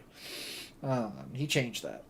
Again, like you said, like he changed it to make something entertaining. He wasn't necessarily trying to make Hollywood or make anything like trying to be liked so much as he was again trying to make something that was genuinely entertaining for people that in turn create this whole industry that allowed him to become a star. And then, like you said, it turns on him, and how often? I mean, we see that all the time. Just the we liked this when you introduced this to us, and it was new, and then somebody has a career, and then on the other end we hate the person. We end up laughing at them or tossing them as a relic or whatever. It's the cycle, and it happens over and over and over again. It'll happen again. Yep. We spent a lot of time. Yes, on you Babylon. did. I love Babylon. Well, we did. It's like one of the huge ones, that we didn't get a chance to talk about. You're We're right, finally you're right. there. And again, it was one of those that was critically not beloved by That's a everybody. shame. And again, it's like on the one hand, I get it. Like it's 3 hours long, and it's a lot of stuff, and it's a lot of again like the humor is just inherently not for everybody. At least a lot of it isn't. And I get that. But also, that's a situation where maybe you can say this movie isn't for you. and yeah, I don't know. Again, we are the kind of humor in Babylon I think worked for all of us, and as a result, it was a very, very entertaining movie from start to finish. Yep. All right, so that's Babylon. Bang. 153 points. Moving on to There's number more. 7. There's more. More movies. We have 7 whole more movies to talk about. Oh man, I tell you. But coming up next one, we already talked about this thing for like 3 hours. Got Avatar. 158 Let's points. keep our thoughts on Avatar We short. did. We did talk. Yeah, We so did, we did talk. I'll say how the ratings went here. So I had it at 10. Sam had it at 8. Andrew had it at Yeah. 6. Zach had it at 2.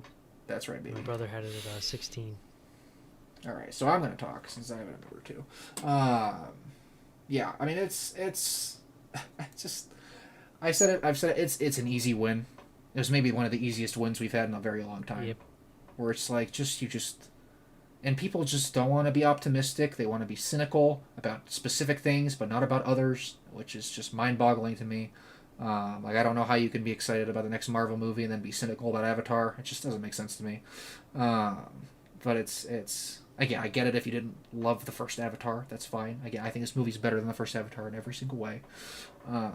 It's a completely absorbing experience for 3 hours. Again, not bored for a single minute of it.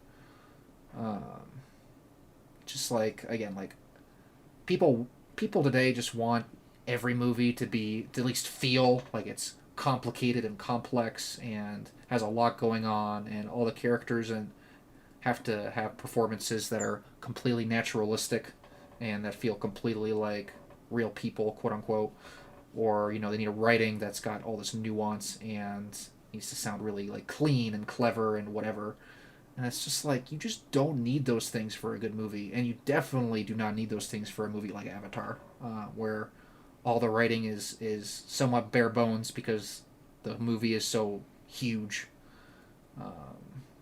The villain, I don't know. I didn't know that Quaritch was coming back. I straight up didn't know that. Even when I sat down my ass in the theater, I somehow missed the part where he was back. Missed that piece of news somehow.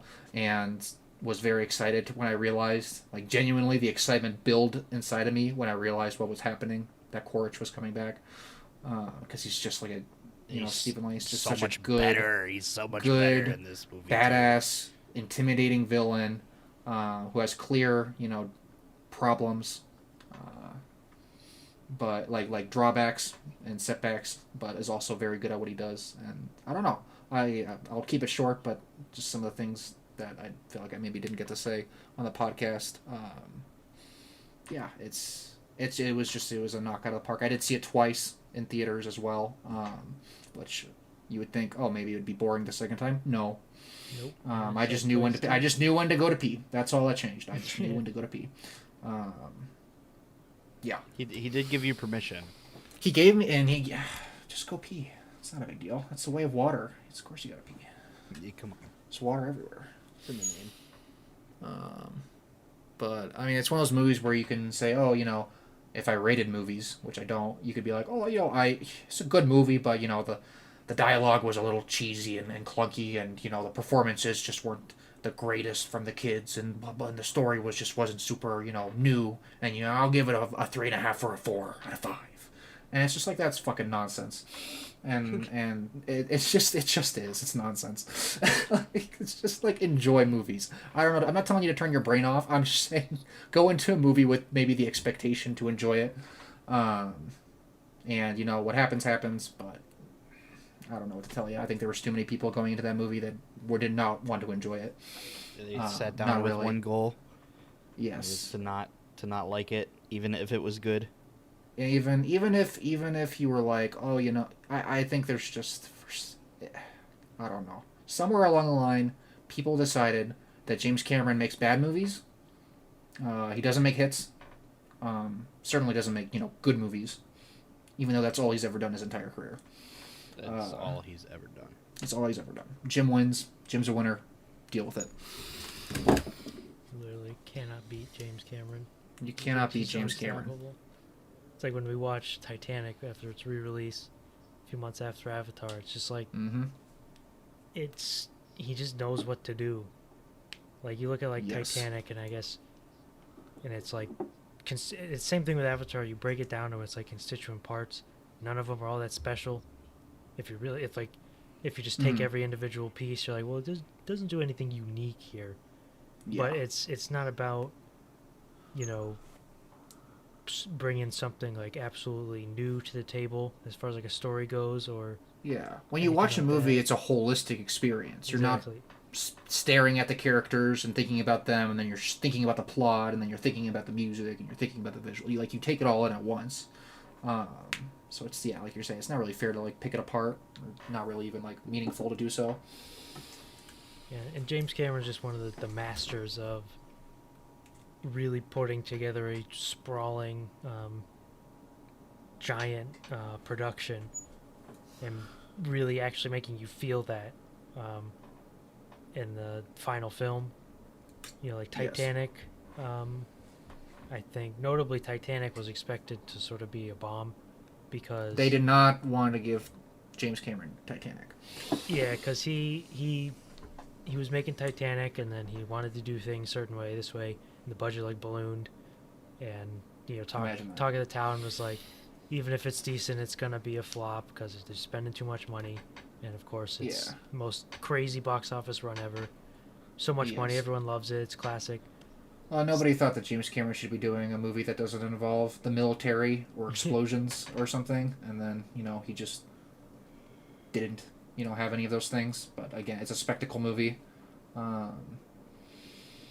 and I mean this is another thing where people kind of have forgotten that blockbuster movies, they weren't necessarily trying to be like intensely deeply thematic films with like complicated ideas and philosophies, but every blockbuster back in the day, everyone worth watching had some level, usually when it was made by somebody who knew what they were doing, of like something you could kind of latch onto, and obviously in the case of Titanic, he didn't just make a big disaster movie about a ship sinking. He made a movie that was that, but also he said, I'm going to make Titanic a microcosm of society, and I'm going to make the iceberg represent the end of the world, and I'm going to have fun with that. And he's not trying to reinvent the wheel or create some. It's funny because it's turned into a Titanic thing, but it's just because we watched it when it was re-released.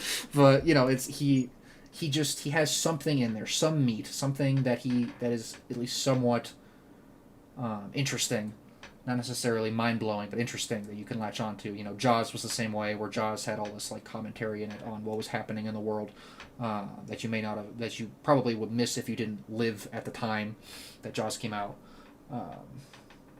But nowadays that's mostly lost, and James just wants to put a little meat on those bones. That's all.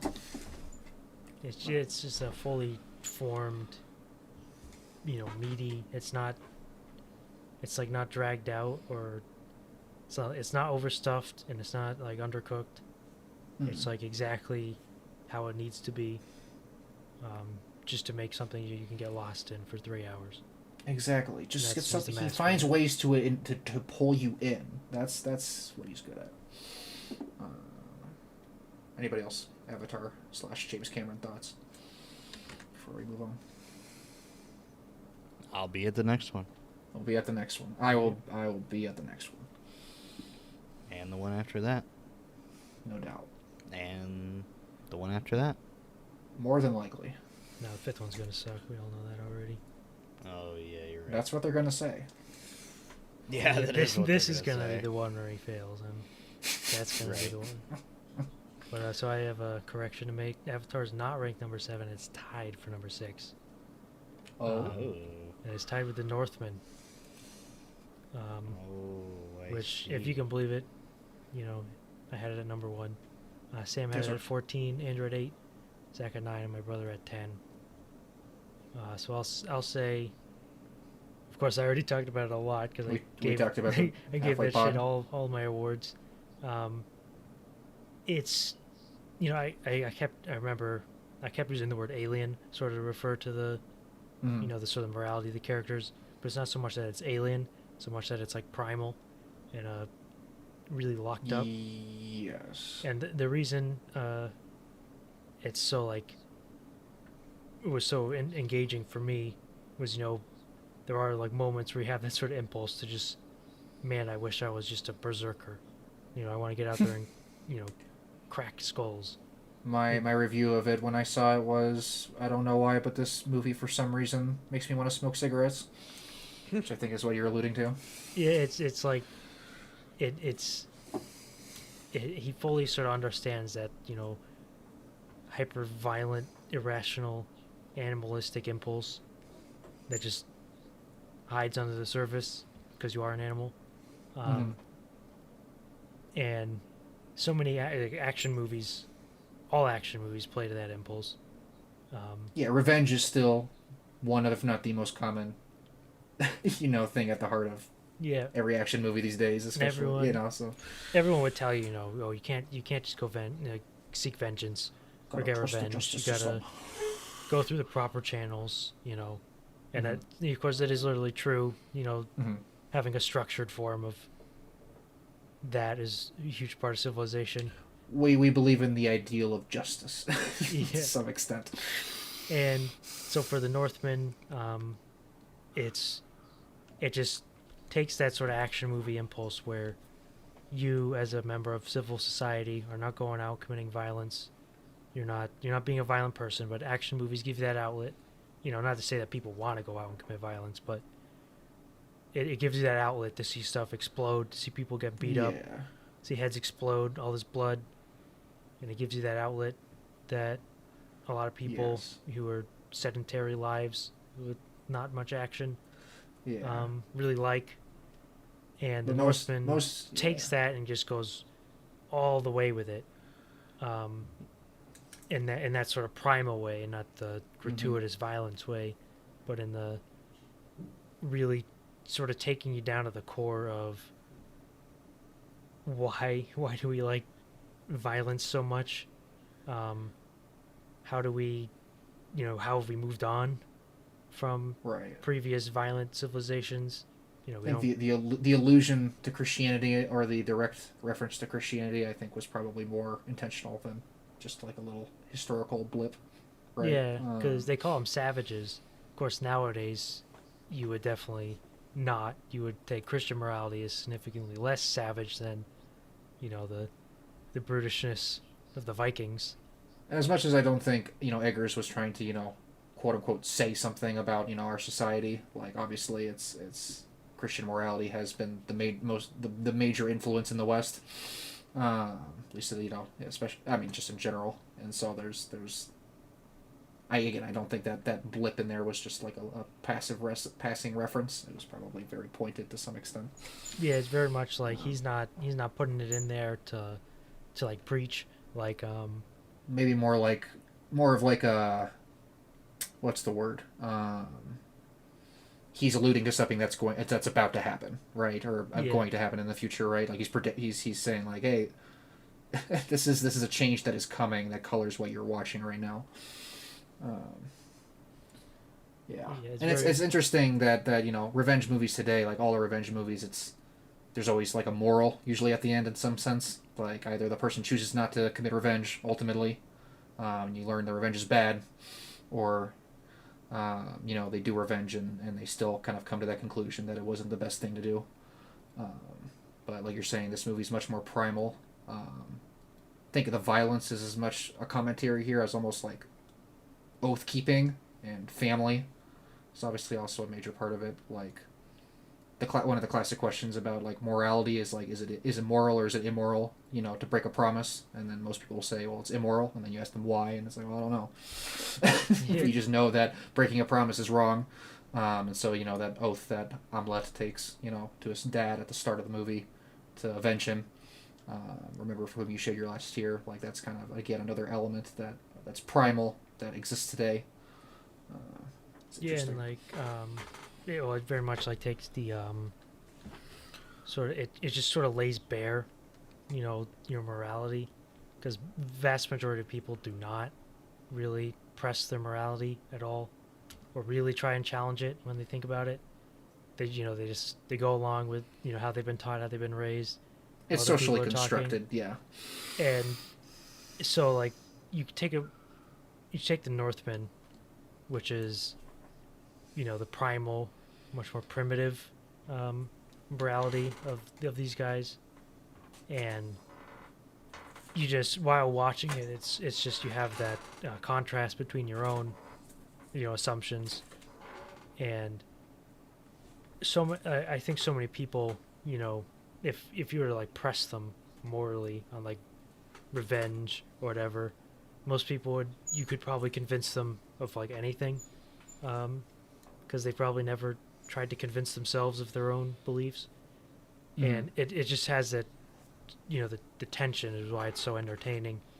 Yes. Is, you know, you relate to that, you primarily relate to the desire to like crack the skull opens of someone who has wronged you, or yeah, trying you to can't avenge deny your the mother. resonance between you and, as the audience, and the characters on screen. And even though again you can sort of cognitively evaluate them as immoral people, bad people, you know, whatever,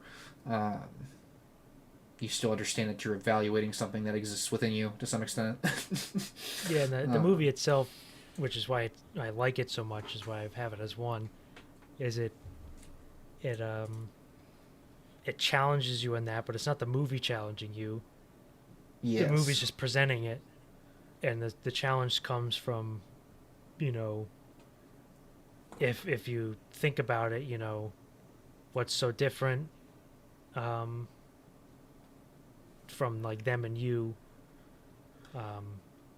like when you watch an action movie and you get that thrill of seeing the man, you know, John Wick, you know, killing the guy who killed his dog. It's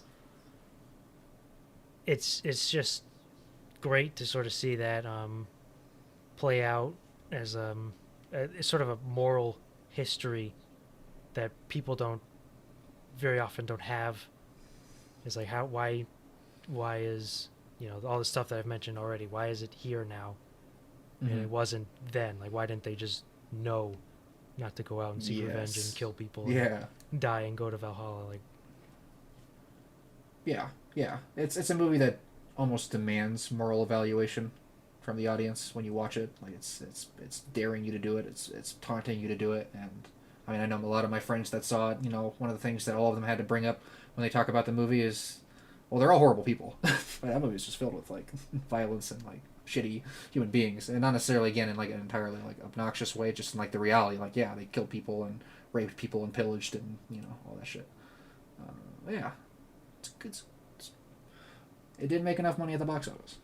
Nope. But it It went to digital in what, like 2 weeks? And it broke even though on digital at the very least.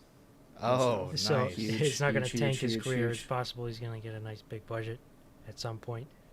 Not that big, but I do like just the way the Robert Eggers movies, where he very much tries to resurrect ancient, or not ancient, but older um, like sort of modes of thought and how people Yes. talk, how people dress, people act, how they play in their Yes. actions. That's the horror of the witch, right? Is like they start off with those journal entries, or they say that it, is based off of to some extent like real journal entries from people at the time. And, again, the whole movie kind of tries to be authentic, and then the fear, of course, just that wow, did this really happen? Just like, and it's like maybe who knows? At the very least, the fear is real. That primal kind of fear, or that you can call it religious fear, I guess is more what it is in that movie. Um,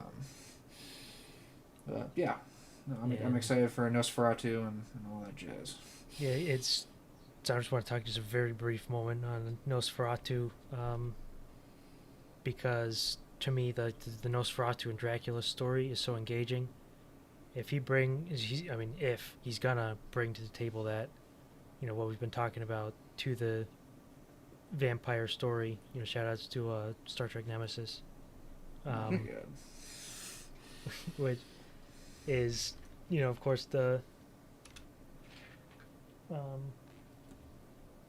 it's just at the end of the day, it's just like such an engaging image, the Yes. vampire. So like, he's gonna bring that morality look to that. I mean, he's got to be the number one guy as far as looking forward to what he's gonna do next. Yes. And this is as contemporary as he's gotten so far. Is that correct? No, I guess not with the Lighthouse. But they're both. I think the also Lighthouse takes is place in no- the 1800s. So yeah. we're getting a little closer to now. I think I but- wanted to say that at least the Dracula story was. Yeah, I don't remember. I would have to look it up. 1900 or so. I was gonna say it was around the turn of the century, because there was, Dracula's a great story, but it also is a story was written that at least some people would argue was written with a lot of commentary and influence of the time that it was written in, and the social things going on in England and whatnot. So I'll be curious to see what he incorporates and what he doesn't. But I'm excited. He said it's the only work that he wants to adapt, the only work he's interested in adapting, like at all. I think he said that. So Which makes total sense if you're familiar with the material. It's still, extremely engaging. Oh sure, yeah, absolutely. And I will say I did bring up Nosferatu and vampires, or made special notice because our next movie, number 5, is very much a spin on that sort of trope. Bones and All. Oh yeah, 164 points. yeah. It's a good one. I had it at 14, which is not. It looks low, but that's just the way it goes. Sam at 5, Andrew at 4, Zach at 5, and my brother at 8. Yeah. I was incredibly impressed.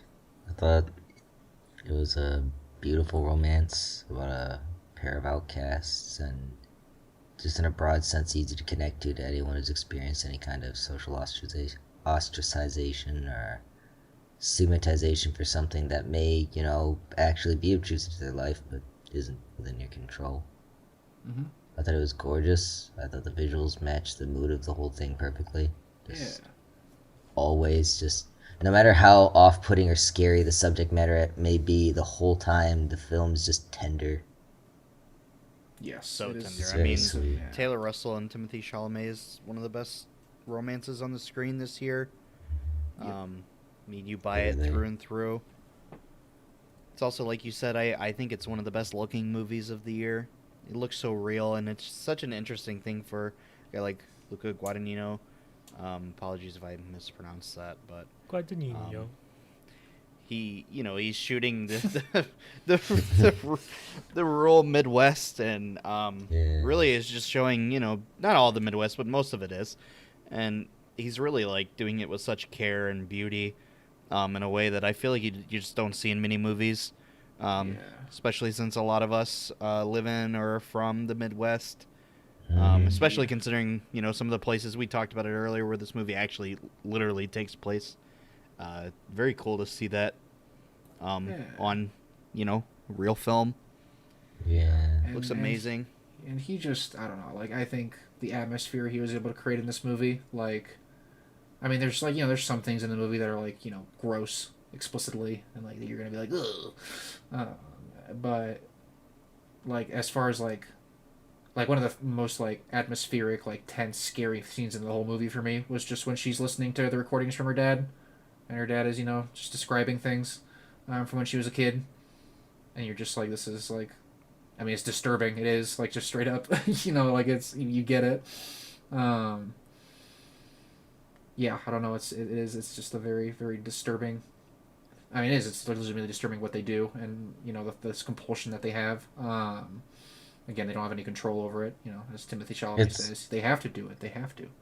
It's a very effective and quick way of like showing you the extent of like how this issue she has impacts everybody around her life to the point where even the people closest to her will leave her with nothing but a cassette.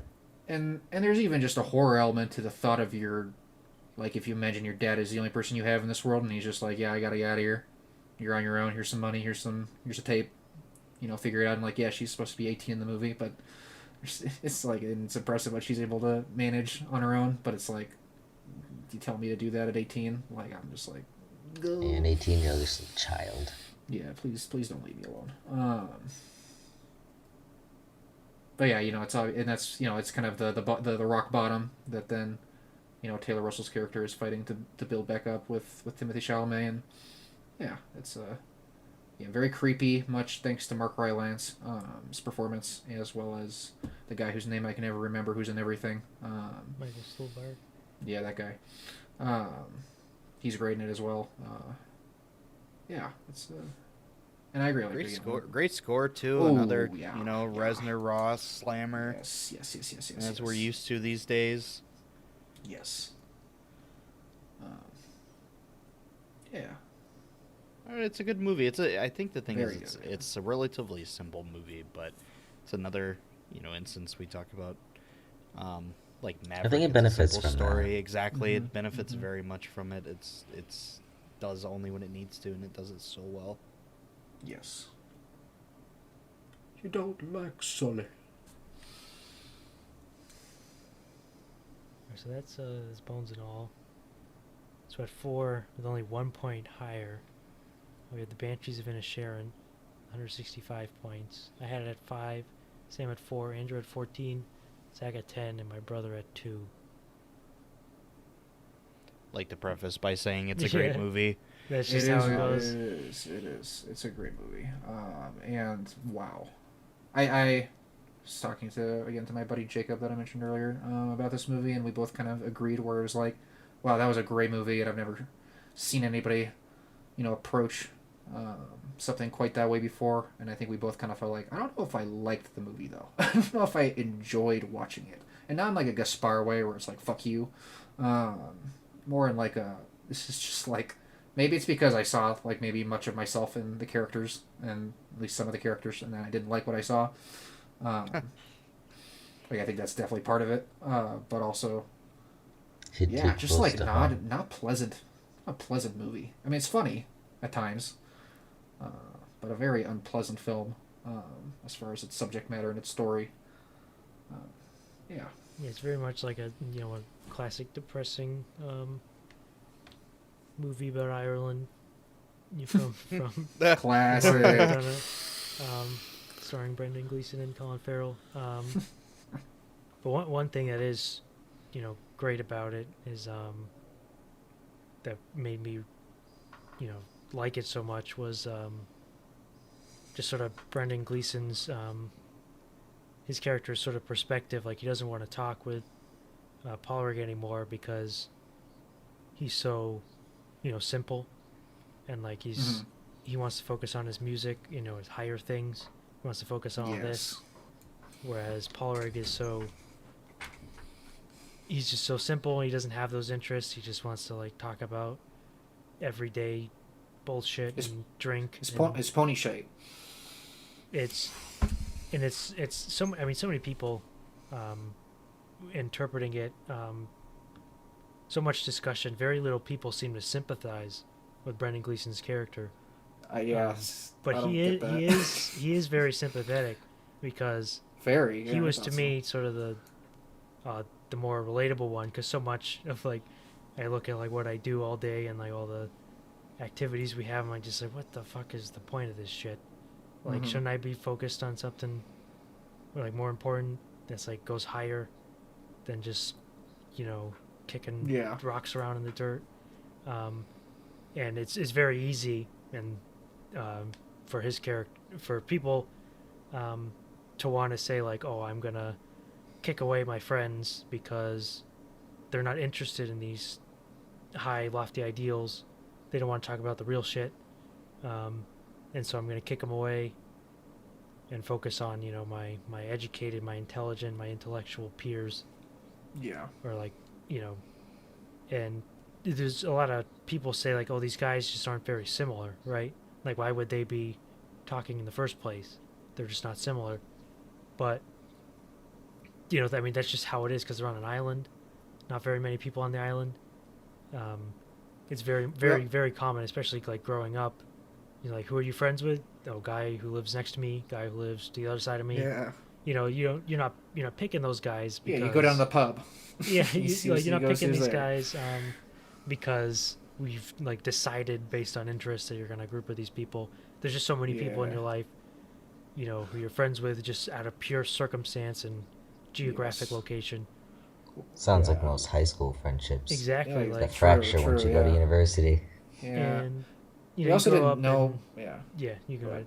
I was gonna say we also did like we don't get to see Brendan Gleeson. We don't get to see their friendship, right? We don't get to Exactly. see what they were like. We don't get to see Brendan Gleeson because I can imagine there's a version of that Brendan Gleeson character that's maybe like we wouldn't even recognize him, right? And that's kind of the idea, right? Is like he could have been, you know, you liked me, you liked me yesterday, like you know, like for all we know, he was happy and he seemed happy. He seemed as engaged in what you know Colin Farrell was saying as ever, and then obviously kind of what the movie gets at is the idea that like everybody, even Colin Farrell's character and every character in the movie and every person on some level has that nagging thing inside of them that says, is all this like worthless, is all this time worthless, is all this shit we're doing just fucking, or are we just like people on a rock just hanging out, like is there nothing more meaningful that I could be doing, you know? And obviously Brendan Gleeson in that conversation with Carrie Condon's character is like, yeah, you do. Yes, you do. Like you think about it. Like you, and I think that's true again. And I think that I agree with you in that like Brendan Gleeson's character was the version of myself that I know I've been that way where I'm just like I need to be focusing on art or reading or whatever higher things. It's funny because I'm in school and I would not put school in that category as like a thing I need to be focusing more on. But and then you know I distance myself from my friends or become moody or become, you know, and obviously it's not, again, not a clinical movie, but you know it's there's a depressive element to it, obviously. It's just natural. Everybody or most people go through at some point in their life. It's And yeah, very much it's tough. It's a very dark. It's a very honest view of humanity and what we all, the parts of ourselves and the impulses we have that are, it's one of those few impulses that's like just convincing enough that you might actually give into it, but you still aren't going to like what you see and you feel moral conflict about giving into that impulse. it's like very much about just the nature of sort of relating to other people. Mhm. You know, you have the whole sort of circumstances that it takes place during the Irish Civil War, and they deliberately avoid sort of touching on it, Yeah. because it's more of a like, you know, you have all this shit going on around you in the world about, you know, people just, you know, disagreeing over things and the fighting, Mhm. but the characters are very indifferent to it, and I think the movie is too. It's not like an allegory, I don't think, for the too much for the. No. So it's not like I know much about the Irish Civil War, but I think very much it's just saying like you have stuff going on, you know, greater things going on in the world, you know, like wars and all this. Yeah. But like if you can't just like, you know, relate and be friendly and be like jovial with, you know, your peers, like why are you so concerned with, you know, people over there, you know, shooting other people, Yes. and all these different things? Like you're so concerned with this, but you don't have that actual personal one-on-one connections with other people. Like it's so easy to just, take those difficulties and just ignore them and compartmentalize them and start focusing on these other things that aren't personal and don't affect your personal life that significantly, and just Yes. shove all that important stuff away and focus on the real important stuff that's doesn't affect you.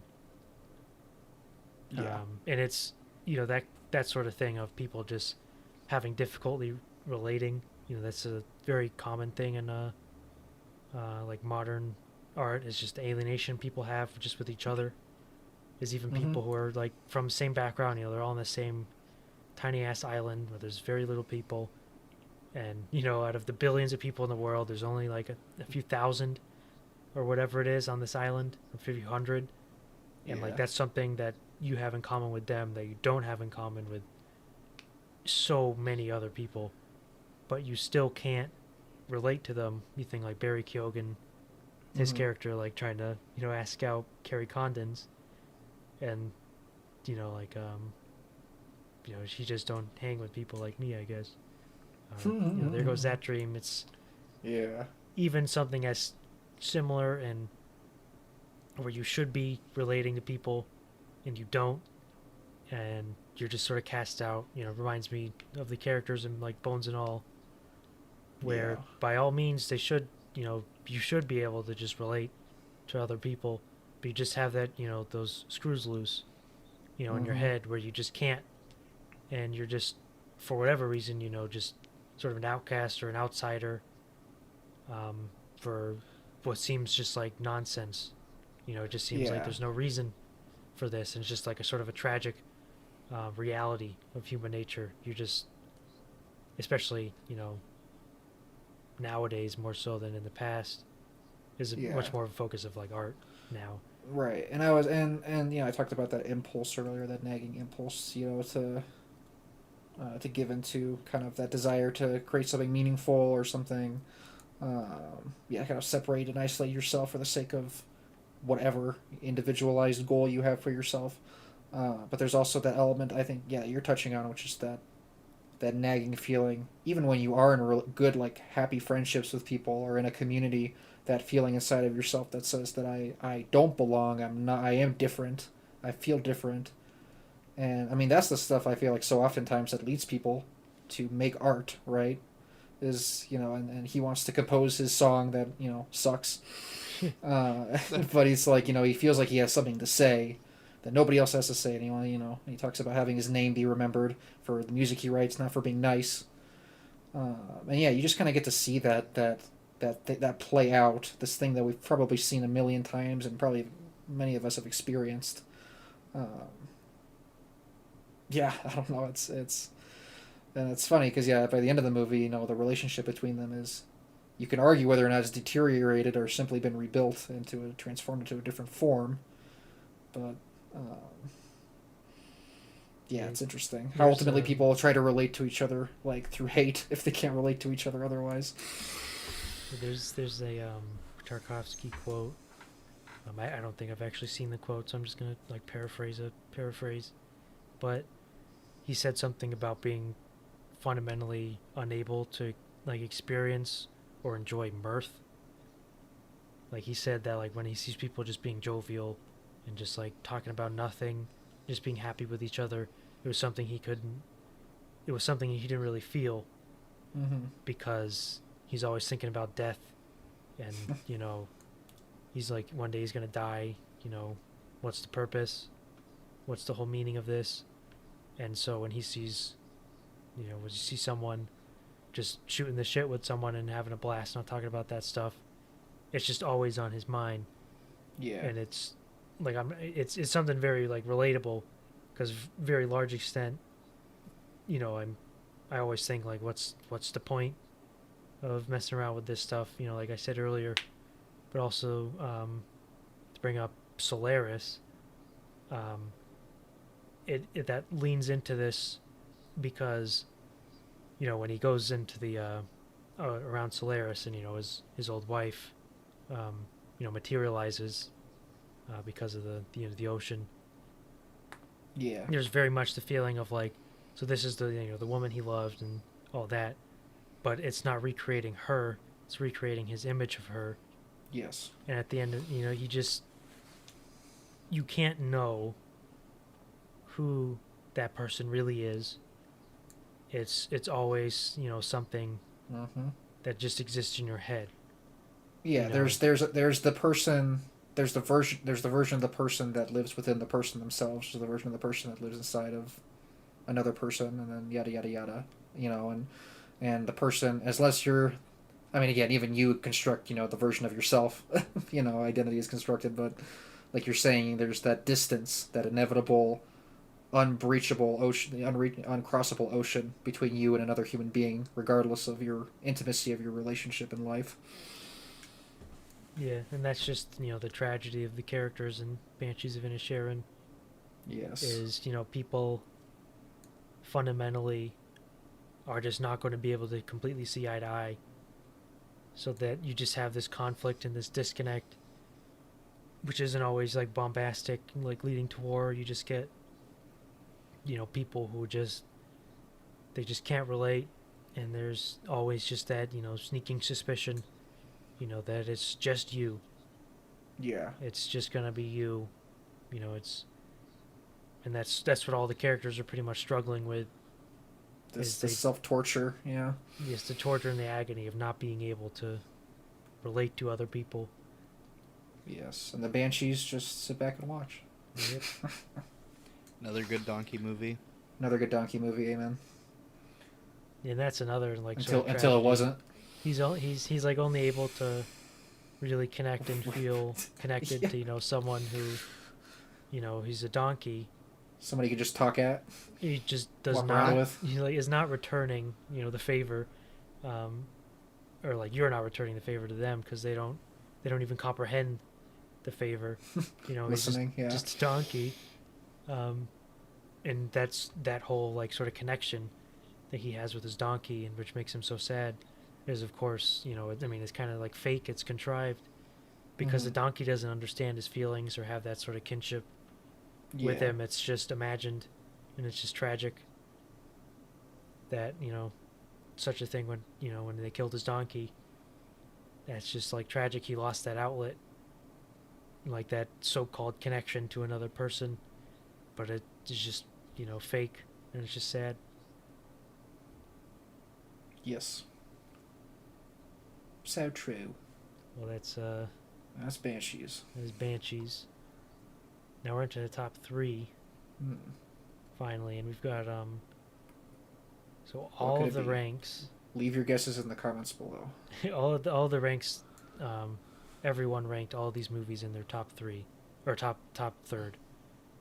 Yeah. So it's pretty across the board, high esteem for all of these. Nothing controversial in these. Like no Babylon scenario. So at number 3 with 170 points, we have Decision to Leave. Yeah. I had it at 12, which is we already explained. Is what it is. It is what it is. Sam has it at 9. Andrew has it as 5. Zach has it as 1. 1, baby, Brother 1. Jeremy This is the has- first number 1. It is the first one, and my brother Jeremy has it as 3. Or actually, no, Northman was the first one. Oh, that's right. That's my bad. But we've We known that. Yeah. We've known. Man. Zach would have most to say about this. I was very. I've only seen one other Park Chan-wook movie, or Park Chan-wook. Sorry, I get his name confused all the time because it's just 3 one syllable things.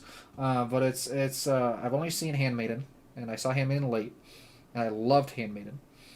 So I was very excited for this movie, and I was even more excited when I saw the trailer because you watch the trailer and it's just clips of his movie. It's an amazing trailer. It's an amazing trailer. I didn't see it until after seeing the movie, like months after, which right. is really funny. I think we it saw was it when in we EO, didn't we? saw. Yeah, it was when it was the same time we saw EO, the EO trailer for the first time. It was before All the Beauty and the Bloodshed. Yeah, that's right.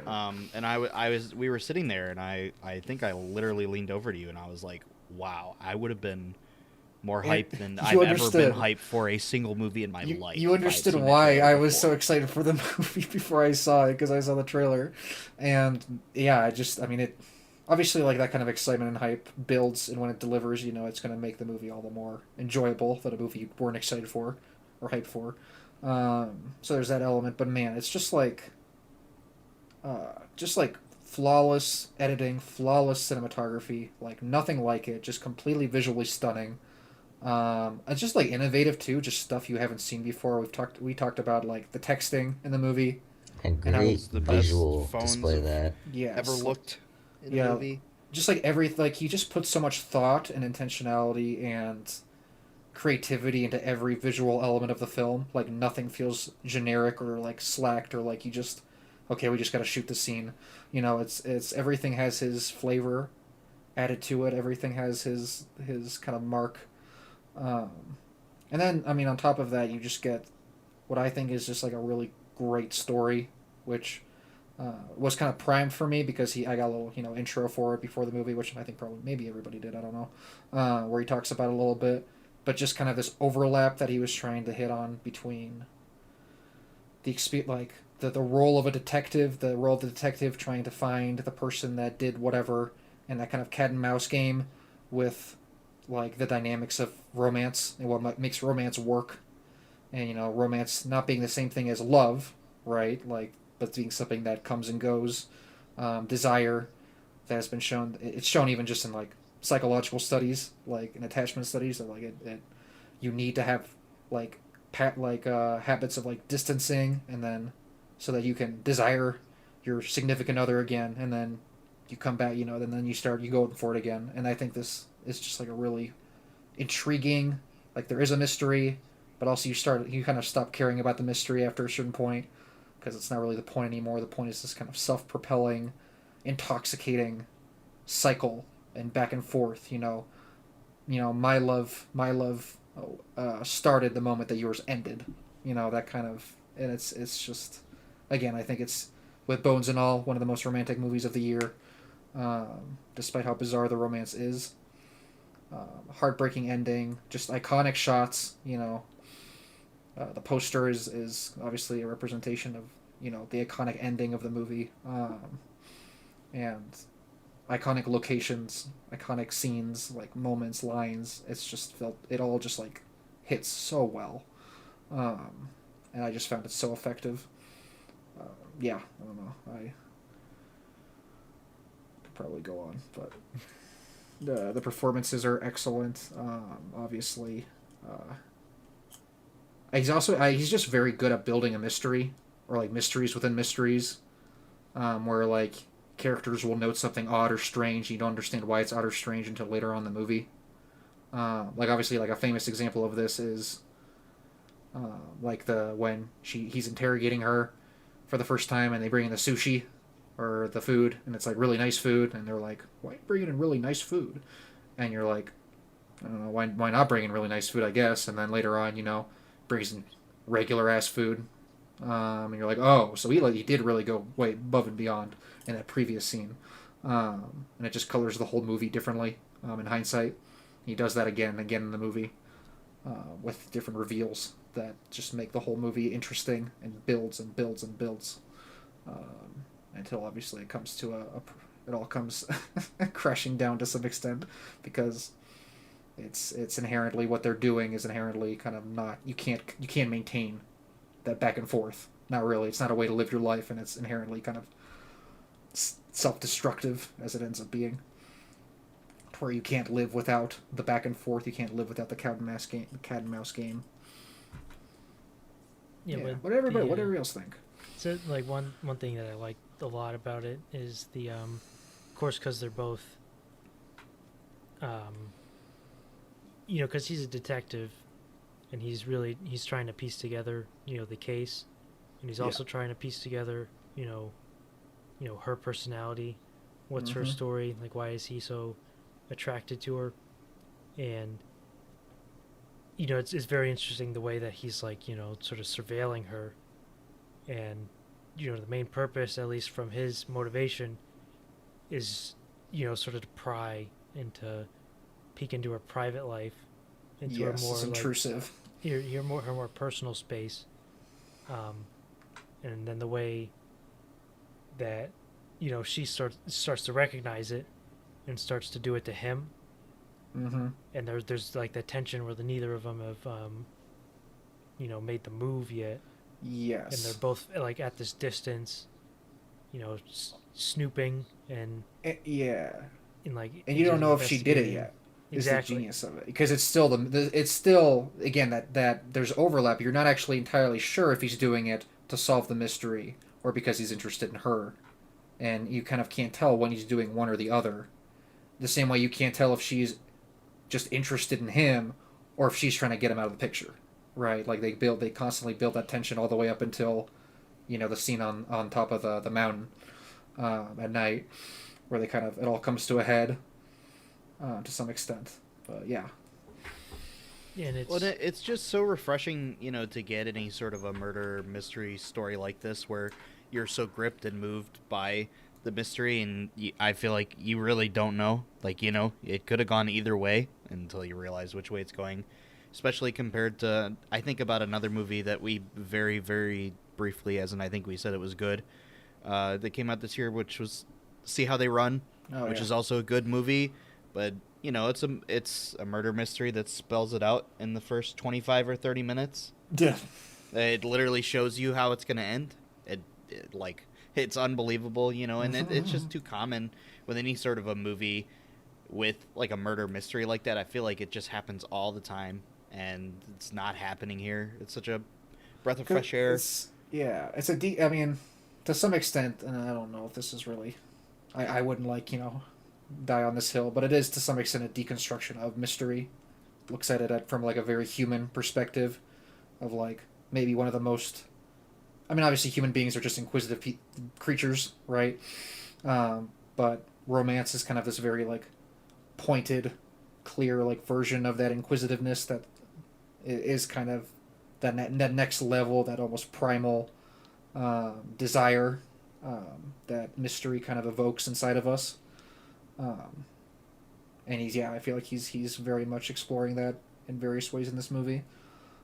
So he goes, again, like writing an actually interesting mystery that you can't guess what's right or wrong is like essentially impossible if you wanted to have like twists and turns. Um, and he kind of just goes like the level beneath that in order to kind of circumvent that issue to some extent. and the we've had cell phones forever now at this point, but it's one of those things that's extremely difficult to work in effectively into like an engaging mystery plot, because like modern technology makes so much evidence and people talking to each other and being able to like surveil other people so much easier that you don't really get quote unquote unsolved really truly mysterious mysteries anymore.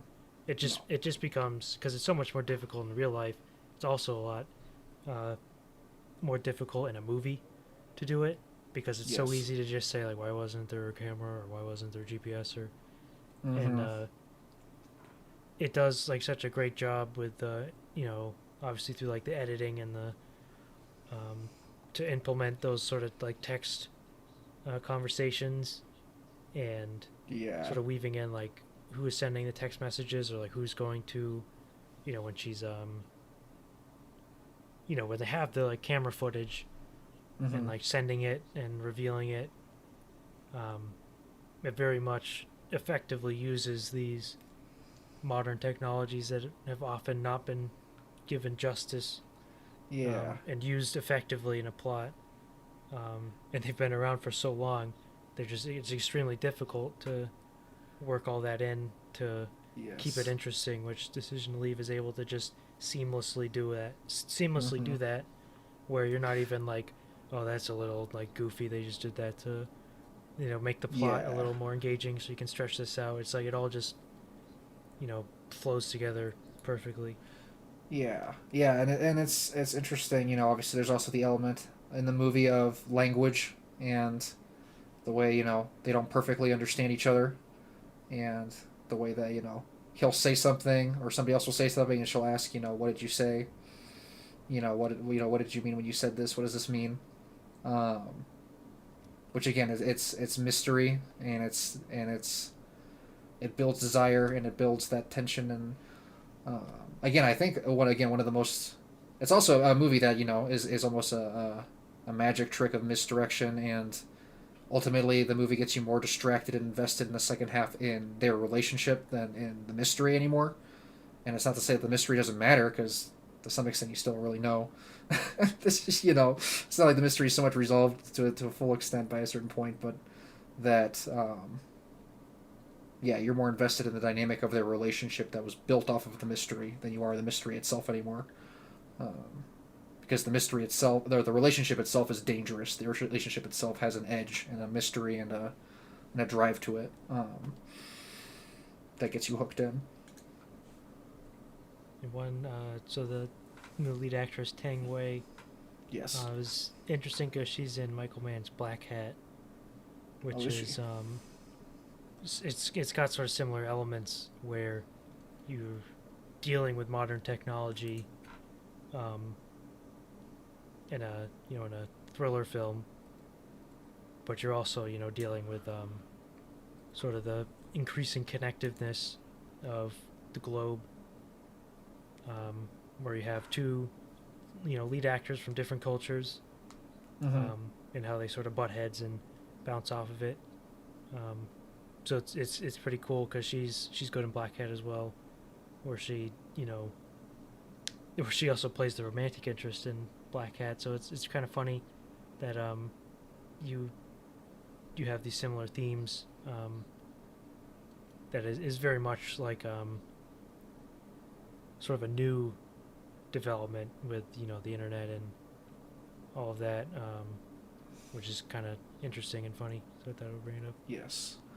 Also, I'll just say, Tang Wei, if you're listening to this, watching the movie, I didn't realize that you were over 40 years old. You don't look a day over 27.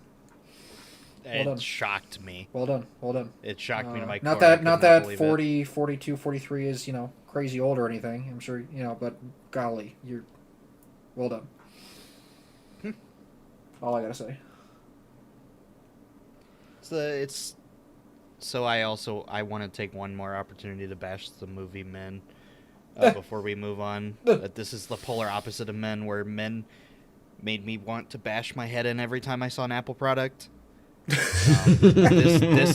This movie, it's so integral to it, and it's just like we've talked about it in so much detail, but it's just not annoying, and that's a miracle. Phones and digital stuff like that is just, it's annoying, and it's an afterthought in any other movie. Yeah, I think Vengeance was I feel like Vengeance was another one of those movies that tried to include it, but it just kind of came off as like an Apple ad just sort of playing partway through, and it's just like kind of off-putting. And it makes you appreciate how such a thing is integrated in Decision to Leave that much more. Absolutely. Hell yeah. That is Decision to Leave for number 3. Yeah. So moving on to number 2. 180 points. It's only 3 points behind number 1. We have Tar. So I have it at 8. Yes. Sam has it as 1. Andrew at 3, and then Zach and my brother are both at 4. I could go all day and all night long about Tar, while refusing to engage with the cancel culture element of it. Thank God. I won't lie.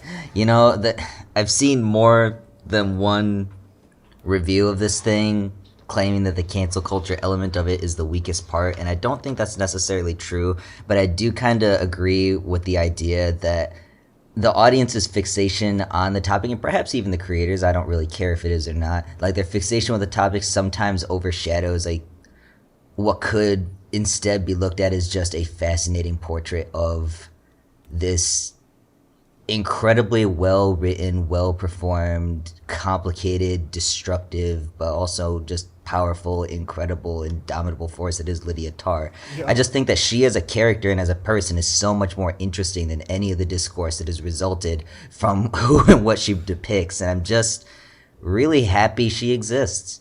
I think she's just a fascinating character. I just kind of want to sit down and watch that shit again.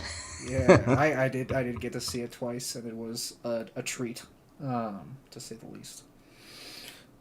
And yeah, I mean, it's the cancel culture thing. It's like it is there. It's not like you can like ignore it and say it's Well, not obviously there, it's right? there. Yeah, and I just think that's that not what everyone you're over saying. fixates on it. No, and you're right, and it's interesting because we talk about cancel culture as a uniquely, to some extent, it is like a uniquely modern thing. Like nothing's ever mechanically worked this way before, for obvious reasons. But obviously, the film itself points to the fact that maybe cancel culture is just a version of something that's to some extent has always existed within human society, and much like And other like I said, yeah.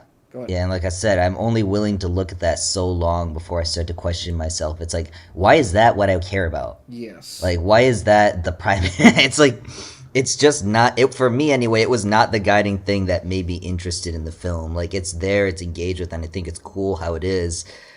Yet that wasn't the reason I was sitting there and watching it. I was just there. I just choose to look at it more as like a very character driven film. I choose to think of the cancel culture as a vehicle for the characters more Yeah. so than the other way around. Yeah. Is how I chose to look at it. Yeah, to me, it's more about like even less so than just about cancel culture specifically. I think I feel it's a movie that very much is exploring power and where it comes from, to some extent, which is a very big topic, right? And the movie is intentionally ambiguous and doesn't take sides and yada yada yada, which is great. Exploration. It explores the Power, yeah chauvinism. chauvinism, yes. It's Romantic relationship, all relationships as transactional. Transactional.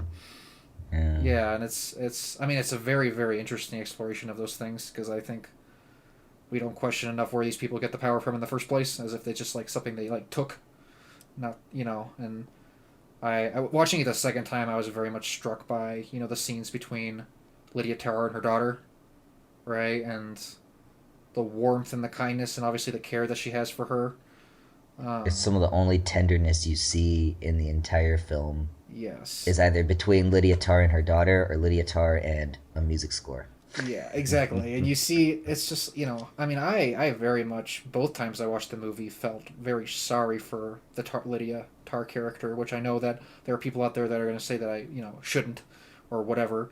But it's just the reality is, like, again, like, I don't want to dwell on the cancel culture thing, but it does tie into it, which is just that, like, this power was given to her as much as she quote unquote took it, and there are always going to be consequences to that. Again, like, there are. I think it's a natural reaction to feel pity Yeah. seeing someone in that position, regardless of how you feel about their actions or whether they, to some extent, deserved it or not. Yeah, that's I fair. think pity is a natural reaction, if only because no one will want to be in that position themselves. Yeah, and that's Just fair. Yeah. devalued and cast aside, and just Yes. But it's clear that really when it comes down to it, it's like she, like you said, like the tenderness between her and her daughter and her and music. It's like the things that she cares about most and things that she genuinely loves. And it's interesting. I saw, unfortunately, because Mina Kimes, who I follow on Twitter because I only follow football stuff now, liked a tweet that was about Tar. So I had to get a film Twitter thing in my Twitter, even though I tried very hard to avoid it. It's stupid. I couldn't believe it. Like, I was like, why did I get this? And I was like going to remove the topic thing or whatever, and it was just Mina Kimes liked it. And it was somebody, asserting a specific perspective on the ending of the film. And I was just like, again, I think the ending of the film is supposed to be as ambiguous as anything in the movie is, as far as, like, what is Lydia Tarr's relationship to her new reality in life. And, there are people that are going to say that she... it's the worst thing that could have possibly happened to her. It's, it's funny, and I have definitely laughed the first time I watched it. That, she's forced to do video game, whatever music or anime music in some other country. But also, I think the second time watching it, I was more, like, happy for her that she gets to, like, just make music and perform music and conduct it in a country where she isn't going to be ostracized for whatever she did or didn't do. And she just gets to, like, make music. Like, I imagine she's probably, honestly, like, as much as she's a character in a movie, like, happy, like, to some extent. Again, it sucks that she, lost her family, her daughter and her spouse and whatnot, but I don't know. Like she does. I guess there's room to wonder whether she's having a David Bowie-esque, like explore and refine yourself in your musical Yeah. centered thing. I mean, like the film itself even established very early on that she got her beginning by studying, like, I don't remember the specifics, but like indigenous music, Yes. and how she always said it. This is for her. She may rationalize it as saying it's just a return to what began her career in music, or perhaps it is a more tragic route and she's just, kind of there because, Yeah. actions have consequences. Yeah. And I think, yeah, I it's. guess I'm Oh, go ahead. I guess I'm just not so concerned about what the takeaway is Mm-hmm. supposed to Oh, be. absolutely. Yes. In the It's. same way that I'm not concerned with people's tweets about this movie. Indeed. I think And I would like I to. think it's just a more powerful work when you can separate it from that just a little bit. That doesn't have to be the guiding thing No, in absolutely. like the guiding lens in how you look at the film. Yeah, I mean, I agree with that. It's not ultimately about. I think the movie defies, like specific perspectives that you would like double down on and say, yeah, this is the way that you're supposed to interpret this movie, or again, that you're supposed to, like you're saying, is supposed to interpret the movie in the first place, rather than just sit in it and sit in all that it is throwing at you. As from a character perspective, a story. Yeah, I mean, my dad walked away from it when I saw it the second time, saying that he just thought it was an incredible story, and it is, and that's all it needs to be. Push comes to shove. So, for me, I think sort of the takeaway from Tar is that it is almost entirely about cancel culture and the Me Too reckoning that has happened, not just in the specifics of being canceled or being Me Too'd, Mm-hmm. but in that very much nowadays people spend a lot more time focusing on the personal lives and the circumstances of a particular artist's life. Um, so Todd Field originally, the script was originally not supposed to be about classical music. It was supposed to be about the media, or not the media, but media. So like movie Mm-hmm. making and television, Right. which is where Todd Field has worked his whole life, which is of course the industry that got the biggest sort of shake up from the cancel culture stuff. Yeah. Um, and I think very much the movie is trying to show Lydia Tarr as sort of a chameleon, in that someone can look at it and very very easily say, she got railroaded. She's talented. She's she's won a lot of awards. She's very well So she, liked for her so she's not even abilities. just talented or well liked. I mean, she's considered like one of the figures in music Exactly. at the time. And then someone else can very easily go look at Tar and say, "Oh well, look how she abused her power and as a lecturer, as the conductor, Mm-hmm. to her assistants, and how she was just being very flippant with like her wife." Um, Yeah. and you can also very easily just say like, "Well, she's not actually all that good. She's just someone who's um, received a lot of awards, canoodled, schmoozed with the right You know, people. got Uh, mentored by some powerful people. yeah, so Yeah. she's paid favors, played the politics of the whole you know circuit, so she's Yeah. able to get big and have her prestigious awards. Try to get her EGOT and all that, and because the movie was written well after the Me Too stuff started, uh, Yeah. it's very much trying to like, not to just say this is what Todd Field meant, but from what I got out of it is it's very obvious that many people will ignore both sides of the coin in this situation, um, where you can say, well, I don't care about her personal life, because she's a great artist. Or you can say, okay, she's a great artist, but so what? She's an abuser. There's many great artists. We don't need to, boost Yeah. up Tar. Right. We don't need to boost her up. She's not special. But for me, it's very, very much ingrained in this, which is a very sort of recent development where people, their careers in the arts or whatever, have been, vanished because of, things they did. Yep. That's and sort of the tension between, you say, can you ignore that for the art, or is it, well, it's part of the art, or it's, you have to take that into consideration when you consider their art.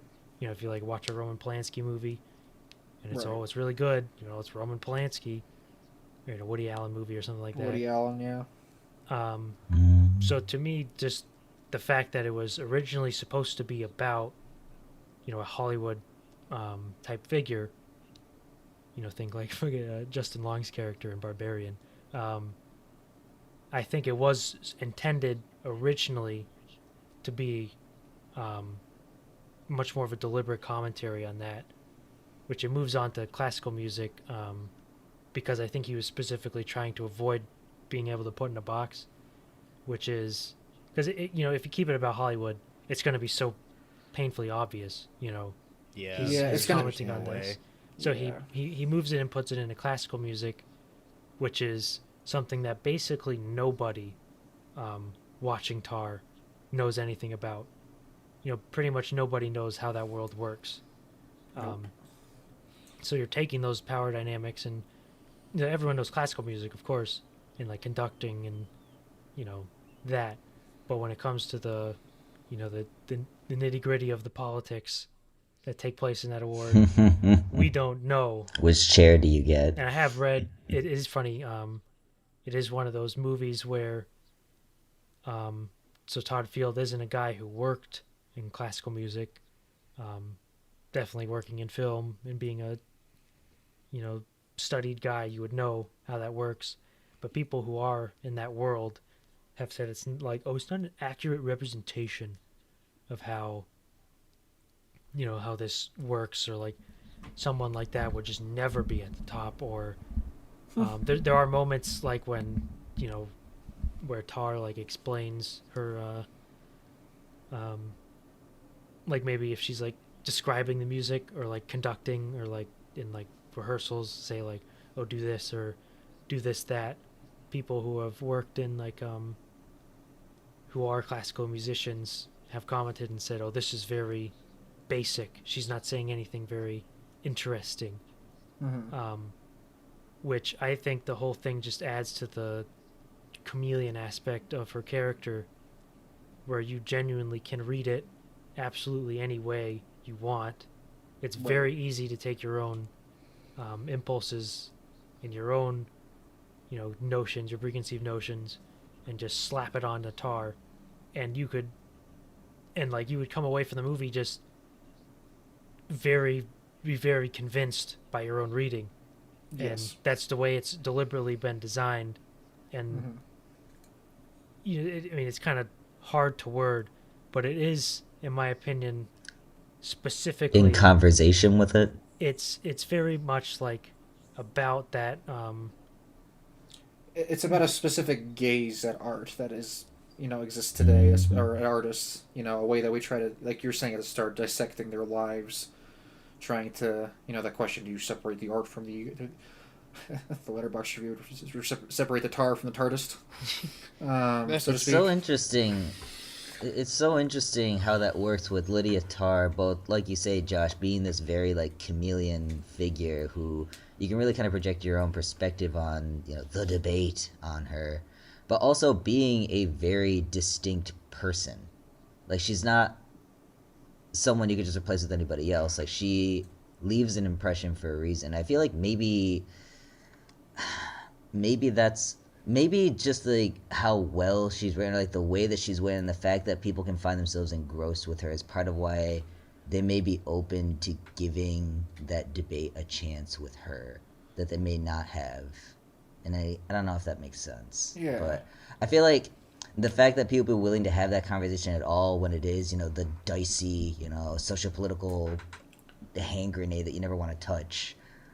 I don't know. I think I kind of admire the film for making a character compelling enough that you'd be willing to throw yourself into all the, I guess, the social politics that come with it. Yeah, and I feel like maybe this is where we're we talked about the elephant earlier, but the elephant in the room is Kate Blanchett's performance, which I think maybe carries that character and creates that character more than maybe even the writing does. I don't know. I haven't seen a script, but Absolutely. the extent to which like the identification with the character or the engrossment, how engrossing the character is, how much you feel like she feels like a person, a multidimensional person that is also a chameleon. I mean, I think I'm sure that was a deliberate part of the performance, regardless of whether or not it was by Todd Field's direction or not, to simultaneously Kate Blanchett fleshing out this character in her performance, but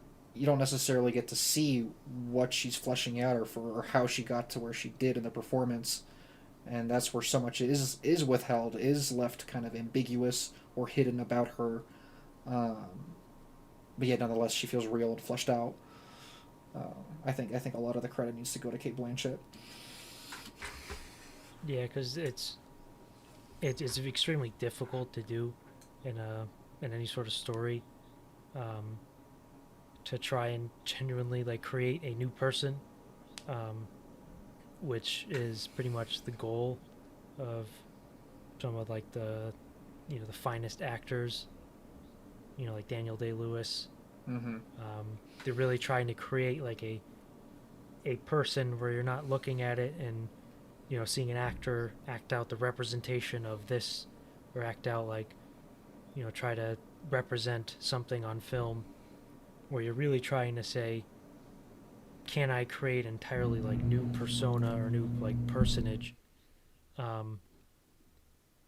like, which is what makes the movie just so engaging, is that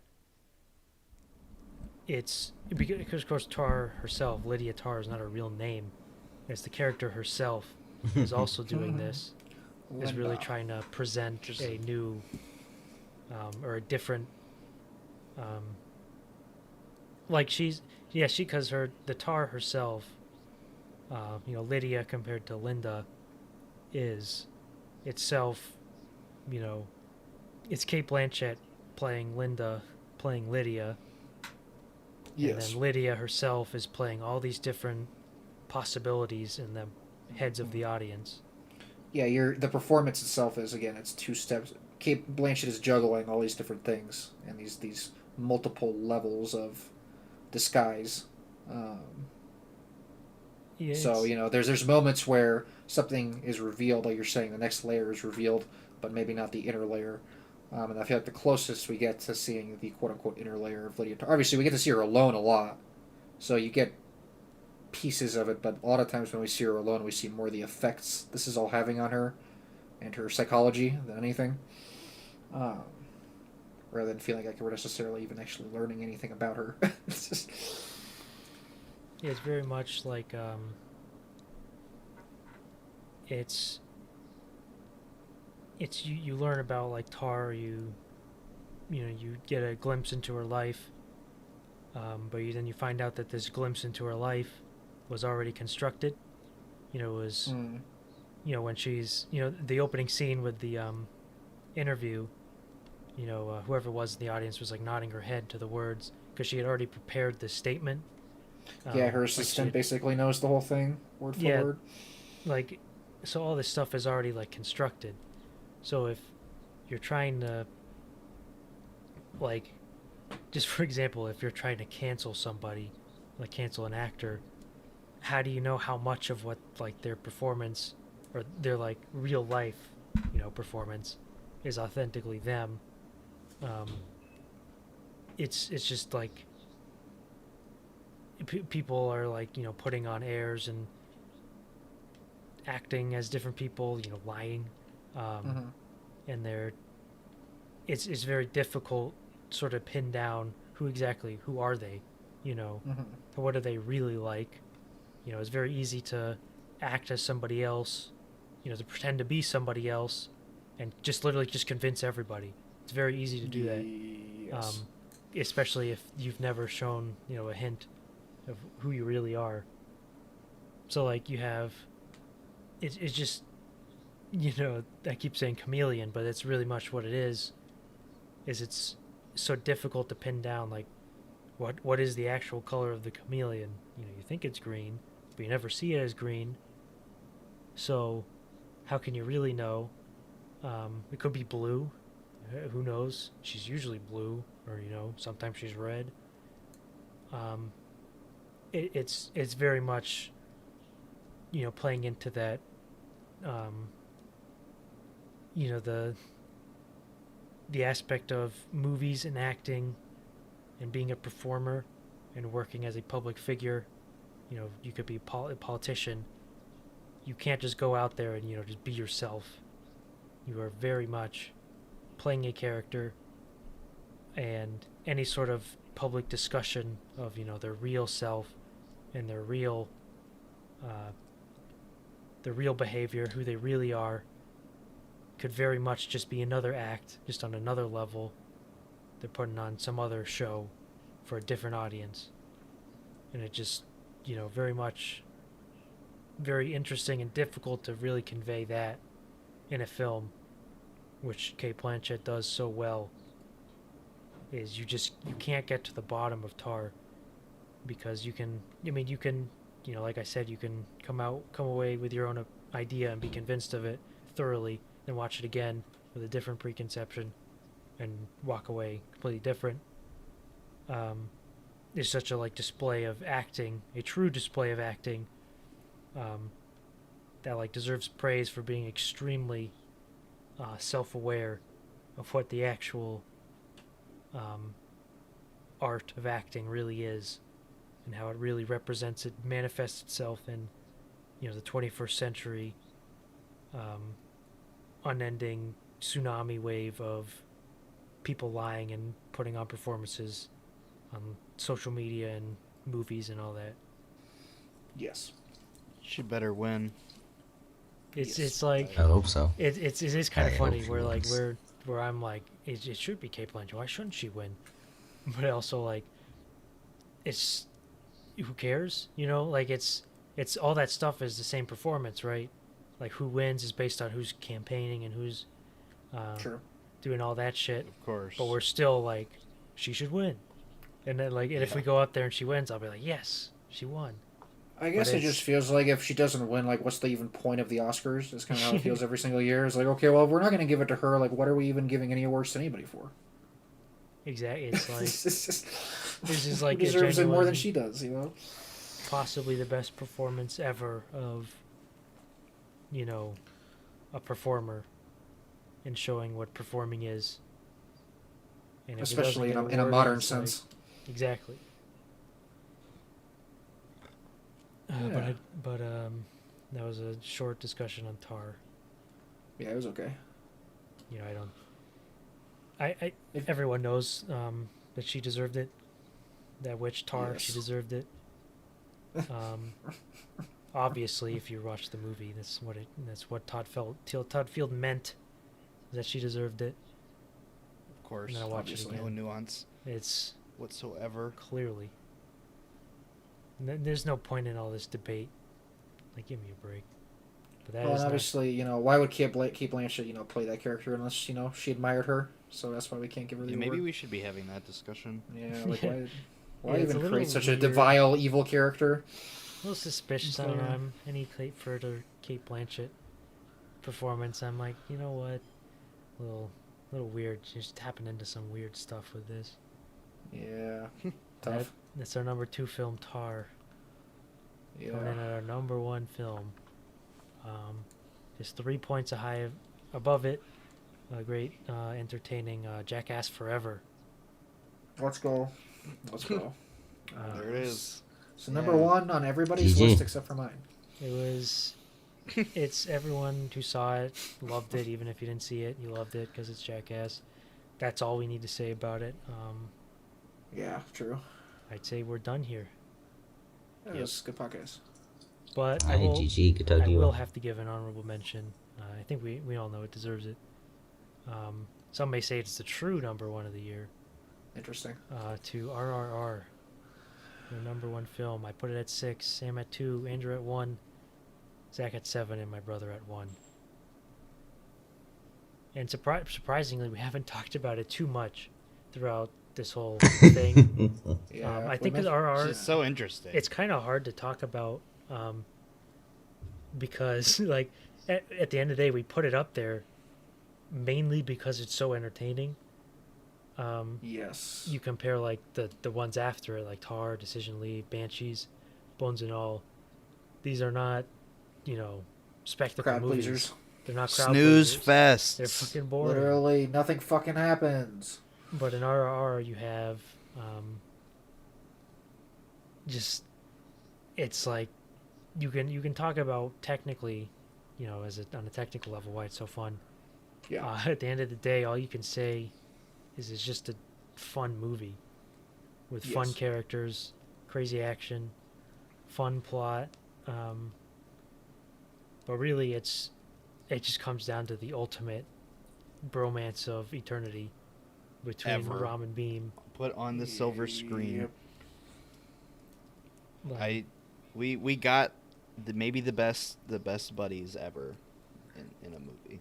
That's how it feels. Thrown into so many different story contexts, romance, comedy, just the buddy development of a friendship despite all odds, action, adventure, battle, being opposed to one another, finding. They do literally everything. We do. And it just all lands. It's like it's why the James Cameron movies are so big, is because he doesn't make genre films. He makes movies, and there's all this stuff in there from all different interests that you would want to watch a movie. Nessus Rajamouli, hugely influenced by James Cameron. Just to make a movie where everything about it is just so substantial and enjoyable. And he's even talked explicitly about how he says that it's a movie where he specifically wanted something for every single person sitting in the chairs at the theater, which is why it's so varied. I mean, we have some of the best choreographed dance scenes in a long time in a movie, musical numbers, the most ridiculous over-the-top action set pieces and sequences, I think, of the year. Amazing CG, especially considering, it's not really a huge budget. I guess it's different because, of course, it's a Tollywood movie, but the budget's not massive. It's not what we're seeing with Marvel movies, not what we're seeing with Cameron movies. And it's all on the screen at all times. It's such a relentless look at, putting white colonizers on the film, just making them the most vicious, disgusting, horrific people you've ever seen, and you're rooting for their downfall so hard the whole movie. And it's interesting, how myth plays into RRR. It's based in real things and real and culture that you just don't get in movies made, American movies, not in the same way, especially when, America is only a couple hundred years old. It's so fascinating. Yeah. I mean, it's unlike anything I've ever seen. Same. I went and saw it twice in the theater, and first time I saw it, I swear they had the volume at 11 as well. It was so loud I could barely think, and it's how this movie should be experienced. Got to see it twice in the theater. I'm so glad so many people did get to go see it. I caught it the last day that it was showing. I remember it was like on a Wednesday. The new movies were coming in on Thursday. I was like, I don't know if I'm going to go see this. It's 3 hours long. And what an unbelievable decision. I like the parts where they dance They're pretty good. and where they fight. It's I just also- remember my jaw hitting the floor the first time I saw the suspenders scene. Yeah. I just couldn't bang, bang, bang, bang, believe bang. it. It's like, is that kind of just completely like unabashed goofiness and just fun that you don't get from a Hollywood movie? Yeah, Like, it's a movie.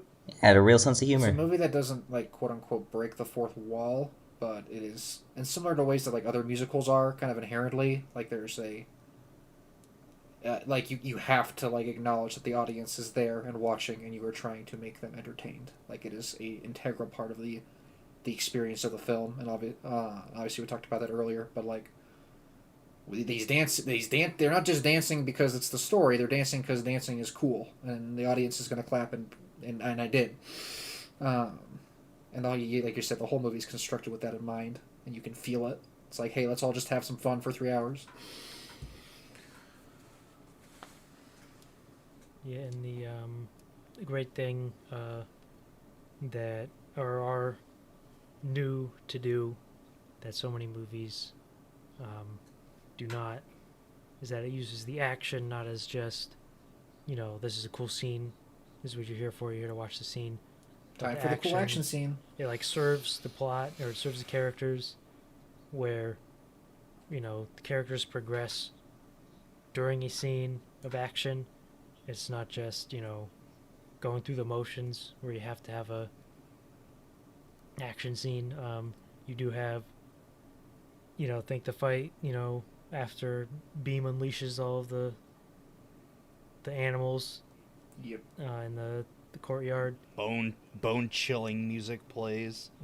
and then you have the fight between the first fight between Ram and Beam, where it's like it's tragic because you got these two guys who are after the same thing, but due to circumstance and in like in their path, they have to fight each other, and also Beam doesn't know it. So you have these tensions going into a fighting scene, and they play out on the screen through the action, through the fighting. They're not just like, it's not just like, all right, let's throw these action figures against each other now.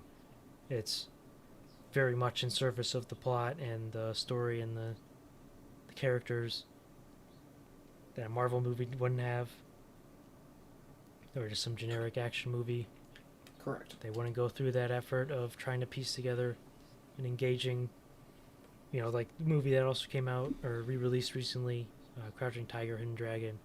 Yeah. So perfect at that, where the motivations and the characterization of every character is so evident in the way they fight, which RR brings to the table.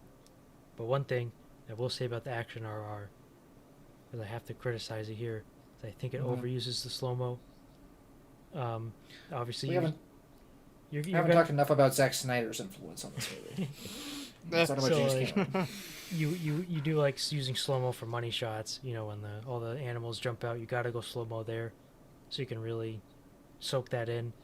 But there's a lot of shots in the movie where it uses slow-mo, and to me it makes it a little less kinetic than it should be, where it's like, you don't need this to be slow, just like pick up the pace a little bit, which that's the only critique I really have about the movie. Well, in some of it, I wonder how different it would maybe be, and maybe it wouldn't, but I believe the movie was in 3D originally, which I have to imagine maybe a lot of those 3D sequences, slow-mo sequences would maybe be quite a bit more interesting. Maybe I'm wrong. It's a whole other dimension. How could they not be? Exactly. And I mean, it's obvious. It's obvious as S.S. Rajamouli, before this movie, he watched Zack Snyder's Justice League. He watched 300. He watched all the classics. And I was like, Sucker Punch. I can sucker. Yeah, that's definitely a Zack Snyder classic. Yes. And he was like, I can work with this. Yeah, he's recently been watching some like Johnny Toe movies, and he uses slow-mo. A lot of his action is straight up slow-mo, and it never goes like slow-mo into fast or slow-mo into fast. Oftentimes he'll just have it in slow-mo, and the great thing with like sort of slow-mo is you use it mainly so stuff that would be happening really fast, you can slow down to let the audience view it at a pace so they can better understand what's happening. And it's something that's like used very effectively in the hand-to-hand combat in RRR, like in the sort of the final scene where they're all dressed up in like their godly outfits. It's used effectively there, where it cuts between quick movement, into a cool or funny kill that's in slow mo, and then quick movement into another one where the point is not that you are just watching people fight, but that you are watching, as I mentioned earlier, the characters doing a certain task to move the plot and all that forward. Yes, them fighting is going to hurt each other's feelings. It's not just they're going to punch each other. It's not just going to hurt their faces or their legs. It's going to hurt their feelings. It's going to hurt their relationship. I think he's definitely the huge reception that this has had with international audiences, especially in America, where it's not just Indian people watching these movies. I think it is gonna have influence on American productions, where I think some producers and directors are going to point to this and say, there is more room in the audience's tastes for something that's a little bit less dour, something that's a lot more fun and doesn't take itself too seriously, but not in a sarcastic way. But it's like it does take itself seriously, but it's having so much fun that in so many modern movies is just too cynical. You wouldn't be able to have that goofiness. It would be played off as a laugh. Like, look at these fucking characters having a dance and sing and doing a little jig. It takes the characters and the story seriously. It doesn't take the fact that it's a movie particularly seriously, right? Like, it doesn't take itself as an important film, or whatever. Something that has to be, like, entirely grounded in reality in some way. Yeah, he's taken, like, relevant. Like, as this Rajamouli was, like, big on, think of the last dance number, like, the final number. He's going through, like, all these Indian states and, like, their famous, like, heroes or famous people from their past. He's very much, like, I mean, this movie is very much, people in India criticized it for being, like, jingoistic, for being very, patriotic, which it doesn't land for us so much because we aren't too familiar with the, Indian patriotism. Whereas if you have, like, a movie like Top Gun, people criticize that for being jingoistic, which it's a lot easier for us to say, to point at Top Gun and make that criticism. But for RRR, he was very much trying to not be like, let's go, like, fucking, like, kill people, or let's, like, screw other people. Is very much like, look at us, we're proud of our history, we're proud of our how much fun we have, we're having a great time with our history and our culture. Mm-hmm. And, like, look at us, we're being very happy. And, it's like, it's propaganda, but it's very fun, enjoyable to watch, where you can just have a good time with it, where so much other propaganda, like the Avengers, not so much. Not so much. No. Very little. Yeah. It's it's just going to hopefully set the tone for more Hollywood executives to be maybe we should be a little bit more like this.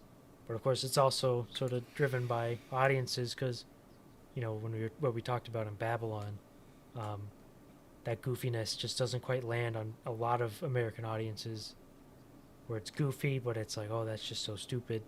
Like, that was the reaction to a lot of people had to Elvis, was like, oh, it's just so stupid. It's just so dumb. You know,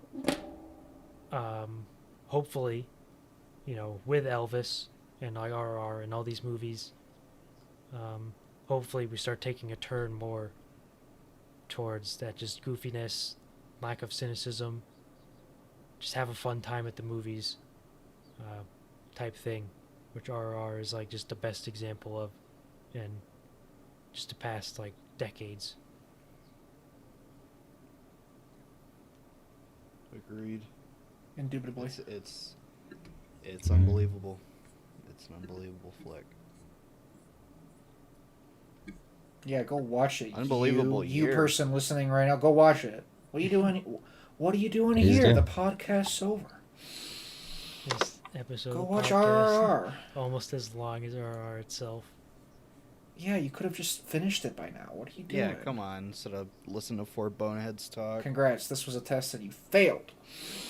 You literally should have stopped listening to us and said, "Oh, I'm gonna go watch. I'm gonna go watch RRR because I have good taste and good aesthetic sense of what's enjoyable and what's not." And if you didn't, you blew it. And if you have those things, why You are you blew it. listening to us talk? You already Yes. know what you think. What's even the point? I don't. God, what are we doing here?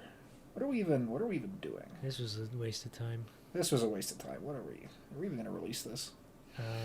GG. If we do release it, edit out my lines. I don't want. I don't want my voice on there or my opinion. You didn't. Wait, Andrew, you got him to sign the contract, right? Fuck. Oh, of course. Oh. No, I got him. I got Oh, him. thank signed. God. Yeah, your shit's gonna be in there. Sorry. All right, No, sorry. I'm, You signed on the dotted line. I'm taking you to court. Oh. You. In the next episode. In the next episode, the gang gets sued. A All right. preview from next year, where our number one film is Craven the Hunter, Mm. and our number two film is Fast X. Yeah. No. I'm not one. People to always really believe in want miracles, Mr. Rajamouli to make one of those movies. but, man, wouldn't that be something? And I hope he never does. Just want SS Rajamouli to get his hands on some cars and family. It's Yeah. about family. It's about family. I'm not seeing Shazam. Number 3 movie? Yeah, I'm not seeing Shazam, Shazam. number I'm three. not seeing Shazam. I'm not seeing Shazam. And that's it. Those are the only 3 movies we plan to watch in 2023. Yeah. So we don't have to bore the audience with 7 hours of blah blah blah blah blah. Thank God. Yeah, see, we did you all a favor. Knowing that somewhere in next year's ballot discussion will be 80 for Brady. So Yep. true. It's Cinematic. We Somewhere. didn't Brady get a was- single football movie last year. Yeah, what's up with that? Yeah. When are we getting draft day 2? I mean, apparently Kevin wants out of Yellowstone. We're making Yep. a story about the Jeff Saturday being hired as the coach of the Colts. It's going to be a sequel to Any Given Sunday, Any Given Saturday. I feel like it's almost more a sequel to Impossible. You know, with Marky Mark. Or the Replacements. Decent number of football movies. Why don't they make football movies anymore? I mean, I'm just going to say,